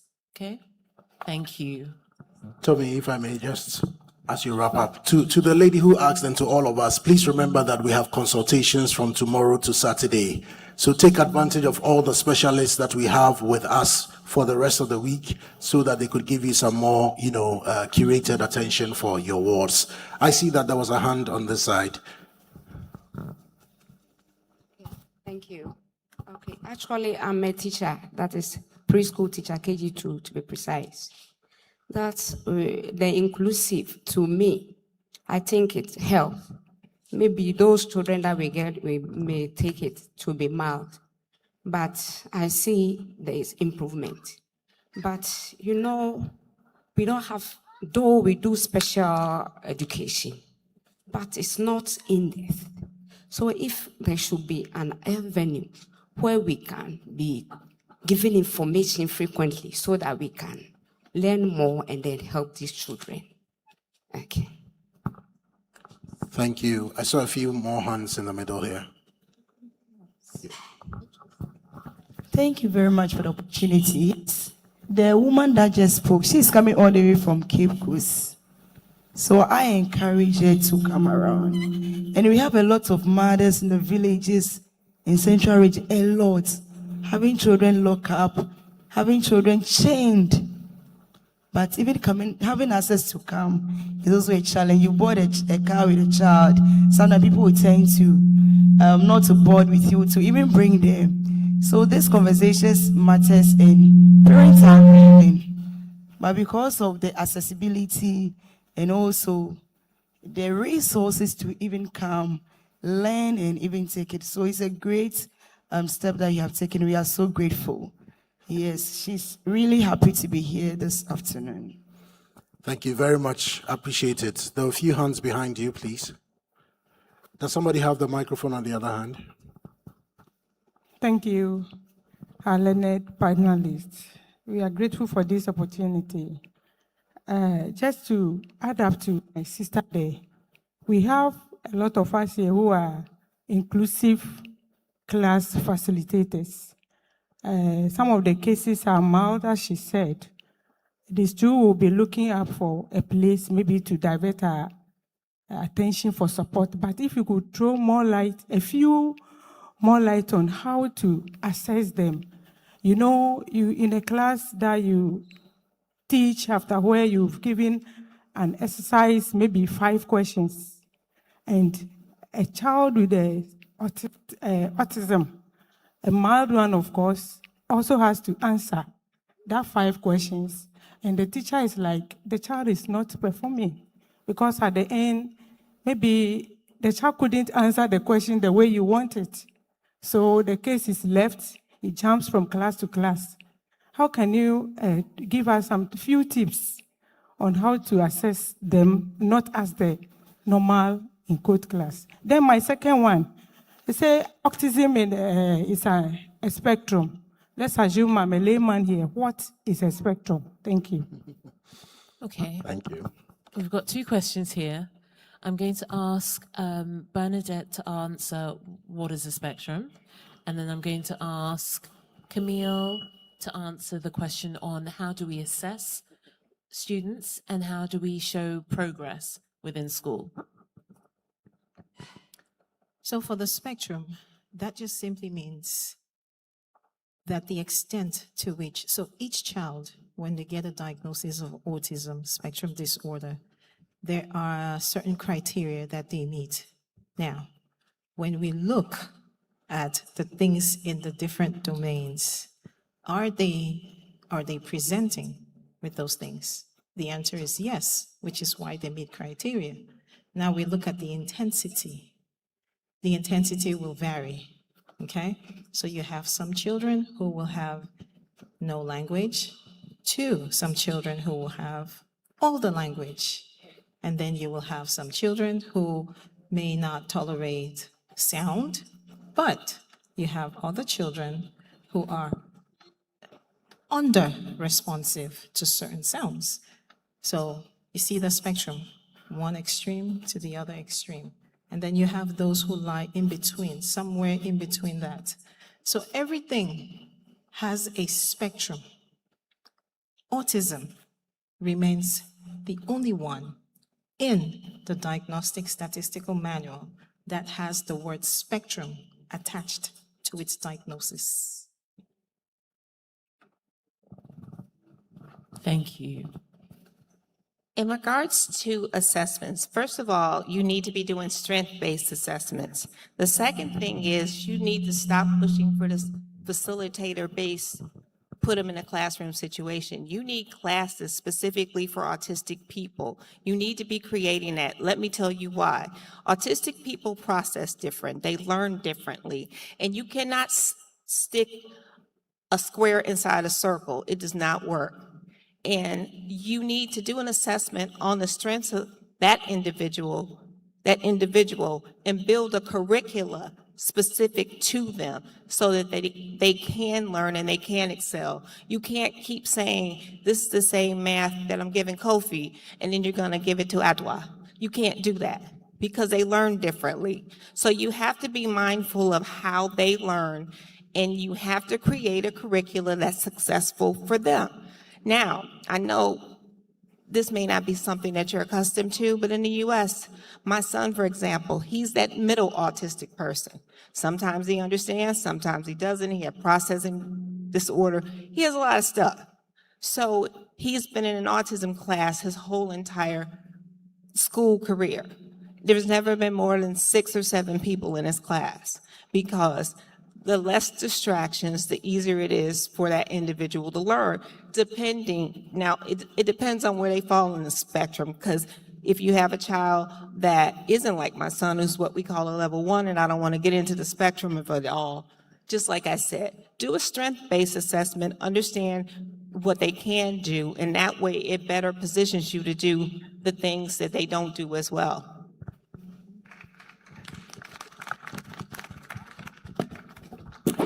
Okay, so just to save up on time, I'll take 2 more questions at this point. I think somebody already has the microphone. 2 more questions for this panel, and then when the other panels continue, we can add up our questions in between. Please go ahead.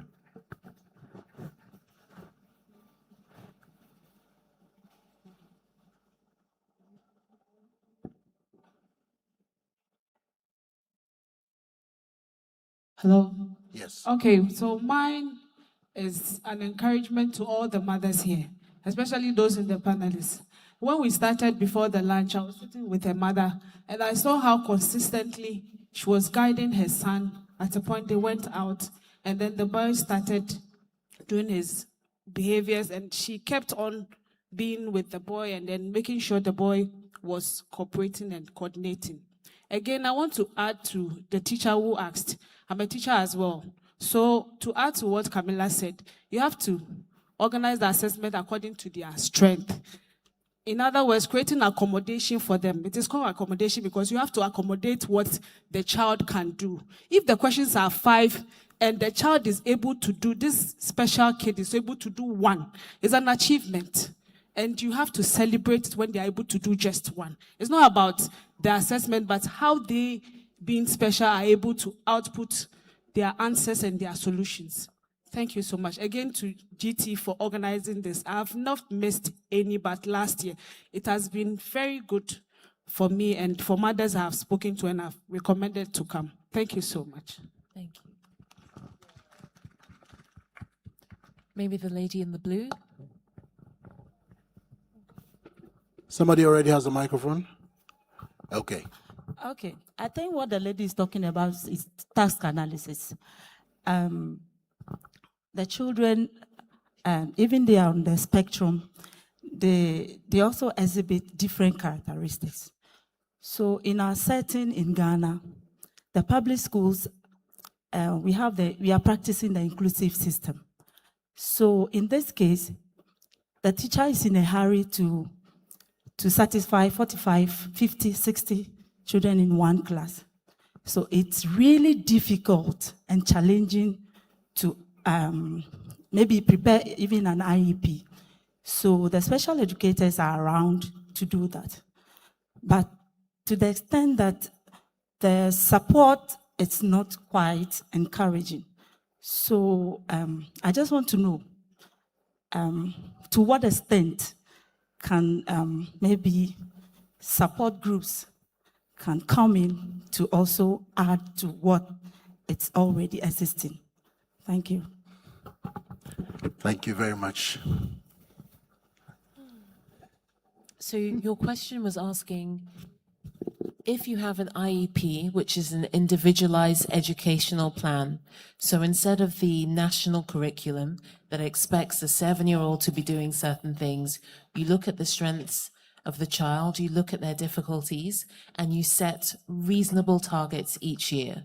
You're saying that's set by the SEN specialists, but as teachers, you still need more support. What kind of support is there available? That's the question? Okay. Or I might actually go to the specialist SEN professionals that we do have. I might go to open it up to either Afiz or Zuzi or some of my Ghanaian colleagues here. Do any of you want to answer this question? So the next panel is going to Okay, so cover that. my understanding is the next panel session is going to focus a bit on the question you're asking, so we'll address that from there. So I think at this point, it's a good point to wrap up on this panel. Please, a round of applause to them. If the panel members can please come together for a quick photograph. So whilst the photo team does the photo opportunity for the panel, we want to say a big thank you to Tommy, to Dr. Kilo, to Dr. Apau, to Camille, and then to Dr. Bano, who have been our panel members for our very first panel session for the afternoon, focusing on advocacy, the role of family and friends in fostering acceptance in communities.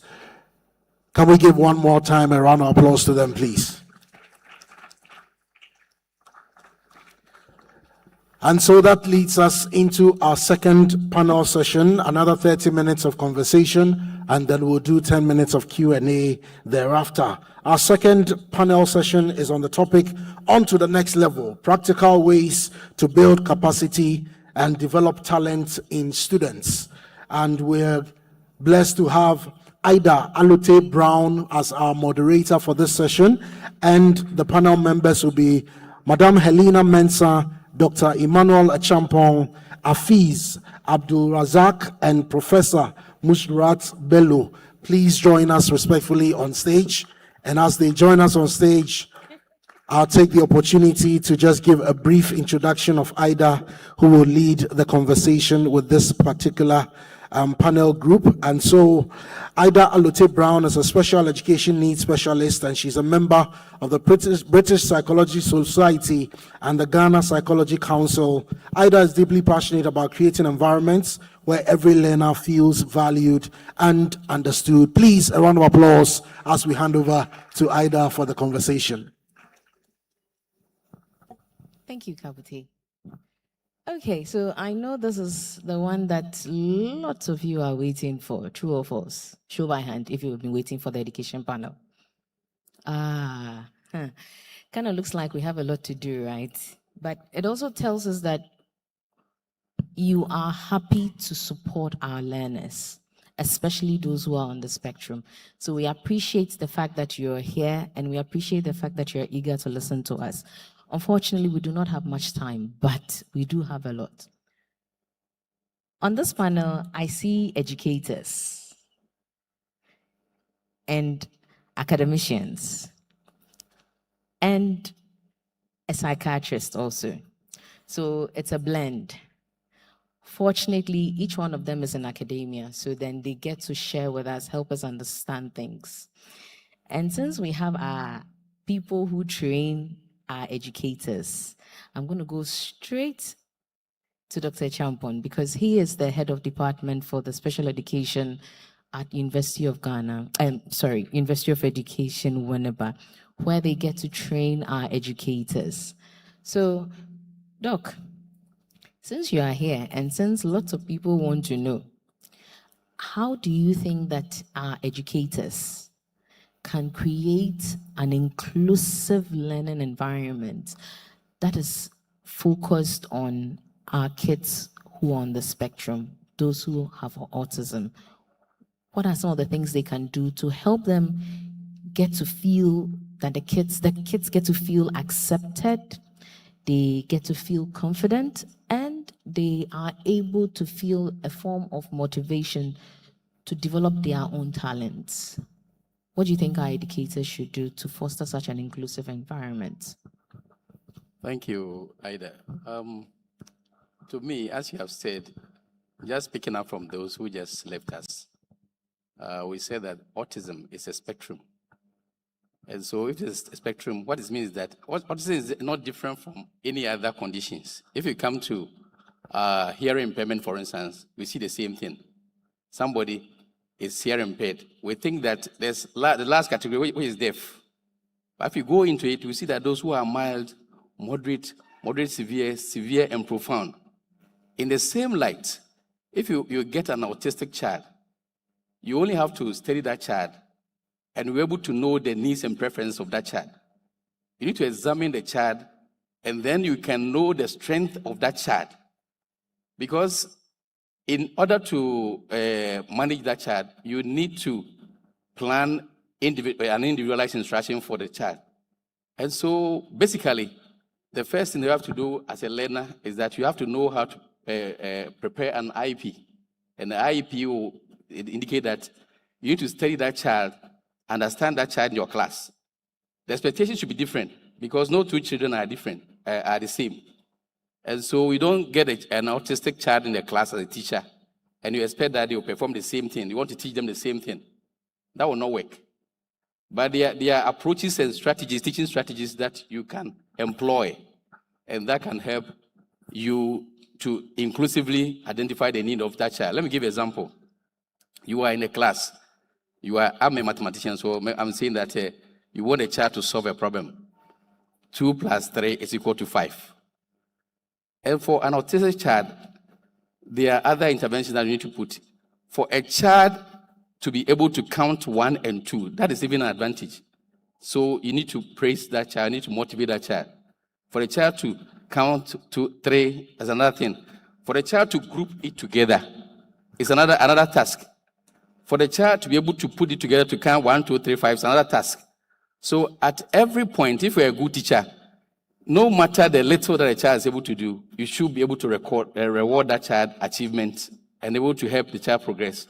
So in inclusive setting, we should not treat 2 people at the same time, at the same strength. So we believe that there are so many approaches that we have.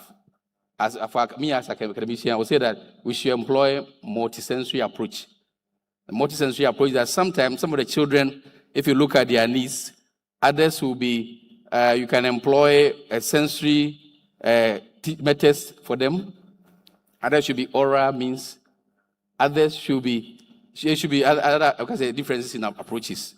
And so once you are standing from that perspective, then we can contribute to meet them inclusively in the classroom. I think that has been my first. Okay, thank you. Then I would jump on to Hafiz.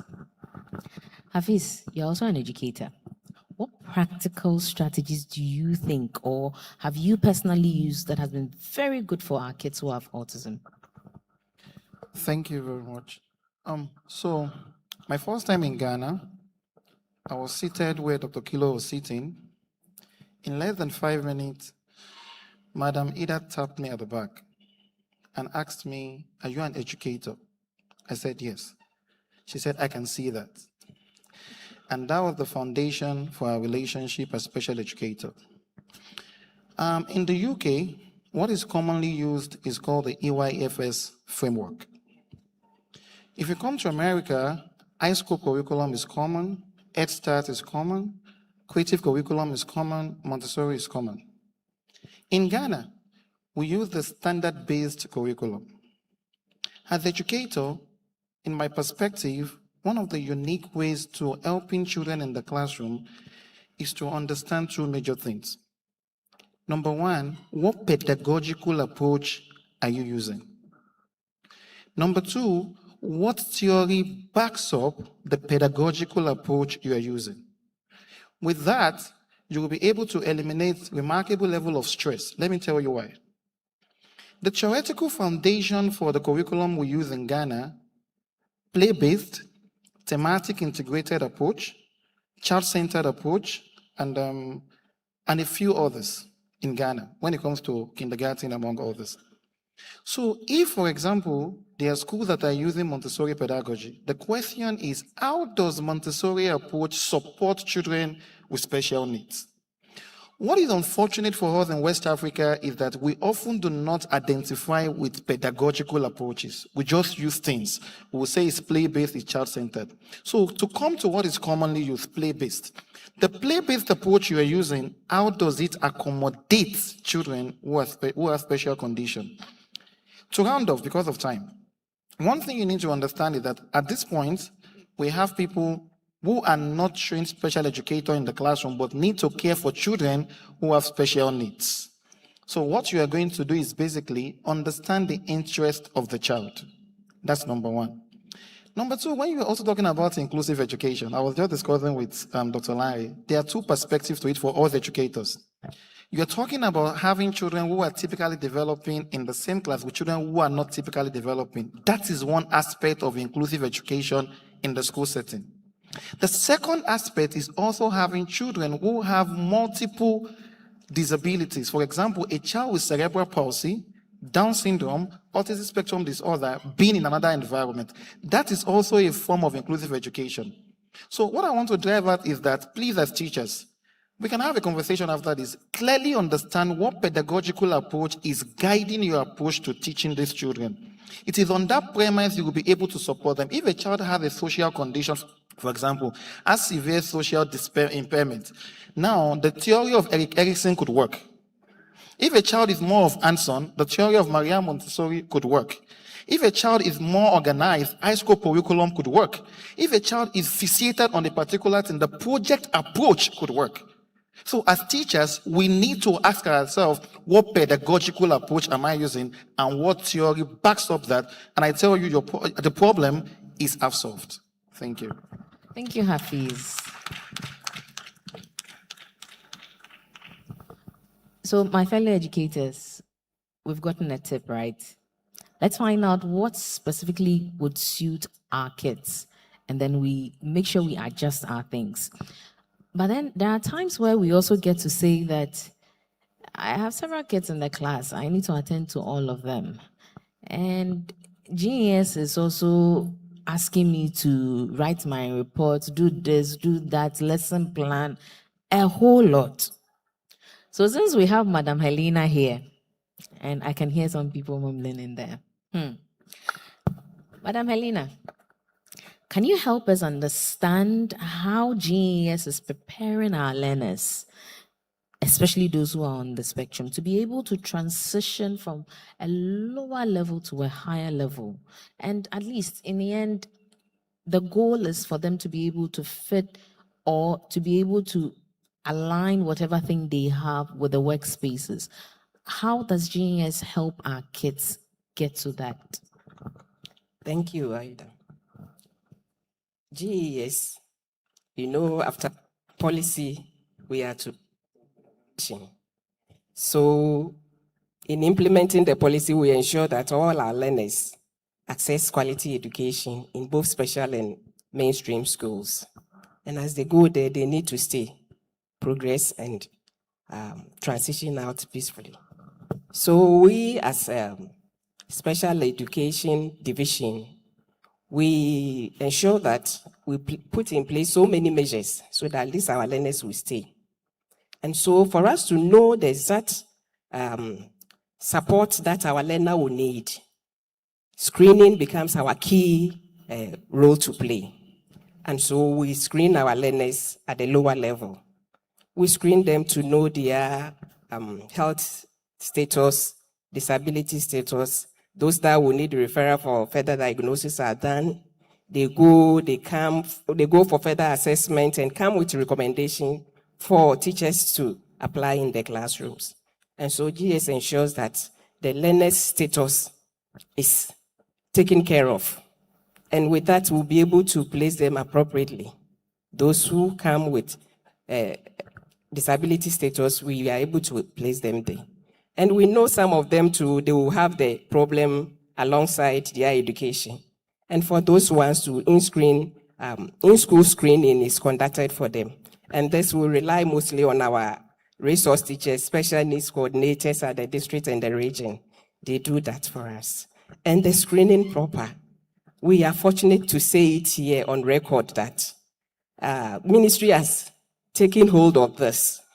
I was telling people somewhere that we used to do it in thought, but fortunately for us, it has been taken care of.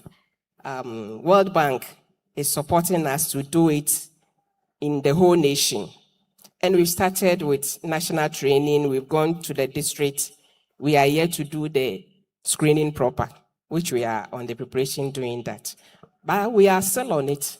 We do it that way. So when they get into the schools, we provide them with the assistive devices that they will need to thrive on with. And so looking at their status, the kind of device to give them.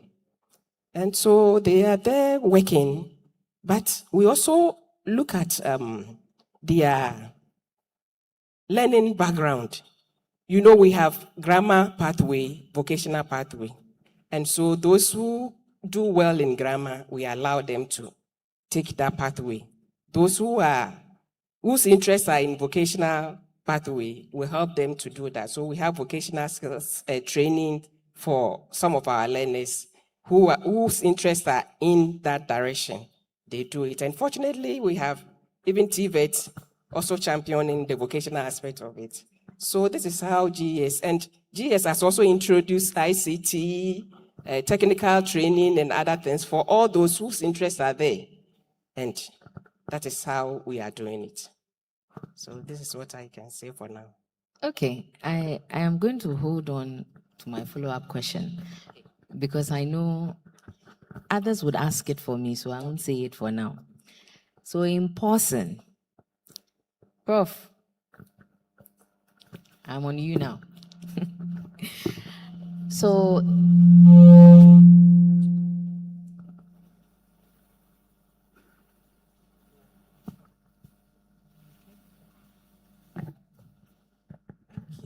Thank you. okay, so Prof, looking at our kids who are on the spectrum, we've talked about how to work with them in school, in class, support them, find out what's the basis, and then how best we can move on. And looking at you being a psychiatrist also, what do you think an ideal way of building capacity for our learners should be in the classroom? Okay, thank you very much. As much as possible, I'll come to the level of everyone to understand this. I am a psychiatrist. I'm also an educator, and I work with teachers, families across different settings. The first thing to be noted is that the school setting is not meant to just admit the pupils or individuals with autism, but in addition to admitting them into school, they are meant to be accepted, supported, as well as make them feel respected and dignified, such that they could thrive in the school environment. So for the school environment now, it's important that educators, teachers, school leaders should understand that they're not just teaching, they're also talent scouts for these individuals. They are meant to help develop the capacity in addition to exploring the hidden talents or even some talents that appear to be obvious. And I'll say that could be looked at in two perspectives.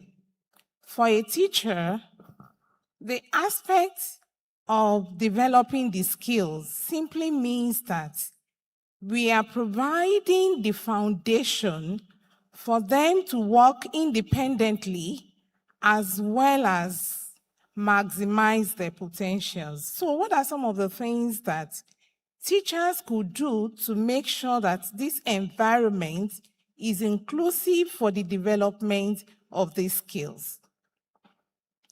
On a daily basis, they are meant to interact with the individuals in addition to teaching them. So observation is key. They are meant to pay good attention to interests that they appear to have skill in. And when they clearly observe this, the next thing is that they should document. After documenting the interest or some of these strengths or the abilities that they're observing, then they will move on to work with, we are first identifying now. Then they will ask parents some questions. That is, they are working in partnership with the parents. And in addition to that, they will also work with the other peers that they're using as peer for the individual with autism. and they're documenting all this. So to nurture these strengths, they should also remember that they are not meant to look at the deficits. They are meant to explore for the abilities, the strengths, and the area of interest. I'll give an example. The last autism consultation in Nigeria last week, there was a child with autism, and the child was being engaged by one of the therapists. But there were papers and a pen on the table. At the end of the consultation, one of the therapists just observed that this child had drew a lot of fantastic, different things on the paper, and they had to go back. So this appears to be an interest or a talent that was observed. Now, after the observation, the teachers in the classroom are meant to nurture this interest, talent, abilities, and that comes to identifying those exceptional talents for them to excel.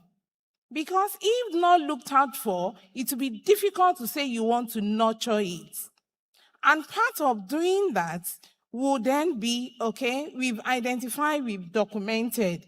We could then incorporate that interest into varying classroom activities that will be interesting, and we'll be able to work on it on an individual basis. And there are many other aspects of nurturing this, including having a peer buddy for the child in the class, including having to ensure that we have sensory-friendly environment. Then we try to build the leadership based on the interest. For example, they may start to develop clubs like music, arts, agriculture, entrepreneurship, depending on the interest identified in that child.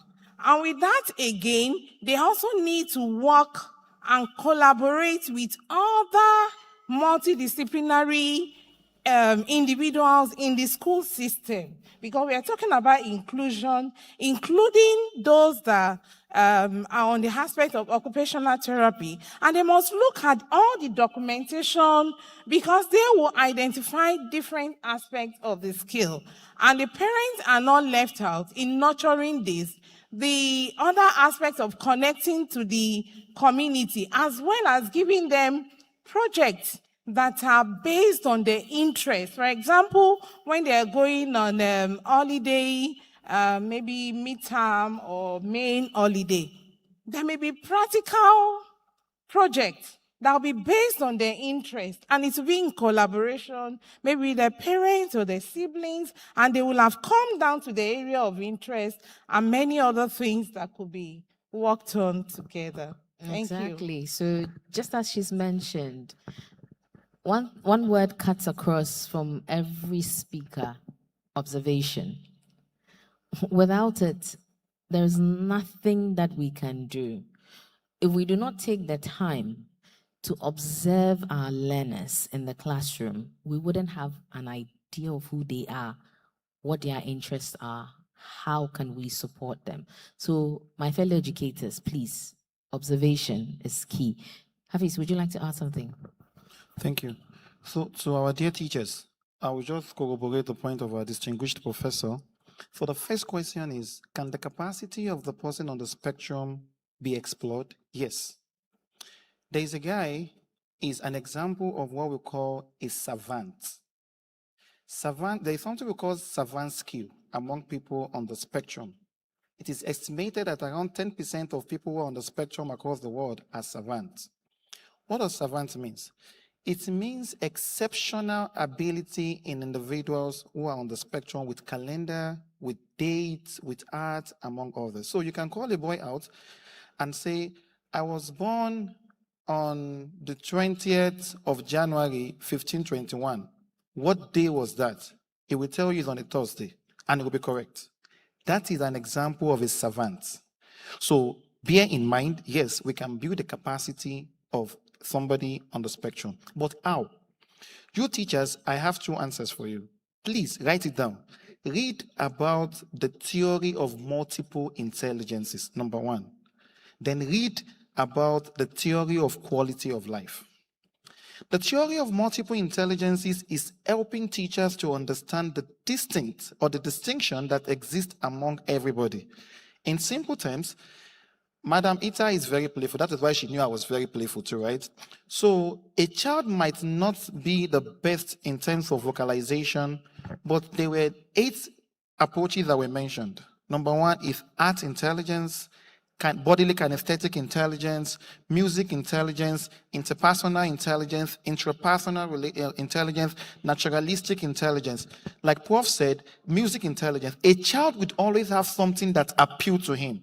But when you master the theory of multiple intelligence, it solves the problem of how can I support him, because the theory will guide you. That's number 1.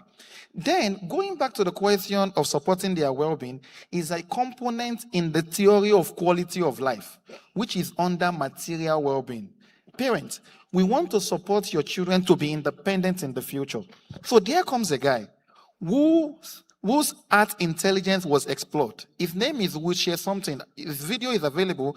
I will share with Madam, then she will share with a couple of people who are in a network. So if you're not in a network, try to be in a network, because I will share the video with her. So the video basically is about a young man who is exceptionally talented in art. Whenever he flies around, anything he sees, he would not forget, and he will paint everything. At present, each of his paints is selling for £1,500 in London. Like, he has an outlet in London that is his own shop that you can go and buy there. So parents, I understand that you have burnout, you have challenges, and our teachers are also burned out.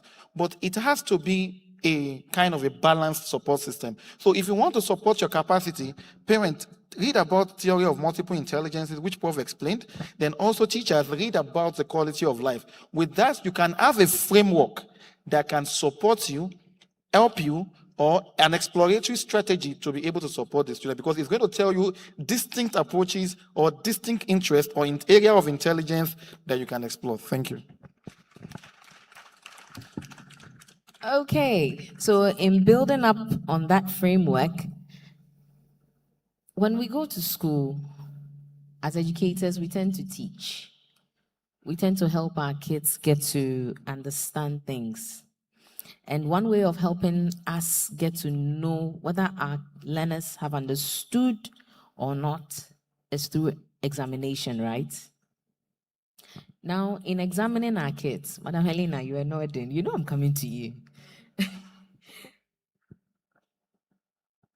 Yes, we have diverse learners in our classrooms. We are supposed to get to know what they know. We are supposed to examine them. Even with our kids who are on the spectrum being in the class, no matter the difference the learner has, we are supposed to get to know. How do we know it? What are some of the ways we should do, or what are some of the things we should do as educators? Especially looking at the fact that we have several people in here who are not trained special needs educators. And even some fellow special needs educators still do not know how to support a learner who is on the spectrum. What can be done? Thank you. Examination is for all of us. That's why we are preaching inclusion. We can't say we are taking our learners out of that, depending on their ability. Most of them are even, their ability is higher than even the normal, in quotes, individuals we say they are sharp in the classroom. So we do it just like the normal one. But of course, we know they have their strengths and weaknesses. That's how come we push in with a reasonable examination, reasonable accommodation for them, so that they will be able to also write with their peers, compete with them. But this time around, they are going to do it on their own pace. And so with this, GES is in collaboration with WAEC, and we've agreed on the reasonable examination accommodation via objectives, use of laptops with those who have problem with their limbs and they are not able to grip pen and paper to do it. They can use their laptops, they can use their tablets. Those who have problem and they can not write, but they will prefer the use of audio recorders. They are giving that. And some are giving large print and what have you. With this, we are not making them less of a human, but we are letting them know that we are part of it. Just that we have different ways of going about our work. And at the end of the day, we all come out clear. And so we have so many measures for them. They do write. And with GES, whenever we are coming to write exit exam like WAEC or BECE, we do write to the district through the regional directors. And so they will apply. Some will send their application straight to WAEC. Some will bring theirs to our place for collation, and we submit everything. At the end of the day, we get the number that applied for it. And we follow it up to ensure that they get those accommodations to write the exam and write it well. So that is what we do for our learners.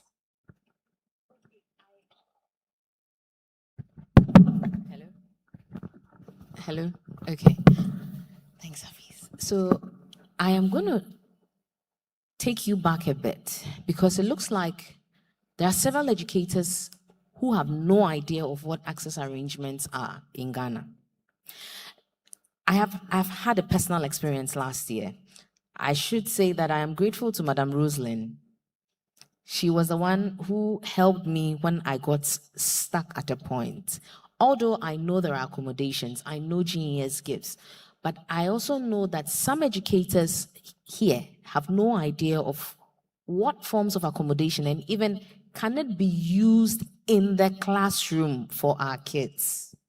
Yes, this we encourage them to use it in the class because you can't sit down to wait till they are going to write their final exam before you introduce that. It will even be a problem for them because they need to work with the gadgets to be very conversant with it before they can apply it in whatever they do. So we encourage teachers to do it right from the beginning. And this is why even the screening is so much of interest to us. Right after we screening them and knowing their needs, we provide the needs and we encourage teachers to start using it right from the schools. So in the school, if a child is there and the child will want to use audio recorder, he's allowed to do that. And so we are encouraging teachers to do it. Yes, I know most of the teachers don't have idea about what we are talking about. It all boils down to education, sensitization. And you know, most of these things mostly falls on funds. When we get funds, we do education for our teachers. But we also have even NGOs, development partners who come our way to support us do education. Some even go to some of the districts to do it. I remember Chance for Childhood. I don't know whether they are here. They are our partners. And they've been in the district, about 5 districts.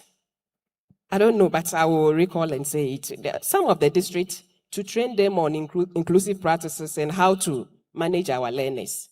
And some of the teachers here are beneficiaries of this, how do I say it?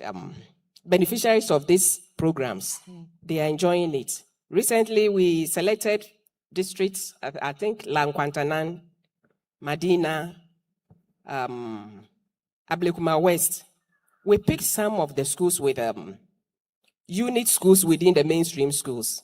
And our partners went in there to train the teachers on autism, how to manage them in the schools.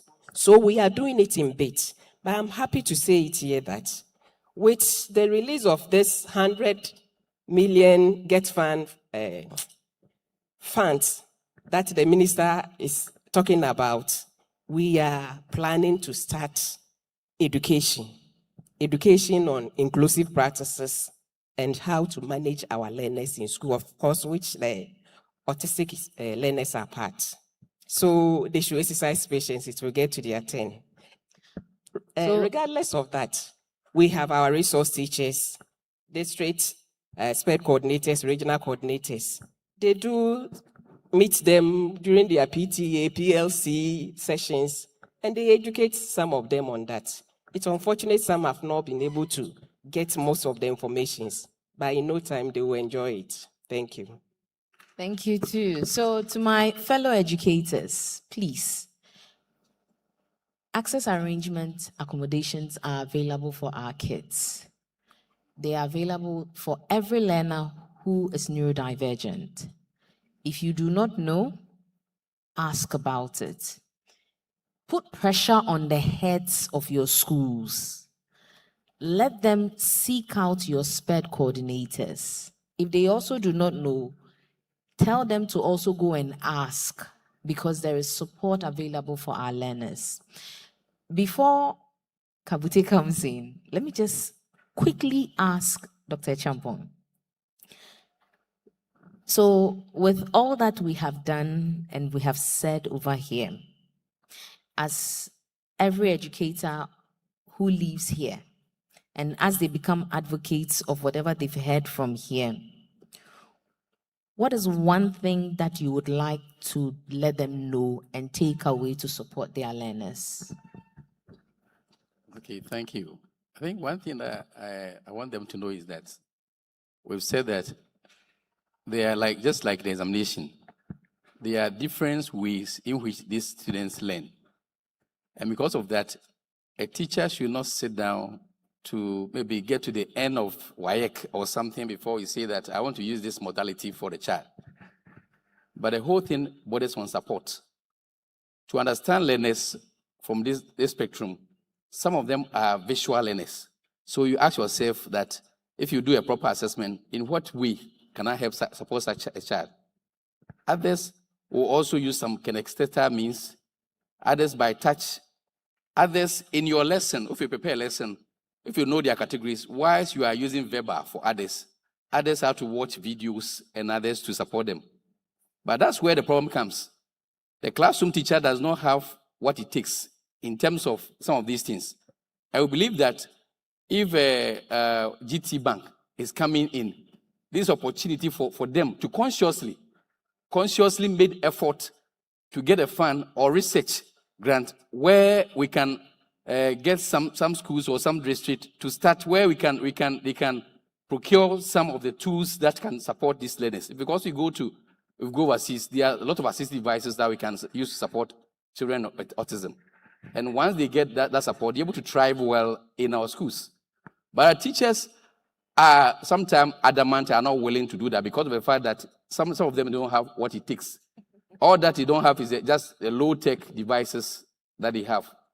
But we believe that if GTBank is taking up this issue, we're also challenging them that they should get a special fund where they can get equipment and materials to support autistic learners. When they distribute through the ministry, they can identify schools where children with autism are, and then they can also distribute these items to the learners. So I believe that it's a cooperative venture where the corporate organizations have to help us, not just to put us there, but materials for us, to our teachers, to choose for them to work. That's what we are advocating for. Thank you. Thank you, Dr. Champon. And for me, I would say that no matter where you find yourself, look at your learners that you have. There is always the opportunity to improvise. So please do that. Use what you have around you to make sure you are able to help your kids gain some knowledge. Now, I think we are ready for our questions. Thank you very much. Please, can we inspire them? Can we inspire them before the questions? Do we have my support team with us? Hafiz wants to add up a little. So now, with respect to what our fathers have said, I want to come to the early childhood level for the teachers. So regardless of resources available, take something away for yourself. And I want to appeal to the Ministry of Education that we might also have to rethink assessment of people who have disabilities. Because supporting people in the classroom is also dynamic. The severity of the disability will determine the way you are going to support them. So government should please rethink certain strategies on the different levels of this disability, number one. Number two, our mother has told you one thing to do, and you have to please learn to do that. There are 4 types of assessments. The first one is called the placement evaluation. We have the formative evaluation, the diagnostic evaluation, and the summative evaluation. In Africa, oftentimes we concentrate on the summative evaluation, like the WAEC exam, among others. But you are and a special needs teacher, for your own personal practice and expertise, you should be able to understand how to explore all of this level of assessment, number one. Number two, I would not think about examination for my friends on the spectrum. I would think of continuous assessment, because a child might need support with self-regulation, and you are teaching him to come and learn English, verbal, social studies, and if the only reason you can listen to me is because you are regulated. Like, if you are not regulated, what is English going to do for you? What is math going to do for you? So we need to be intentional in rethinking. The question is not about examination. The question is about assessment. Because a build-up to assessment with careful documentation, as Prof has said, is what is going to enhance our practice. Thank you. Either. Beautiful. Okay. Just to add something to what he said. Yes, please. I was in Germany, Nuremberg, and I attended a session. And what happened is that there's a whole professor who is an autistic. And what he does is that he's an artist. So if in the exhibition, some people, what you call Medel, a cochlear implant company, has employed that person. So the exhibition center is just a big place. When you go there, what the professor does is that when you go and you stand in front of a professor, within a short time, 3 minutes or 5 minutes, he was able to sketch you and give you a beautiful picture than you. And because of that, that is what is attracting people to the stand. And while people are there to be drawn, they are going to the stand to do that. And that's all that he does as a professor, and it's an autistic person. And so it's high time we need to rethink and maybe take our attention from only assessment. And children like that, we have to look at the corporate organizations and see how, if you ask ourselves, how many people have GTBank employees who are autistic? They need to lead the chain for us to get practical training for some of these students, and then see how we can incorporate them into our business and our occupation. And that will work best for us than always concentrating our effort in examination. So I believe in that thinking. Thank you. Okay, so I'm gonna hold on. No. Ow. Saying that what Sir said is well taken. But I just want him to know that is why GES has charted 2 pathways. We know it's not everybody that is good in grammar. So if you are not good in grammar, the vocational technical is there for you. Okay. And a lot of them have passed through that side. And they've come out. So let's take our questions, and then I know we would come back to this. I knew it. Education always has lots of people. We always win, right? All right. Beautiful. So anybody with the microphones? Okay, so we'll take 3 questions at once. Please make it as brief as possible for us. A mother, I have a 23-year-old daughter who is autistic. And I'm very saddened that the policymakers are not in for this particular panel. For us as mothers, our biggest headache is the schools. GES and the schools. If you ask any mother here, where they have wept so many times is the schools. There's no acceptance. They say it on TV, it looks very nice. But what we go through, we take our children to school and cry home every day. So what they are saying, how many special educators are we producing from our universities?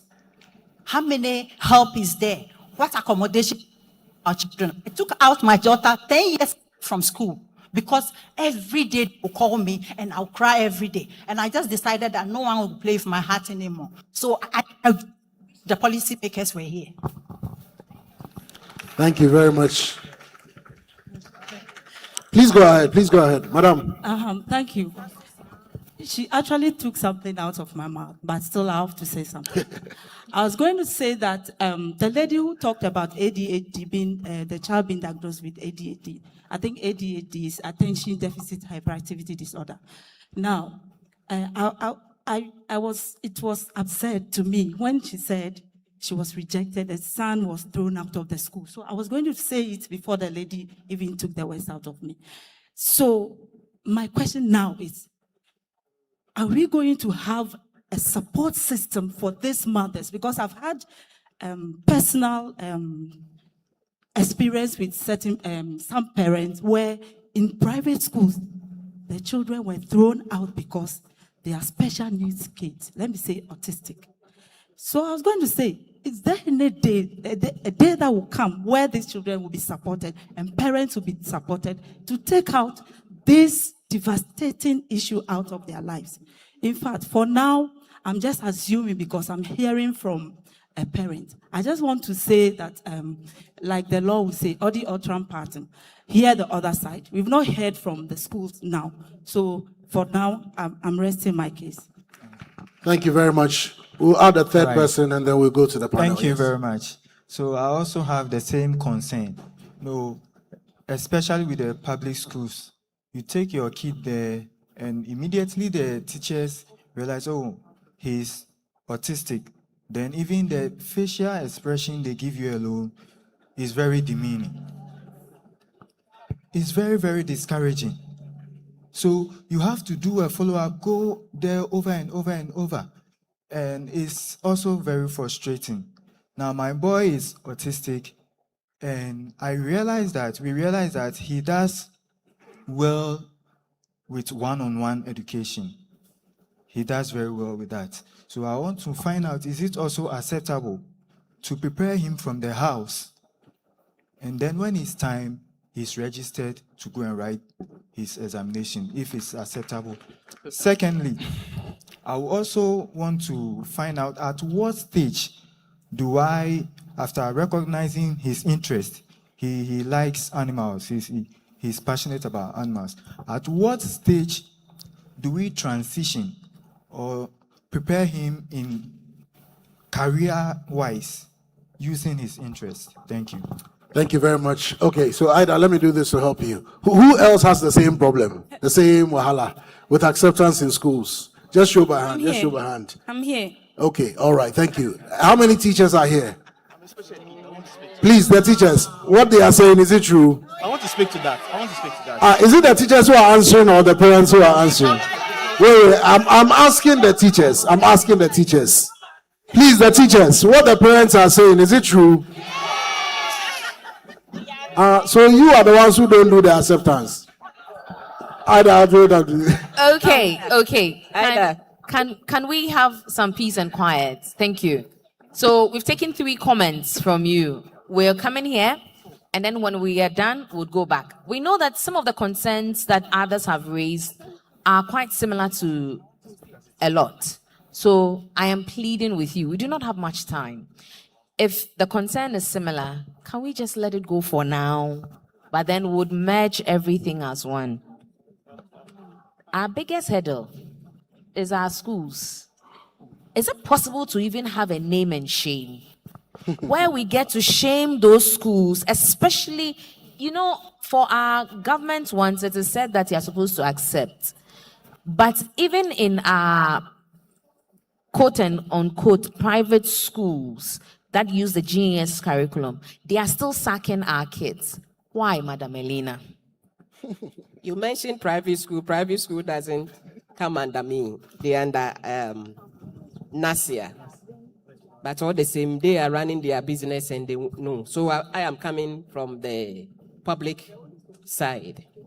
I feel for the parents who are talking about this unacceptance of their learners in school and other things. But I'm not holding brief for the school. It's not easy. You see, to mold this child is done by professionals. We do it in collaboration with professionals. I would say even stakeholders. Parents are part. Teachers are part. The learners themselves and the professional healthcare professionals. You go to most of our schools, we don't have the specialists there. The therapists, they are not there. Parents will have to visit, but it's not free. You visit at a fee that they are not able to pay. And some of the behavior, remember we've all learned here that behavior speaks. Every behavior too has what? A reason for that. And so it has to be managed before it comes to the school. We are trying there. I know parents will say no. Not enough. But not enough. But at least you've started from somewhere. Everybody has to play his or her role. You see, you send a child to school, an autistic child on the spectrum who needs to take medications and come to school. And a parent will tell you that if the child takes the medication, he becomes hyper. And he's growing fat, he's growing this and that. I don't want my child to do this, and you leave the child. A teacher handling about 20 learners. Oh, is it 20? Yeah, even more, eh? Is it 20? Yeah. Sometimes up to 60. Oh. They are even more. Or am I lying? And so you are in the school, and this child is coming. As you are attending to A, he's beating B, he's going there. What do you think will happen? The teachers become overwhelmed. And so when they see this thing coming, they make faces like they are saying, but we all need to play our role. If my child needs to be on medication, I should ensure that the child is given the medication so that all of us will have it easy in handling the learners. So I understand them, but sometimes too, they should exercise patience. We've learned here that the spectrum is different for every child. Sometimes we see somebody doing well in school. We've not found out how did it come this far. We need to learn from others, how they made it, so that we'll also go through that. And together we can school the child to become somebody in future. Thank you. So our parents, this one, we can't solve it here, but at least let's try and support each other. You know your kids best. The parents are the best people who know their kids. It is not the educators.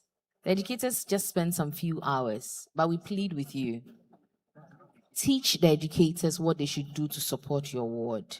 You remember what Dr. Kilo was saying? She always goes with her own profile.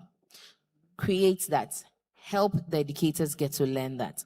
I think, Madam Helena, there was another question that was asking about if someone prepares at home because of the same issue, can the child then be registered when it is time for an examination? You know, before registration, you need to have your continuous assessment with other doctors. So I think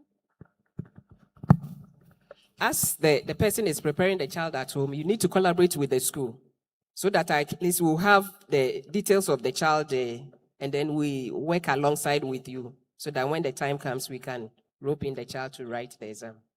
Thank you.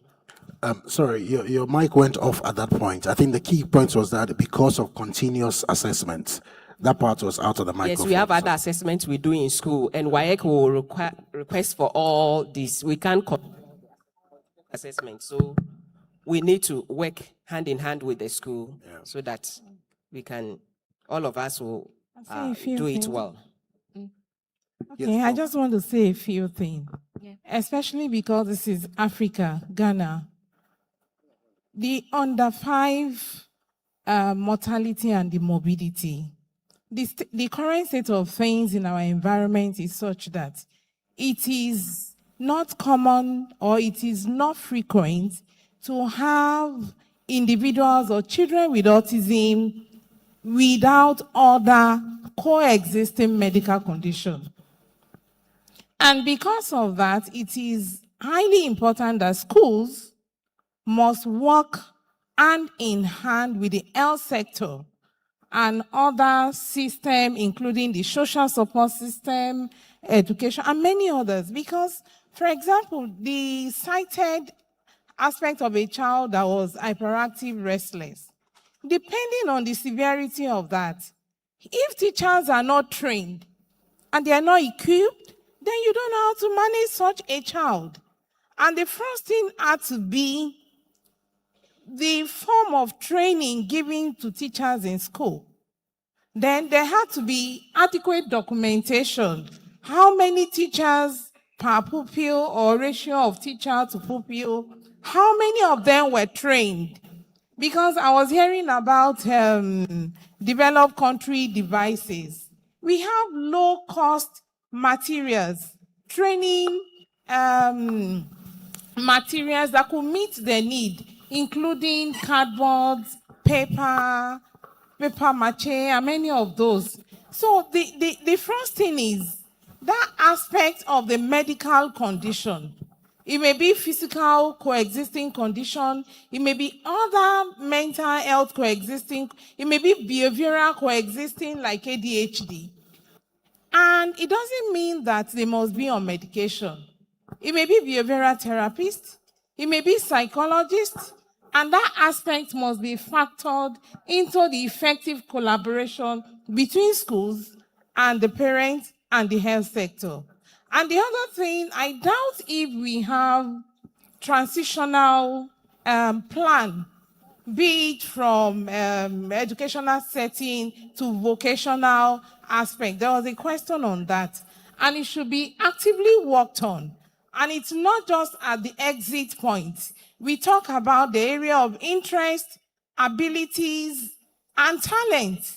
Some may be good in gardening activities, some may be good in music, some in entrepreneurship, and many of those. So by the time we start that at the beginning, then we will have the practical aspect of working on it towards the end of the exit, that is the transitional part. So I think Ghana's system should also look at it. Thank you. Okay, so our next batch. So we'll take our final batch for this panel. Respectfully, I think as Ida mentioned, the issues are quite broad and related. So if your issue has been addressed, let's have new issues that we can put emphasis on. So we'll take one from each aisle and then we can proceed. Yes, please. Hello.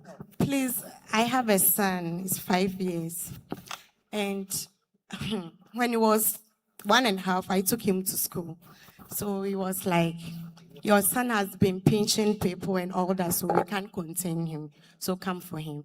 I saw some scar, and me, myself, I'm a mother. I was like, no, this is not right, Kaden. We have to go home and start from there. So I took him home. I decided to teach him. He was coping. I was like, wow. So I'm even doing better than your teachers. Okay, fine.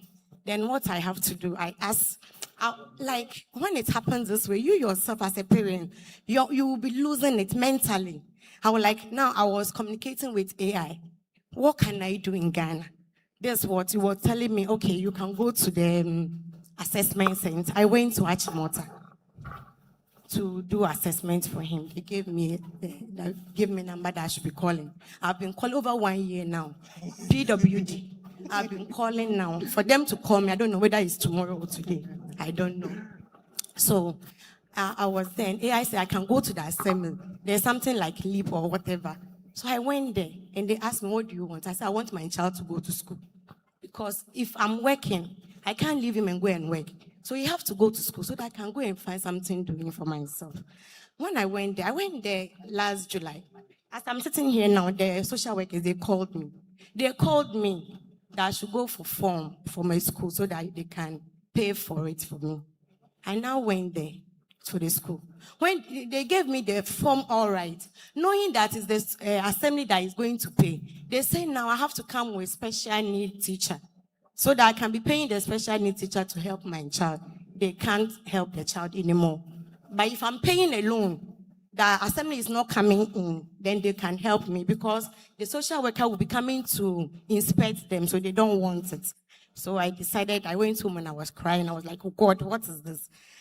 I want help. I've gotten help. But still, school is still insisting that I have to take my child away. I went to Achimota to pick form. They did assessment. During the assessment, we didn't do the overall exam. They allowed the supervisor to assess him. So I think he was writing things on the table and my son was answering it. Though he doesn't write, but he knows his identification very well.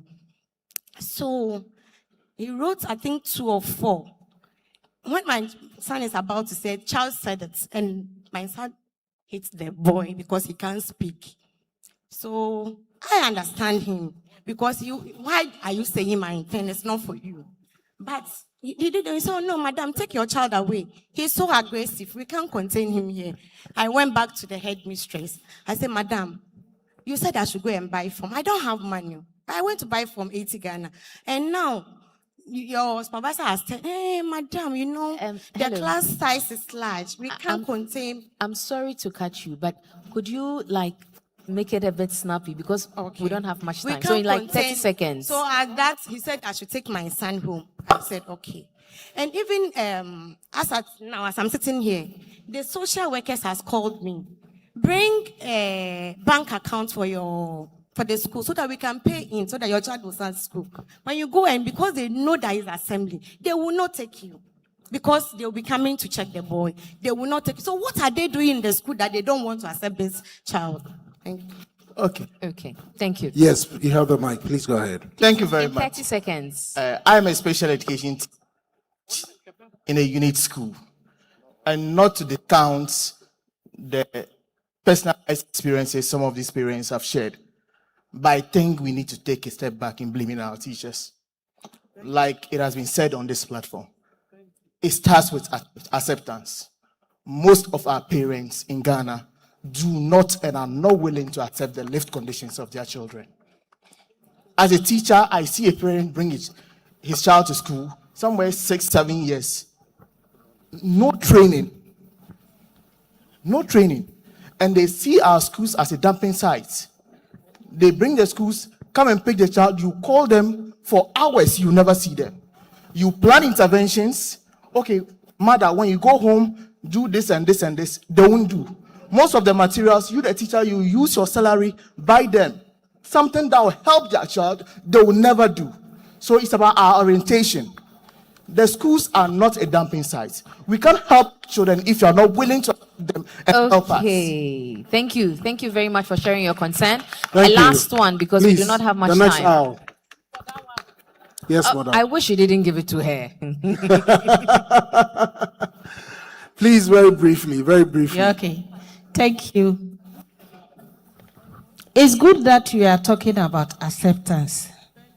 And not just acceptance as a word, but in action.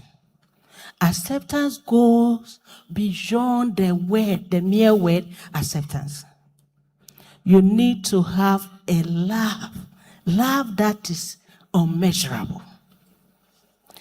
The issue we are talking about is the two-sided coin. It has two faces. So we have the parents and we have the teachers. If we all don't do our part, it will be difficult to nurture and bring up that innocent child, that angel. As a parent, you need to see your child beyond the condition and love the child totally, no matter what. Then teachers, I'm an educator and a special educator. Teachers, and I believe in inclusion. I'm the national coordinator for inclusive education. So you see why I say I wish you didn't give it to her. When children come, you have to make up your mind that no matter who that child is, you will love the child. Other than that, you will see different things on the children and you will frustrate yourself even before the actual work. You have not started though. If we should tell you issues that we hear, these stories that you are, they are not news to us. Because when school begins, academic year begins in September. Sometimes some of the teachers and the schools, we have to deliver them on phone. Yes, may I call it deliverance. This is not about cast out. It's about renewal of mindset. Sometimes, within a minute, we have delivered the entire school and they have accepted the child. The good book says, lack of knowledge, my people perish. So sometimes they don't even know the child. But the mere fact of hearing the word, which is a condition of a disabling condition, then they close their mind. They are not ready and their hearts. Teaching is not that I want something to do. It should be something, a calling, so that you will love the children that are coming in. Yes. Beyond your own child. That is so please, let us all change the way we are thinking. Thank you. We need to renew our minds. Thank you. And understand that acceptance is not just acceptance, but it is the love in action. Thank you. Thank you very much. I said one from each aisle, so please let me add the aisle, the other aisle, please, the other aisle, the lady in yellow. The lady in yellow, I beg you. I beg you, please, the lady in yellow, the lady in yellow. My apologies. I'm just trying to be fair. Thank you. Yes, Thank please. you very much. 30 seconds, madam. Don't make me regret it. Okay, please. With regards to what we've all shared here, I want to find out from our education officers here. You know, within the public schools, the classroom sizes are large. We have about 60 students in a class. And meanwhile, we are supposed to practice inclusive education, which comes with a very quality education, not just putting the children in the classroom to teach. So as only one teacher handling about 60 students with others too with special needs, how is one teacher going to solve all those needs of all the learners in the classroom? So with my suggestion, I'm pleading that at least in every class there should be 2 teachers, maybe one teacher and a special educator, one special educator in class to support the other teacher. Thank you very much. That is very good suggestion. So I would quickly go to the trainer or the people who train the educators. Okay. Dr. Champong. Thank you so much. I think that the issue is neither here or there. Listening to the voices, I could see that those who are sacking the people are not here. You see, if you are talking about the regular schools, we have special educators within the regular schools. We have inclusive coordinators, those who are also working with special educational background, and resource teachers, and others who don't have any background knowledge in special education. And most of the time, the processes are key.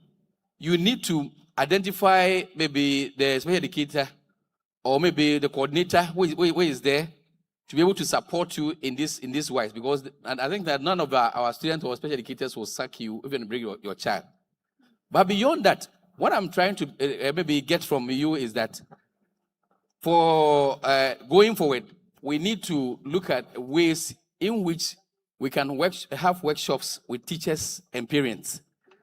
And one thing that the teachers are looking sight of is that a parent is having a child with autistic or a child with autism in the house. He's training the child. The parent has his or her own way of managing that child before even bringing it to the school. If you're a teacher, you think that you are an expert and you don't want to involve the parent and want to use your classroom book and other expectations to work, sometimes you will not succeed. There has to be a way in which we can have workshops and seminars for parents to come and share their frustration and experiences. And best practices they are also using at homes to manage their autistic children, so that the teachers, we can also learn from them, and then that will also help us. Aside that, we should also not expect that every time the what do you call it, the methodology that we are applying will work. Because we have hit from the background by saying that the children are diverse, their needs are different. So we don't expect that if you are like the last questioner, if you are 60 students in the class, it doesn't mean that the same expectation, you shouldn't have the same expectation for the children. You have an autistic child, we have others. I said, recently I returned from Denmark. In a class, if it was in Ghana before that, I have a change of mind. In a class, I saw that in one classroom, the teacher, special educator, was teaching and just totally ignored one child. The child was sleeping. So I didn't understand how would you involve the child.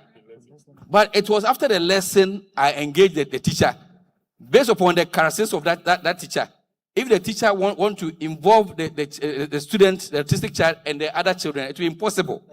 So you need to attend to the child independently and attend to the other groups. We need to identify the strength of these diverse needs of children, and our expectations should be different. Otherwise, sometimes when one person is coming, we think that it's an additional burden. So we should have the same thing, the same teaching methodologies and others. The expectations shouldn't be the same. We should limit our expectation for autistic children. That's what I would say. Thank you. Thank you so much, Dr. Champon. And yes, please, unfortunately, we can't take any more. From tomorrow till Saturday, we are there for you. We are going to be there for you. Father. Bring your words, bring your concerns. And yes, there are things that we share with you during these workshops, consultations. In there, we get to share resources that we have, things that we are using, things that are working, things that we know would be able to be of support to you. So please, bring your words from tomorrow right on till Saturday so that we get to share our experiences and then we all get to find out ways we can help our children work well. Kabute, please. Thank you very much. Please help me to celebrate Ida and the panel. If you may please rise and do a quick photo shoot together. Photo team, please help me on this one. And so whilst they do that, once again, I want to say a big thank you to Ida, to Madam Mensah, to Dr. Champong, to Afiz, and to Professor Bello Majid for being available and sharing your thoughts, your knowledge, your experience with us. Please, another round of applause, another round of applause.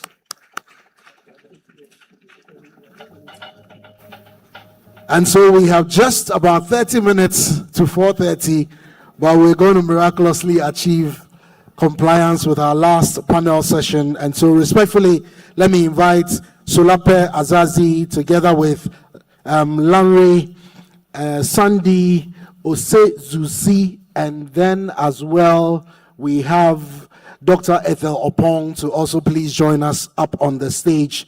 And as they join us on the stage, as done previously, our moderator for this session is Sholape, and she is an autistic advocate, inclusive strategist, behavior analyst, and Nigeria's only certified WHO caregiver skills training master trainer. And so, together with her panel members, they would give us some knowledge and some clarity on fostering community integration, advancing harmonious participation in workplaces and communities. And they would miraculously achieve this in less than 30 minutes for us. Over to you. We will try because you promised us 45 minutes. I know. So we'll try. Okay, so quickly, I will let each person just do a quick introduction of themselves. Starting with Sandy.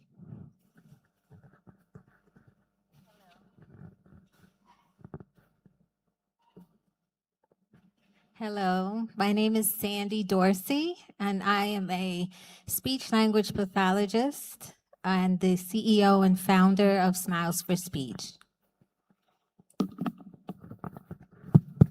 Hello, everyone. Good afternoon. My name is Osezusi Bolodioku. I'm a behavior analyst and the founder of Force ABA Center. I specialize in neurodiversity and early interventions. Good afternoon. My name is Larry Julie. I'm a board-certified behavior analyst, and I work with people with special needs. Hello, my name is Ethel Obing-Treve. I'm a clinical psychologist, child specialty, and then also the director of Afanto Psych and Wellness Consult. Okay, thank you so much. So earlier on the last panel, when the mother was talking, I thought it was very interesting to hear our own experience, lived experience in the area of acceptance. And what I heard echoed throughout the room was almost the same experience for a lot of people seated here.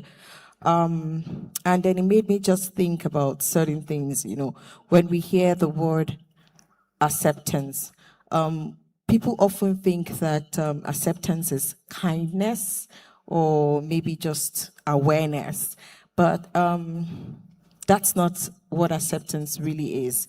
And that's one of the things that we're going to be breaking down. This panel is going to be breaking down and trying to see how they can help you understand fostering communication, integration by advancing harmonious participation in the community and workplaces. So quickly, when you hear the word acceptance in action, what does it mean to you? Sandy? Yes, so as a speech therapist, acceptance really means to meet the child where they are. So that means not expecting them to have the behaviors of a typical child, but to embrace the qualities that they have, embrace their interests, and to empower them to believe that what they do have is special and that they're loved the same way that every other child is. And right now, the movement with autism in the US is, even when it comes to creating goals for children, that we don't create goals that are the child should have eye contact or a certain amount of social skills that are exactly like a typical child, but that we meet the child exactly where they are and embrace them. So I'm going to throw the same question to you, Susie, and then Larry, and then also to you, Itel. But I want to hear from your own perspective, Susie, if you've had a lived experience or maybe personal, professionally, could you share with the group here? Thank you. Okay, for me, acceptance is not charity. Acceptance is not just participation, right? There's this thing that we do when we say, oh, there's a whole portion of something to be done, and we do most of it, and we leave the tiny bits because we think that the person on the spectrum will be able to do that. But have you really asked that person, how best do you function? What are the things that you're very good at, exceptionally good at? Acceptance for me is a sense of belonging. It's not just participation. It's saying that my organization is a lot better because you're part of it and because you bring something valuable to the table. I will give you a practical example of that. So at First ABA Center in Nigeria, we have two individuals that are neurodivergent. One is autistic and one has intellectual disability. And they are adults, they are in the payroll, not because we just want to pay them money, it's because they bring something valuable. Take, for example, the guy that is autistic. He actually does join in interventions. He helps the other children when they're he's like a protector. When the therapist is making a request or placing a demand on a child, and the child is trying to, oh no, you find this guy coming and say, she's not ready, or he's not ready. I mean, that's something valuable. And having him in the organization has made the organization way better and more productive. Yeah, thank you. So acceptance is a sense of belonging. Thank you. Yeah, so acceptance for me would be self-awareness. If I see somebody who is living with autism, I can understand that this individual is not typical. He acts different, he works different. That's just awareness that there's something different. Acceptance for me would be, what is different about this person, and how can I work with this person and help him be successful? So if we are not self-aware of the things that we know and not know, then we can't be talking about acceptance. Thank you. Right. So I believe that when it comes to acceptance, we're going beyond just having knowledge. I think that all this time we have always been talking about inclusion. It's become a buzzword, right? So we've gone beyond that to what we're saying is acceptance. And that would mean that we're going beyond that knowledge that we have to actually saying that there's a seat for everyone at the table. That's the first thing. But it goes beyond just that as well. Then the next bit about that would be saying, assign that seat. Okay, so everybody is seen. Everyone is valued. Everyone is heard. Meaning that there is something that you actually also, are able to bring, and we actually are able to adapt, all right? it is very important that we get to understand that. And that's because everybody definitely has value. We're talking about the different persons, and I tend usually to go beyond even autism to, other neurodivergent conditions, recognizing that all of us seated here are very different and we all bring something, to the table. So when it comes to acceptance, it means we learn to go beyond just seeing, but then we also make the person also feel valued, because then that would help all of us to thrive. So it's not just about that person, it's about you as well at the end of the day. So for me, that is what acceptance is. Thank you. Thank you very much, Ethel. So I hear it's not a participation badge. I hear a sense of belonging. I hear self-awareness. I hear going beyond just seeing the person. So I would quickly move it into another conversation, which is building communities that work. So Larry, this is for you. I know you've worked within systems that have evolved over the years, and I want to ask you this question. When we talk about community integration, what does it mean? How does it work? How does it go beyond simply being included in a workplace or community setting? What does a community look like when acceptance is actually working, and not just in policy, but in the everyday life? Because I've heard people talk about how there is acceptance as a policy.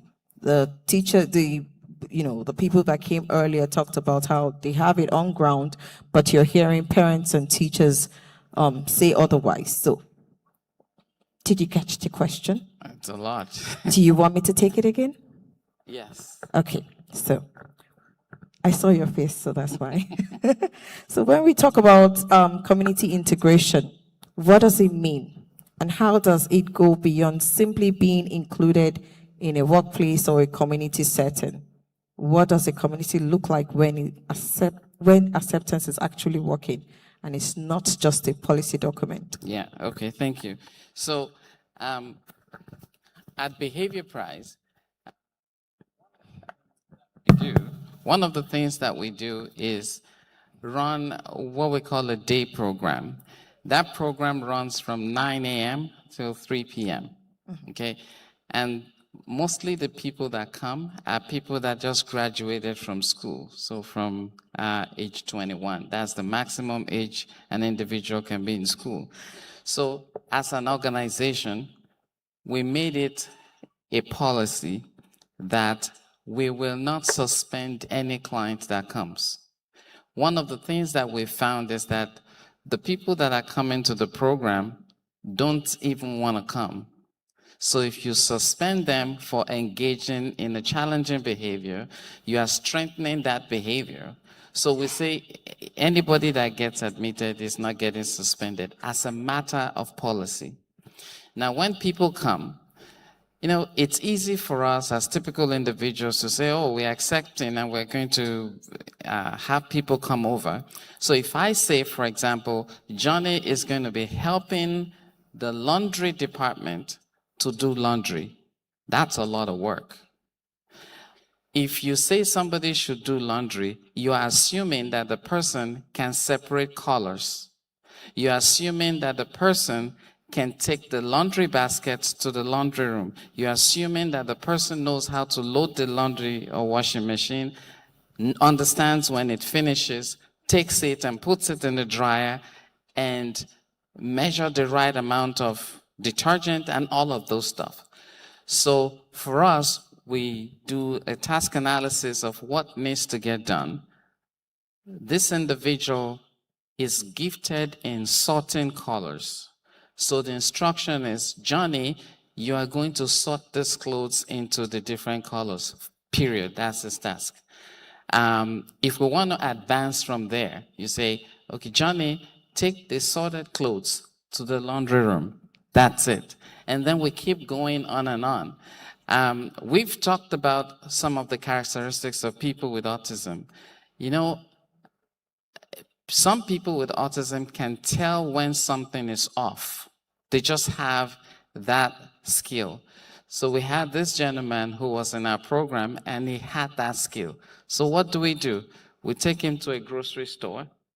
When people shop, down the aisle, they may decide that, you know what, this tomato paste, I don't need it anymore, so they'll drop it. This bread is wheat bread, and I wanted white bread, so they drop it in different places. So this gentleman, who has a skill to pick what is out of order, he goes round the store, picking things that people have left in different places, building on his skill, and then he goes and puts them in the places that they're supposed to be. That is how you go beyond just having a policy to looking at the skill that a person has and build on that skill. Okay? Somebody he's good at wiping tables.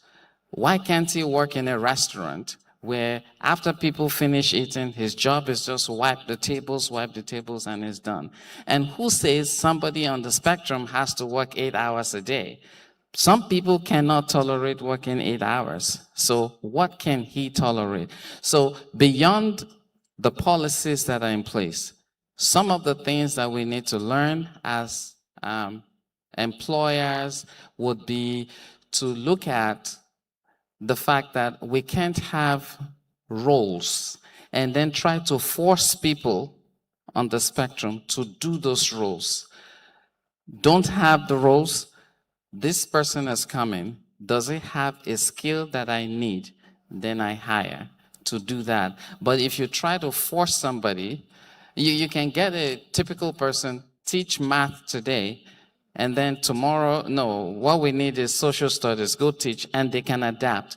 But somebody on the spectrum may not be able to, so we just build on the skill.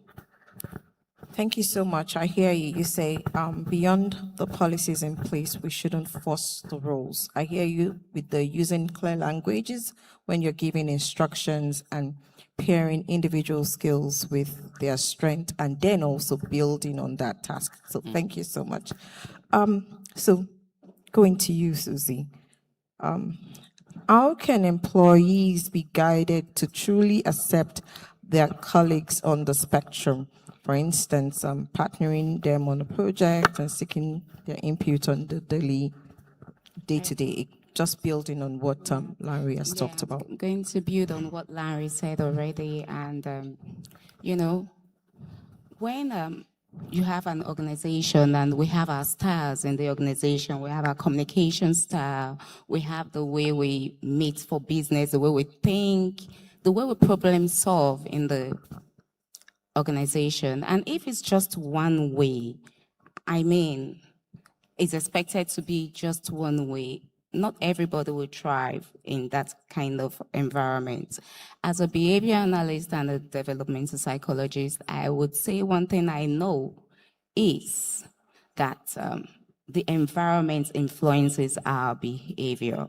So if the environment is one where every kind of thinking is celebrated, if it's an environment where you may be neurodivergent, you may be autistic, but your thought process or your contribution is found valuable, then fine, that individual will thrive.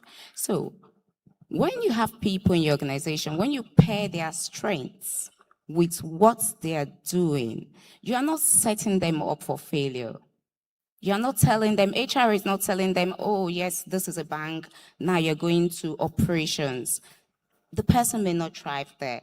But I like what some big organizations are doing, like JP Morgan and I think Einstein Young, where they have a very, very neurodiverse HR system, and they employ these individuals, and they've seen their skills of being hyper-focused, their skills of paying attention to details, and they've been able to utilize these skills. So in the work environment, I don't think that we should just be humans, we should just be numbers. We should be people that know we should have people, and the management should know what these individuals, what their strengths are, and pair their strengths with their responsibility. That way it becomes enjoyable even while they deliver their work. Thank you.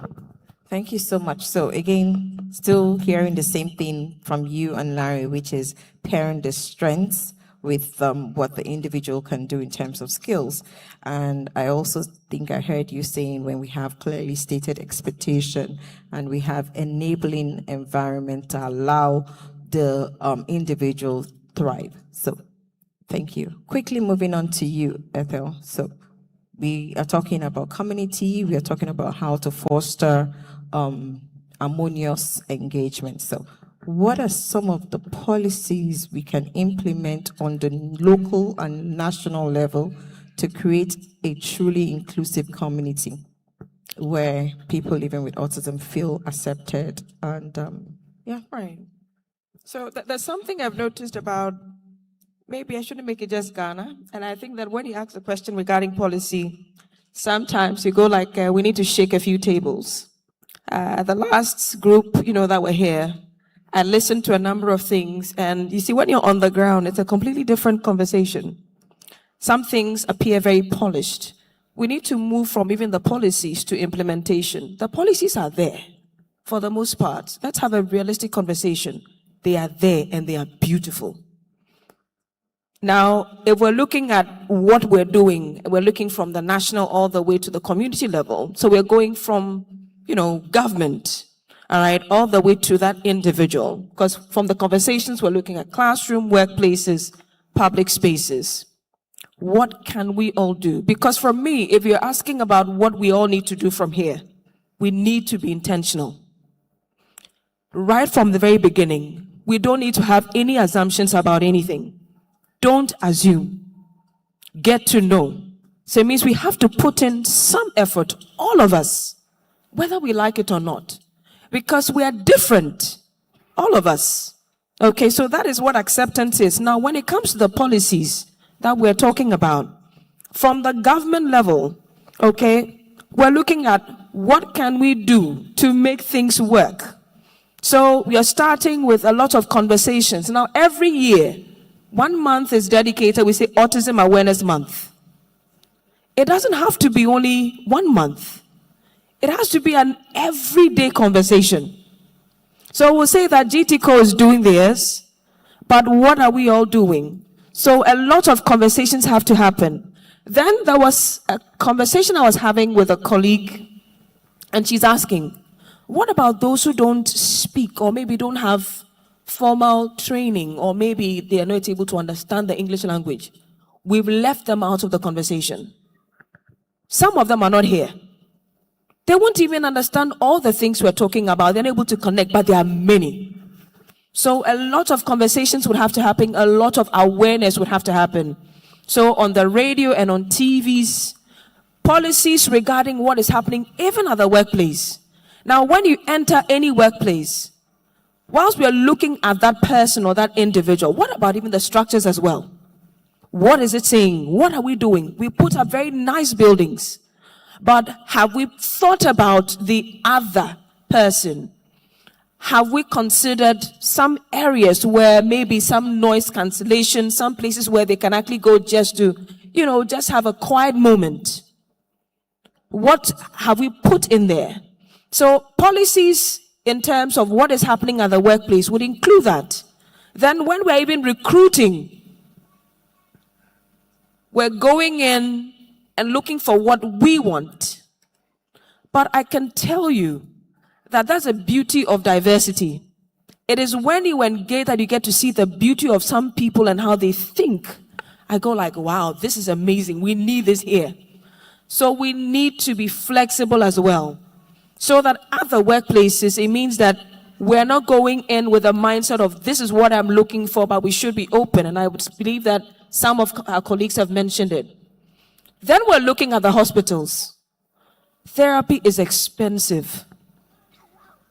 Speech and language, you might have maybe a child or an individual who needs speech, who needs the ABA, who needs some other, assessment or intervention and whatnot.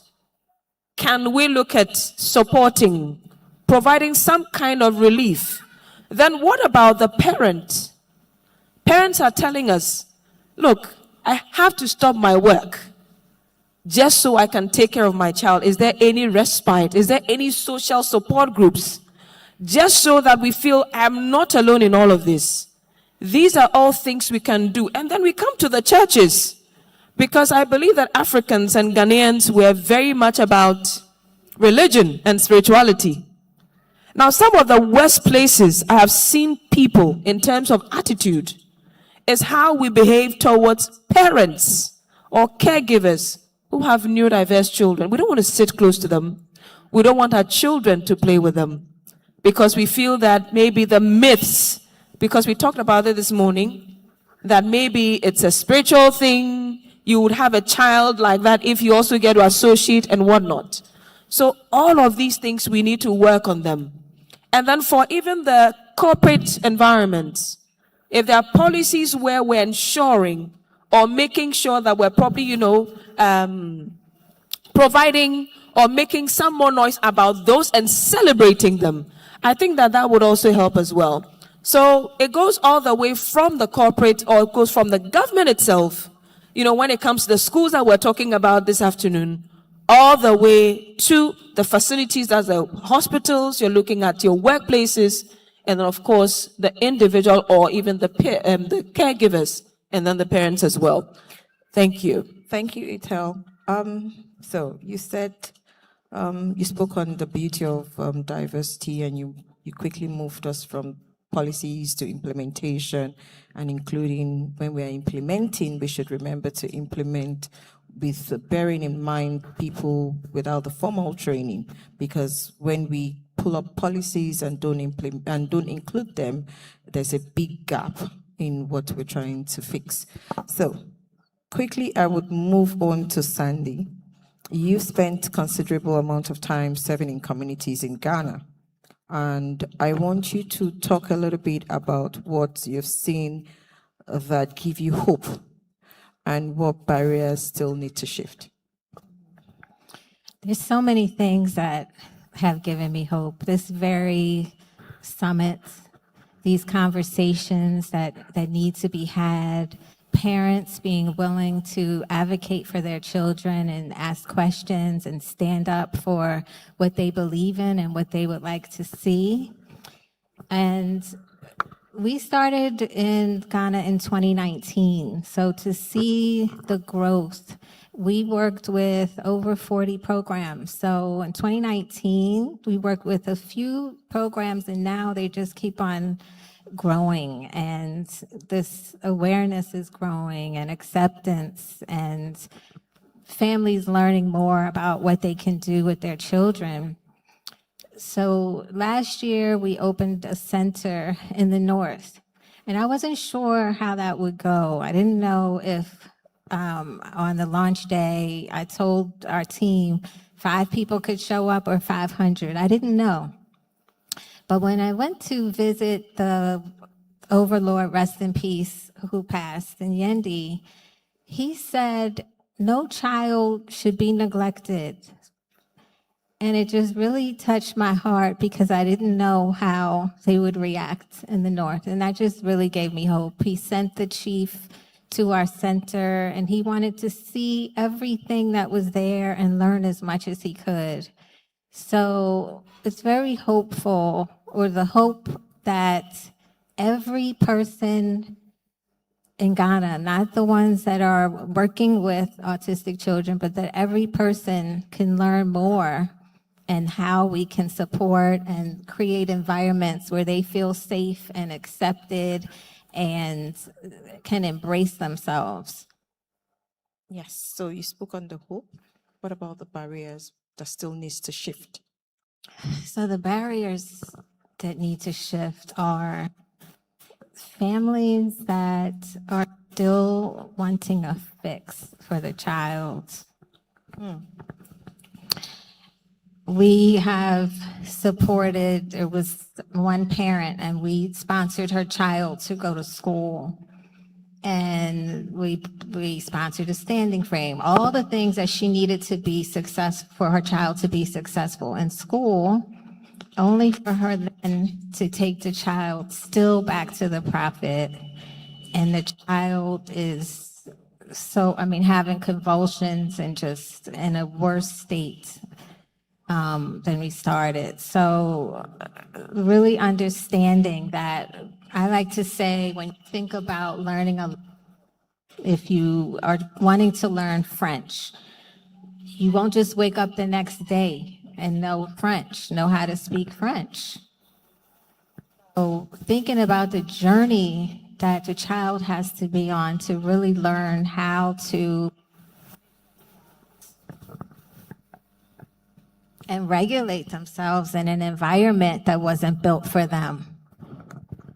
So I wanted to mention the community of therapists that are teaching parents what they can do at home. Of course, therapy is very expensive. There aren't enough therapists to go around. Even in the US, with 250,000 therapists, there aren't enough for every child.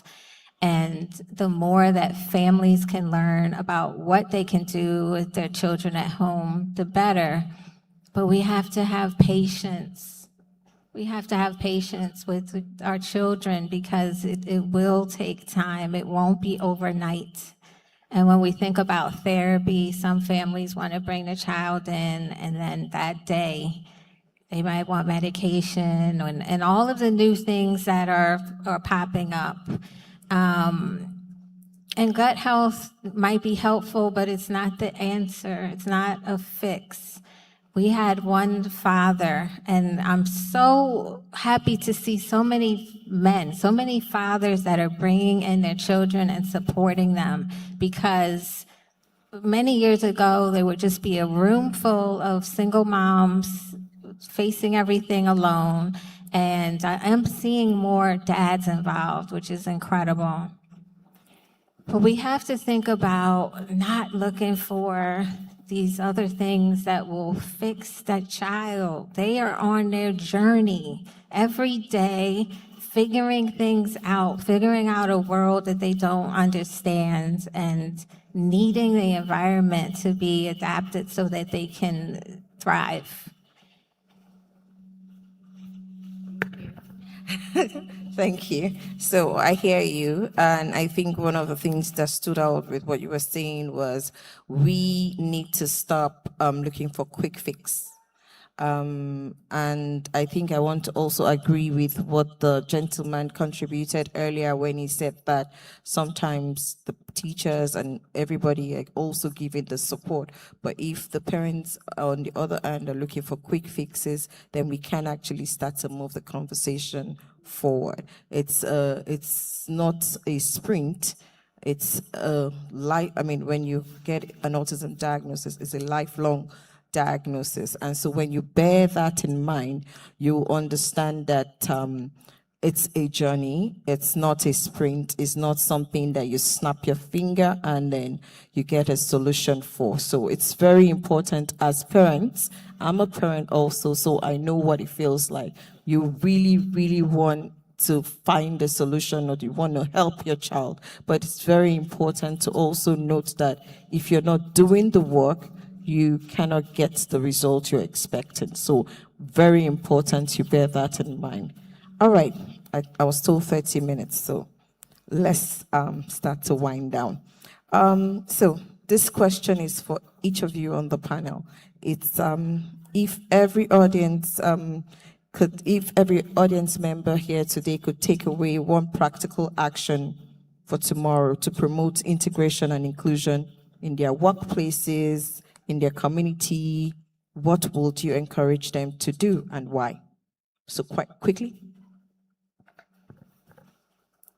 So I'm a speech therapist, so I have to come from that perspective. And one thing that we've been a topic right now is terminology. And that is how we talk about a child or an autistic individual. So if we can think about, if we're in spaces where maybe we hear a negative word. So language is not neutral, it's positive or negative. So we want to use positive words. So when we think about terms like afflicted with or defect or living with, these terms can be quite negative.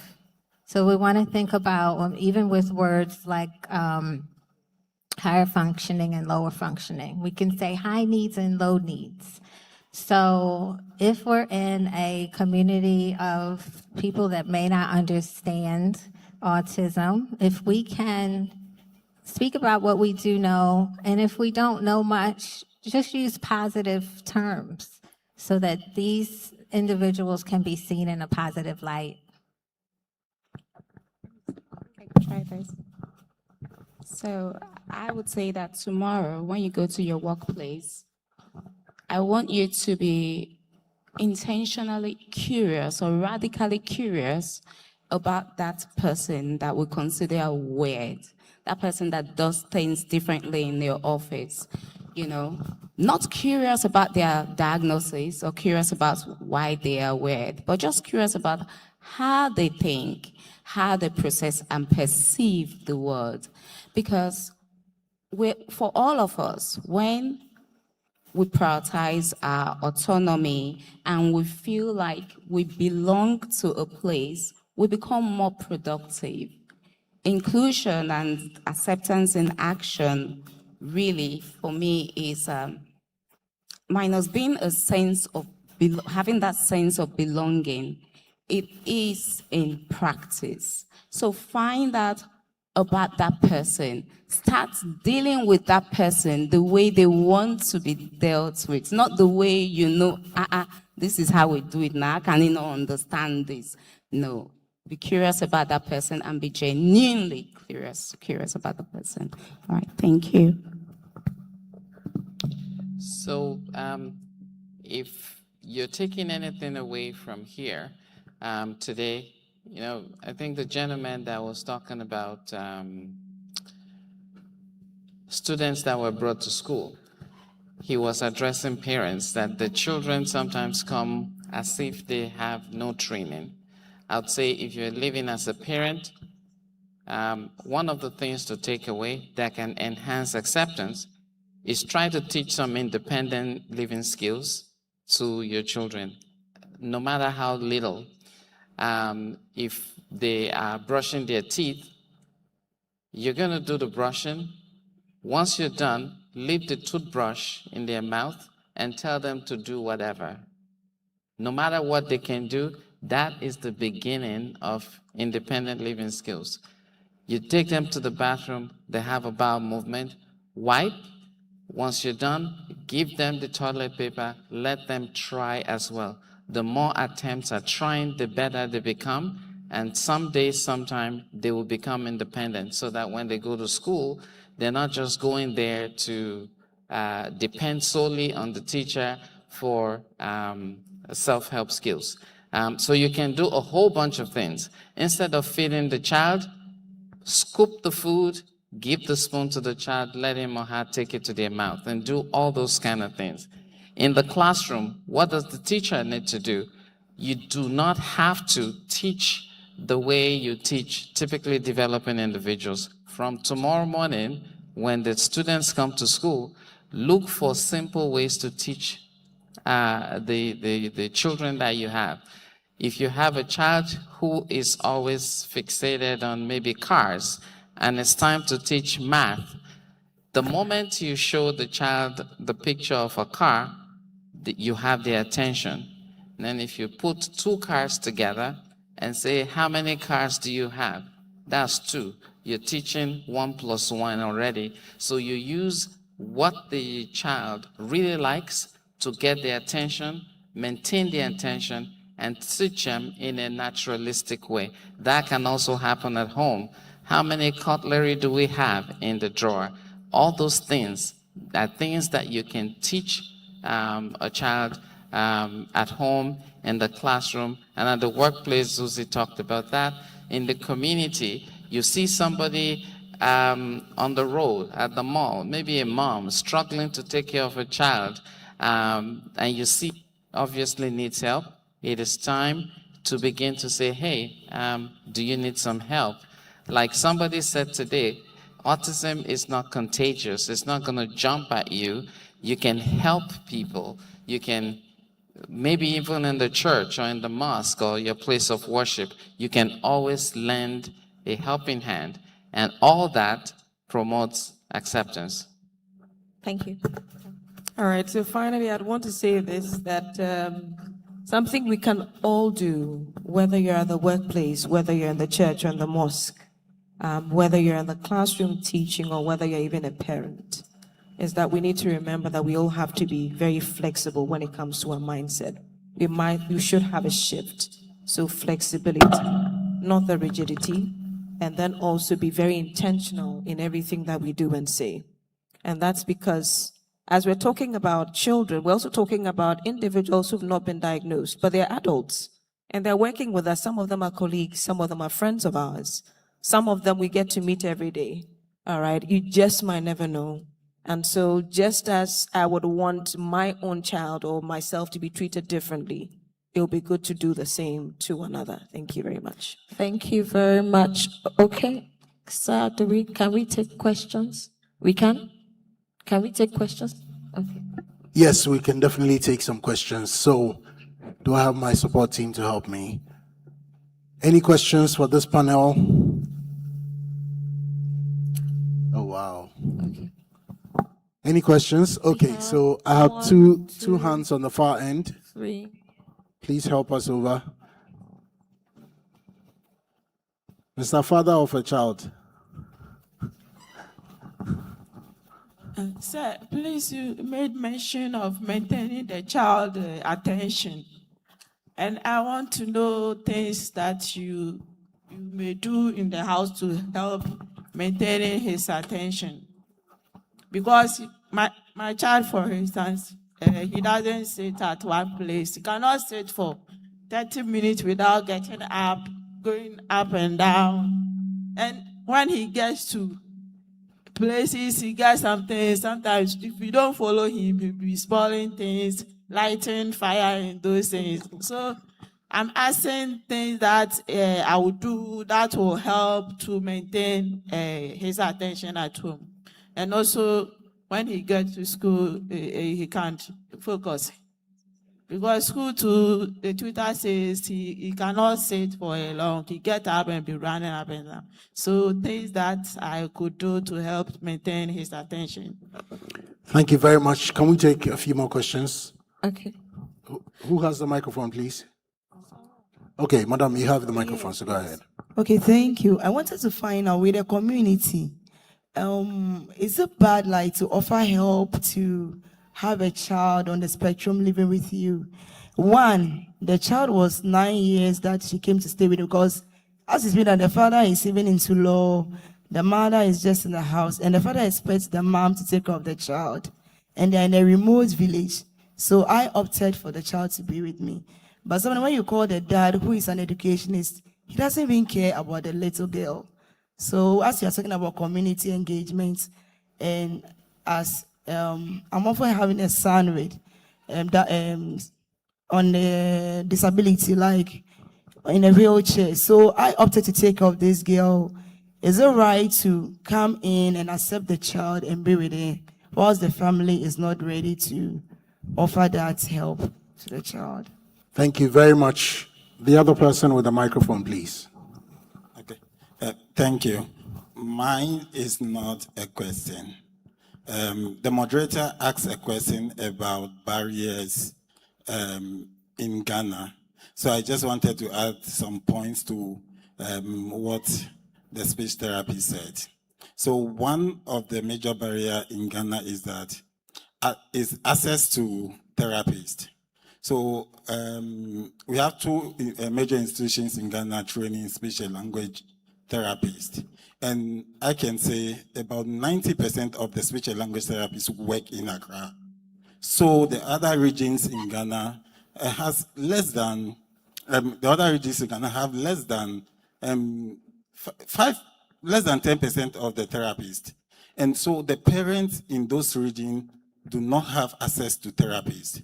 And government also has not been employing the speech therapists and the occupational therapists. About 60 to 70% of the experienced occupational therapists are all out of the country because government didn't give them clearance and they started managing on their own. And when the opportunity came for them to get out of the country, they didn't hesitate. They are all gone. And so it's a major barrier. Government needs to come in. Secondly, intervention is very expensive. And here in Ghana, the parents and the families are left to shoulder all the financial burden. And government needs to come in one way or the other to take a little bit of the financial burden out of the parent. Currently, it's like intervention to autism is cash and carry. You have the money, you support your child. If you don't have the money, you leave the child in your room, and which is not good for the kids. Thank you. Thank you very much. All right. So, Shola and the team, I think there are two main questions. Yes, so I think I'll start with the last person that added some comments to the barrier question. Thank you very much for adding, but I would just like to tell you that migration issue is global. So it's not just peculiar to Ghana, it's in Nigeria, it's in South Africa, it's everywhere. We have our professionals migrating to other places where they feel that they can earn more. You can't pin them down because they're looking for other ways to also progress in terms of career. So it's not peculiar, that barrier is not peculiar to just Ghana, it's everywhere else. Okay, the second one, financial issues and financial burden, is the same story everywhere else. I think you did mention that you have scarcity of therapists in the US. You said something like that, just shortage, yes.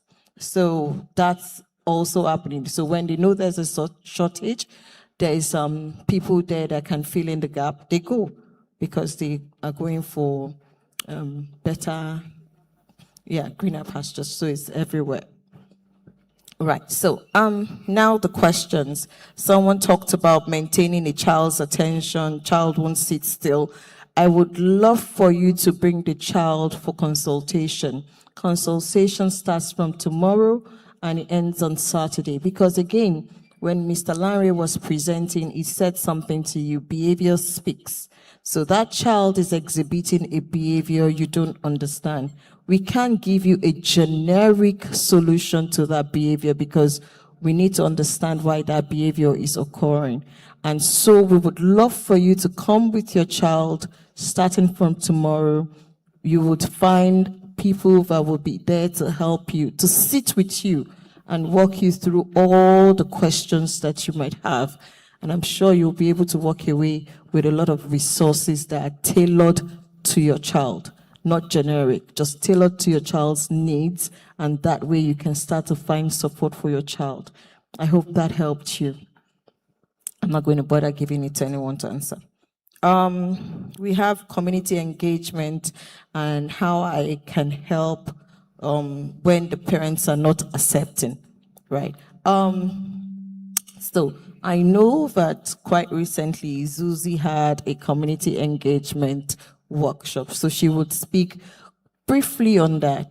I've done a lot of work in the space of community engagement myself, but I would like for her to speak to that. Okay, thank you, Sholakwe.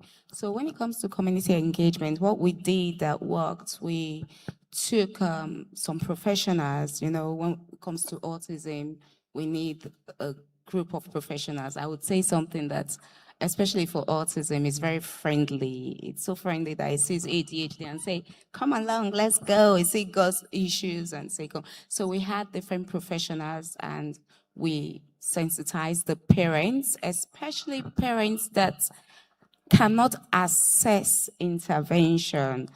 One thing I hear here is intervention is expensive. Intervention is expensive. Likewise, in Nigeria, it is expensive.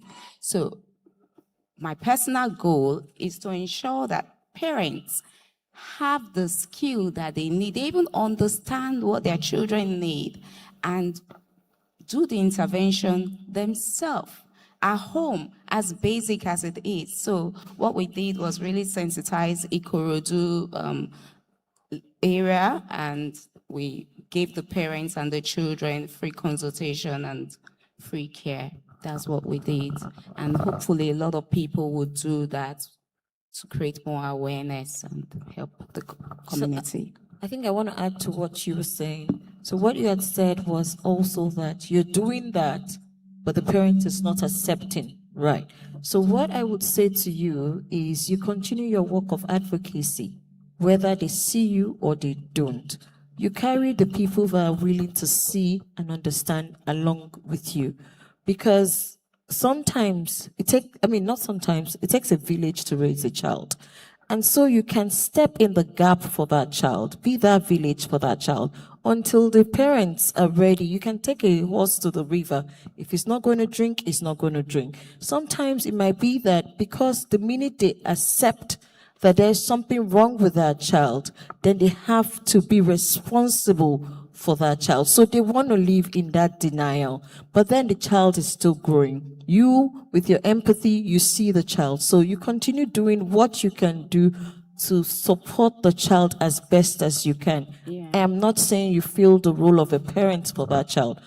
Be very mindful of that, because you are just a community member. You are not the parent of that child. So it's very important to know when to draw the line, put the boundaries in place, but still do the very best you can to support that child. Does that answer your question? Thank you, Sholakwe, for saying that. I was going to ask her, in what capacity is she taking care of the child? Okay. Oh, okay.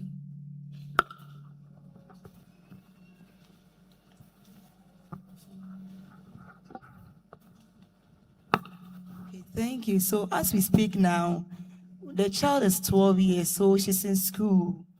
She's living with me, and we take her to school. With Down syndrome and nonverbal, but now she's speaking. So in my home, we do inclusive. My regular children are with them. So we all live together. And within the 3 years, there is great improvement in that girl that I'm talking about now. Okay. Thank you very much. Any more questions? Yes, please. So we'll take the final round of questions for this. I actually feel that a number of the questions that are being asked will probably be best Someone served with the mic on tomorrow. that side. Let her wait. Go ahead, please. Please, thank you for this opportunity. Please, my question is based on the acceptance, but the acceptance here goes for the parent aspect. There are these numerous times we go into the community, I mean the rural areas, and you see parents, especially mothers with special kids, and they will lodge complaint that their husbands ran away. Some make complaint that they took the case to social welfare and police station. And these fathers will not, they'll make announcement, these fathers will not present themselves. So I want to ask, what strategy can we all here bring on board, aside taking the fathers to social welfare, police station, and other places? What strategy can we put in place to bring these fathers on board to support the mothers? Because there are mothers who are also busy as equal as the men. And my second one is just a suggestion. Please, per my observation, I've realized that most special schools are owned by private sectors. Government has the resources, so I am suggesting that the government should build more inclusive school or special school that will be affordable for parents with kids with special needs, so that they can afford it, because the private school is very expensive. I can testify to one which I went there to do my internship. And if you see the parent that brought their kid, you can see that they are well-to-do, they have the money. So assuming a mother who does not have that money to pay for that fee, that accommodation, that means the child is going to be locked down in the room or somewhere. So please, we should do something about that. Thank you. Thank you very much. Okay. Who else has a microphone? Daddy, please get the microphone. That will make life easy for me, okay? All right, yes. Okay, so please, mine is I'm a TA in a Cambridge school. And then our job is to make sure that the kids, like if there are 20 kids in the class, you have to make sure that everyone is paying attention. So if you have like 2 kids which are autistic, and then you have to take care of other kids, and then maybe one of the autistic kid is interested in propellers, of the plane. What can you do? Because maybe, the other one is interested in animals. So as the professor said, you can give animal toys to the child so that the child can know that, okay, when I hold this and I can sit down. But the one interested in propellers, what can you do about it? Because you don't know what, and the person will be sitting down, drawing the propeller of the plane, labeling the parts of a plane, and we don't understand the child. And then secondly, the parents of that child too is not accepting that the child has autism, because in their house, she says when it's 7 o'clock, the child goes to each room to tell the other siblings that go and sleep. It's time. He will turn off the lights in the classroom. But the moment the child enters the school and the child is in the classroom, it's like everything changes. The environment changes for him. He will be running up and down. And then sometimes he wants to hug you. The moment he hugs you, then they'll be like you are harassing the kid. And then other kids also want to come and hug you. So I want to understand what is going on. Thank you. All right, thank you. We'll take the third and final one, please. Thank you very much. Please make it very brief for us. I think most of us came here, and all that we see is problems that are like the ones that we have. But I want to say something that is encouraging. We should go home at least with something on our hearts so that we'll be happy. If we look in the world, when I was in university, I was a physics student. At the time, they told us that physics was a sacrificial job. And then, about 5 years ago, suddenly somebody who read physics, but he's autistic. Today, he's the richest man in the world, Elon Musk.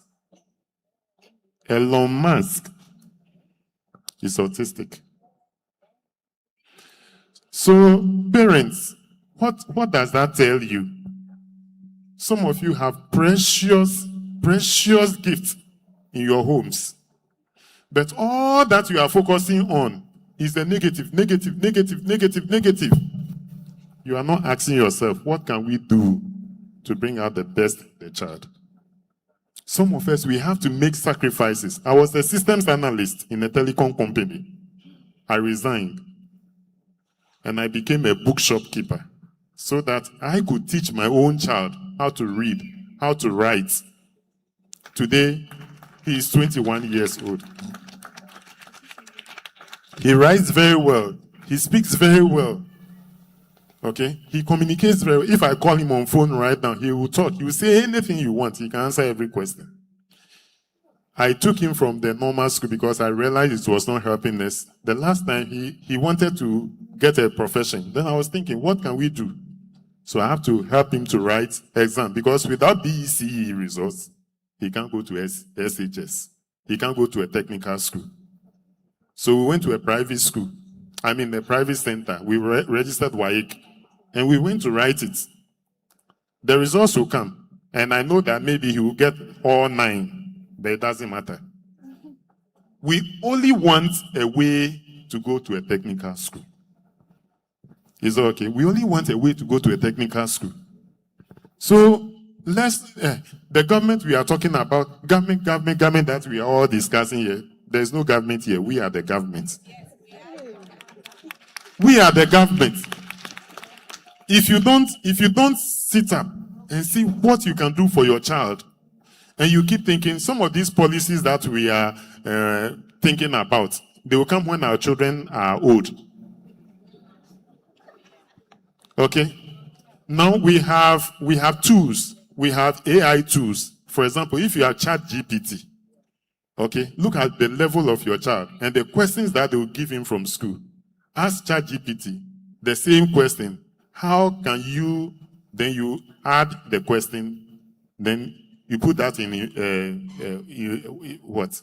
quotation marks, then you say, for an autistic child. ChatGPT will suggest ways to do it. Okay? Ways to do it. So always guide your child. Be with him. Show him what to do. And then also help the child to develop skills. We are living in a world of skills. Most of us, we are only thinking about our children becoming politicians, they're becoming parliamentarians, they're becoming whatever. I mean, those things that help your child to gain skills.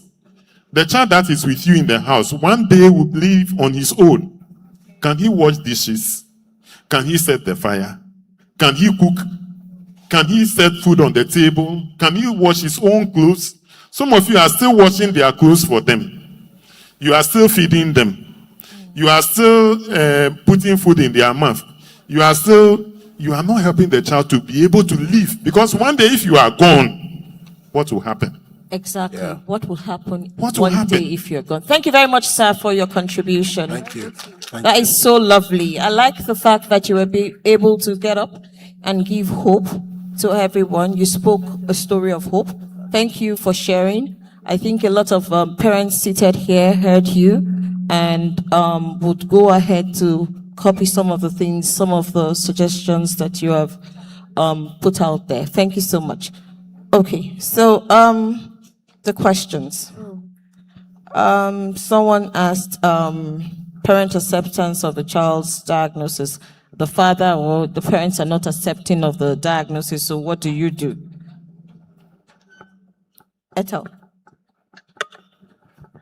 So I think that we kind of have responded to that in some ways. Yes. And I think you actually mentioned something which I completely agree with you about. Do what you can. Yes, you may have, you don't have control when it comes to other people, isn't it? What you can do is do what you need to do. So Absolutely. if somebody is not accepting, whether it's another parent or somebody within the community, do what you can. The other bit is we continue to have conversations, a lot of education and awareness creation, as much as possible. Sometimes it is only when they start seeing the changes, all right, then they begin to believe. So very common example will be when they come into the sessions. You have conversations, it's all very theoretical, but then when you see it in practice, and then they actually see the potential. Oh, so it's true. Oh, it means they can do it. It gives them a sense of hope. All right. So never give up when it comes to that. But I think one very important thing that was also mentioned is know your place. If you're not the parent, know your limits, know what you can do. And I think that's really important. Thank you. Yes, and also this applies to the person that has the strategies to get the fathers involved in the care of the children. You can't force what they can give. But you as the mom, if you continue to put out this work and you keep doing it, at some point they will see the difference and maybe not. Maybe they will turn around and join you on the journey. It's very possible. Someone asked a question that revolved around classroom management to support diverse learners. You already identified it while you were talking about how the one child is doing one interest, the other child is. So meet that child where that child is and then bridge it up. Well, that's our panel for today. Yes. I hope that we were able to remind each other that acceptance is not measured by how loudly we celebrate Autism Awareness Month. It is measured by whether an autistic child can play in a neighborhood without being stared at, or whether an autistic adult can get a job because of their skills, whether families feel welcomed or are just merely tolerated, and whether our communities make room for difference without asking people to change who they are first. So, as I leave us today, I hope you won't ask someone, how can I support autistic people to fit into our community? Instead, you will ask yourself, how can our community become places where autistic people never have to question whether they belong? Thank you. Good night. Thank you very much. May we please invite our panel to come together for a quick photo opportunity, and whilst they do that, we want to take the opportunity once again to appreciate our moderator and our panel members, Sholakbe, Lanre, Sandy, Osezuzi, and as well as Dr. Obeng. Thank you so much to all of you. Please help me to appreciate them one more time. And so, distinguished guests, ladies and gentlemen, that brings us to our official close of our 5th Autism Workshop and Consultations. This is day 1. Remember, this is day 1. Very, very, very important. Please take note. Consultations begin tomorrow up to Saturday from 9 a.m. to 5 p.m. 9 a.m. to 5 p.m. Those are the times and the duration for the one-on-one consultations. Remember, all of our specialists, all of our consultants who have been with us since the morning will be available for these one-on-one consultations. You would have noted that a number of the questions asked are very personal, specific questions to specific circumstances. So I believe the one-on-one will be very, very useful to many of us. So please take note. Tomorrow up to Saturday from 9 a.m. to 5 p.m. on each day. That's number one. Number two, we want to say a very big thank you to all of our specialists, to all of our consultants. Thank you very much for taking the time off and traveling from your various bases to be with us once again. We are truly, truly grateful, and particularly as well for availing yourselves to be a part of the one-on-one consultations from tomorrow. We are truly grateful. To all of our partners and our stakeholders, Ministry of Education, Ghana Education Service, Ministry of Health, Ghana Health Service, and to all the autism advocacy groups that are with us, we are truly, truly grateful for your support and your participation. To our educational establishments, to our teachers, our students who have joined us, to the parents who have joined us, we are truly grateful to every single one of you, and we trust that this has been useful to every single one of us. At this point, for those who are still in the auditorium, I'd want you to please focus your eyes on the screen. Can we please have the first of those? There are three things that I want you to scan and get access to. Three things that I want you to scan and get access to. These are very important resources that would help you. So this first one gives you access to download the brochure that we shared for today. The brochure that was printed for today. All right. Yes, some of you have the hard copies, but some of you may not have had access to the hard copies. And of course, even the hard copies can deteriorate over time, but you can have access to the resources, to the materials, even to the list of our consultants and specialists who have been with us. So please take the moment to scan this particular QR code so that it would take you to a page where you can download the official brochure for the 5th annual autism workshop and consultation brochure. That I believe is very critical. So are we good? Everybody got access? We're going to go to the next one. So I want to make sure you are covered first. Once again, this gives you access to download the brochure for this year's celebrations. So I'm counting down to 1, from 10 to 1, and then we'll move to the next one. 10, 9, 8, 7, 6, 5, 4, 3, 2, 1. Okay, so we move to the next one. The next thing that I need you to scan, this is a different one from the first one. So please scan this as well.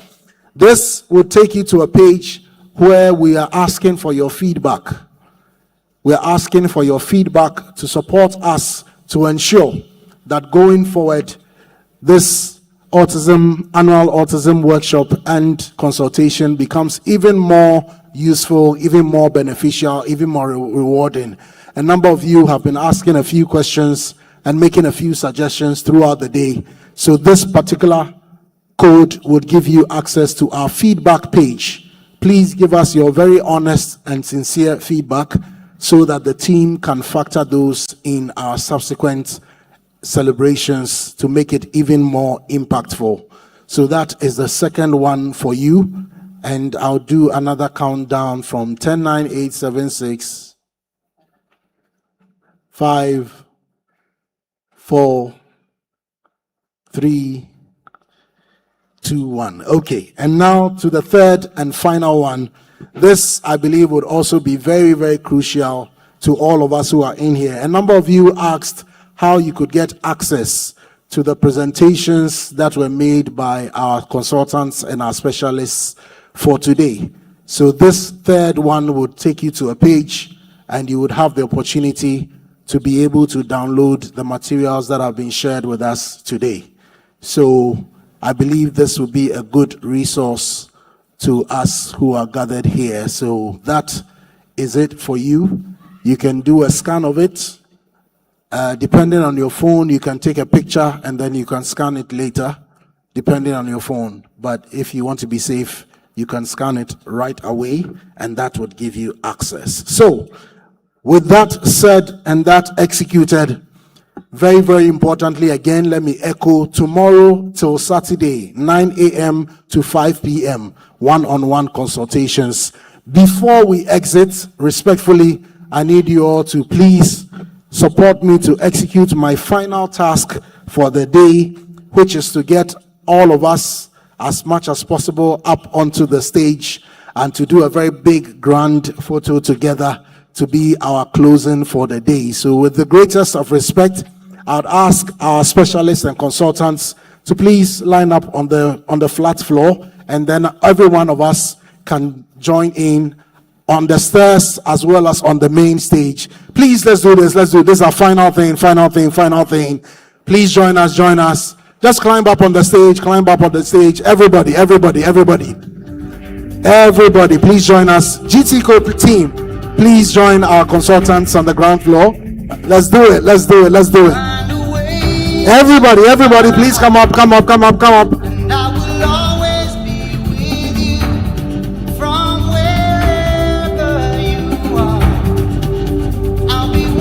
Photo team, I think one person should go upstairs, if possible. One person should go upstairs, and then the others can be down. Thank you. Okay. Beautiful. I see you. Please come up. Everybody, please join us.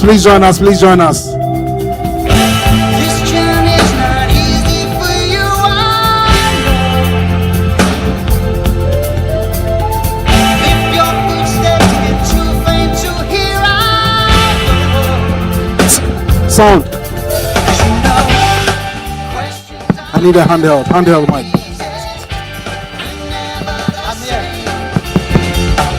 Hello? Will you have the answer, believe me? If you have the faith. Oh, please, the people on the sides, you will not help us. I beg you. You need to go back.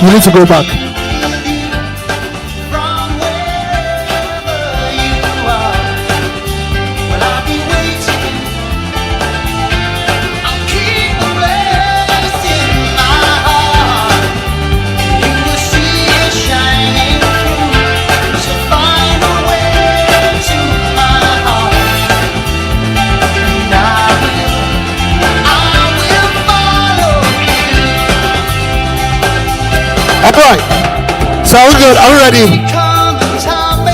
Where do I go? Okay, let me join you here.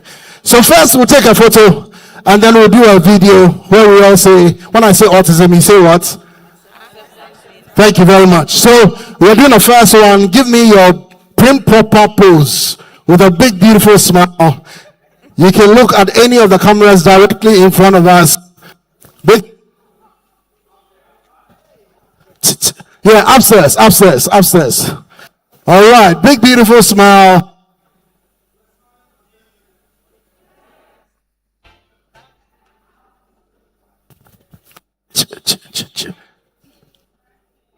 Somebody say GTCO. Say GTCO. One more time, say GTCO. And now, autism when in action. Autism, acceptance in action. Hip hip. Hip hip. Hip hip. Thank you so much. God bless you.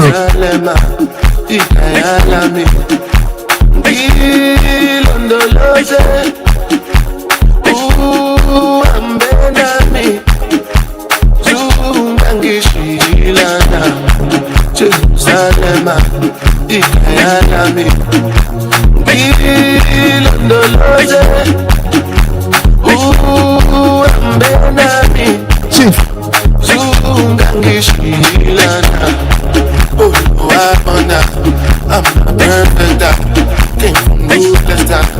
I'm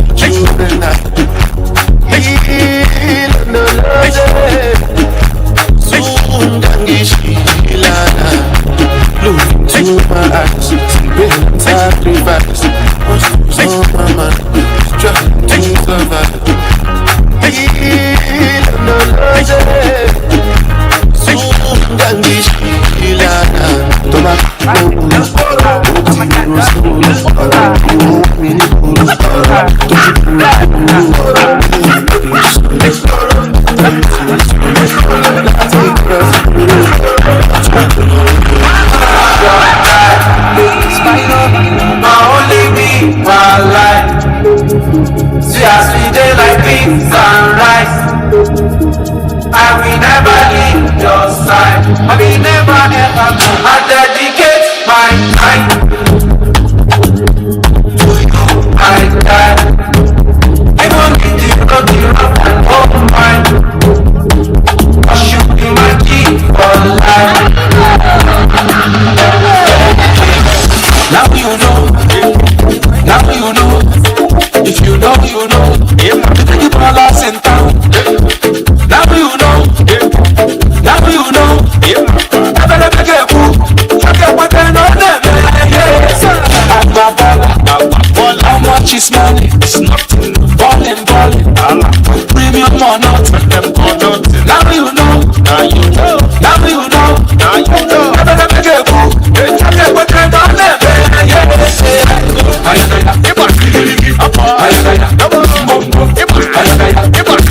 Sound.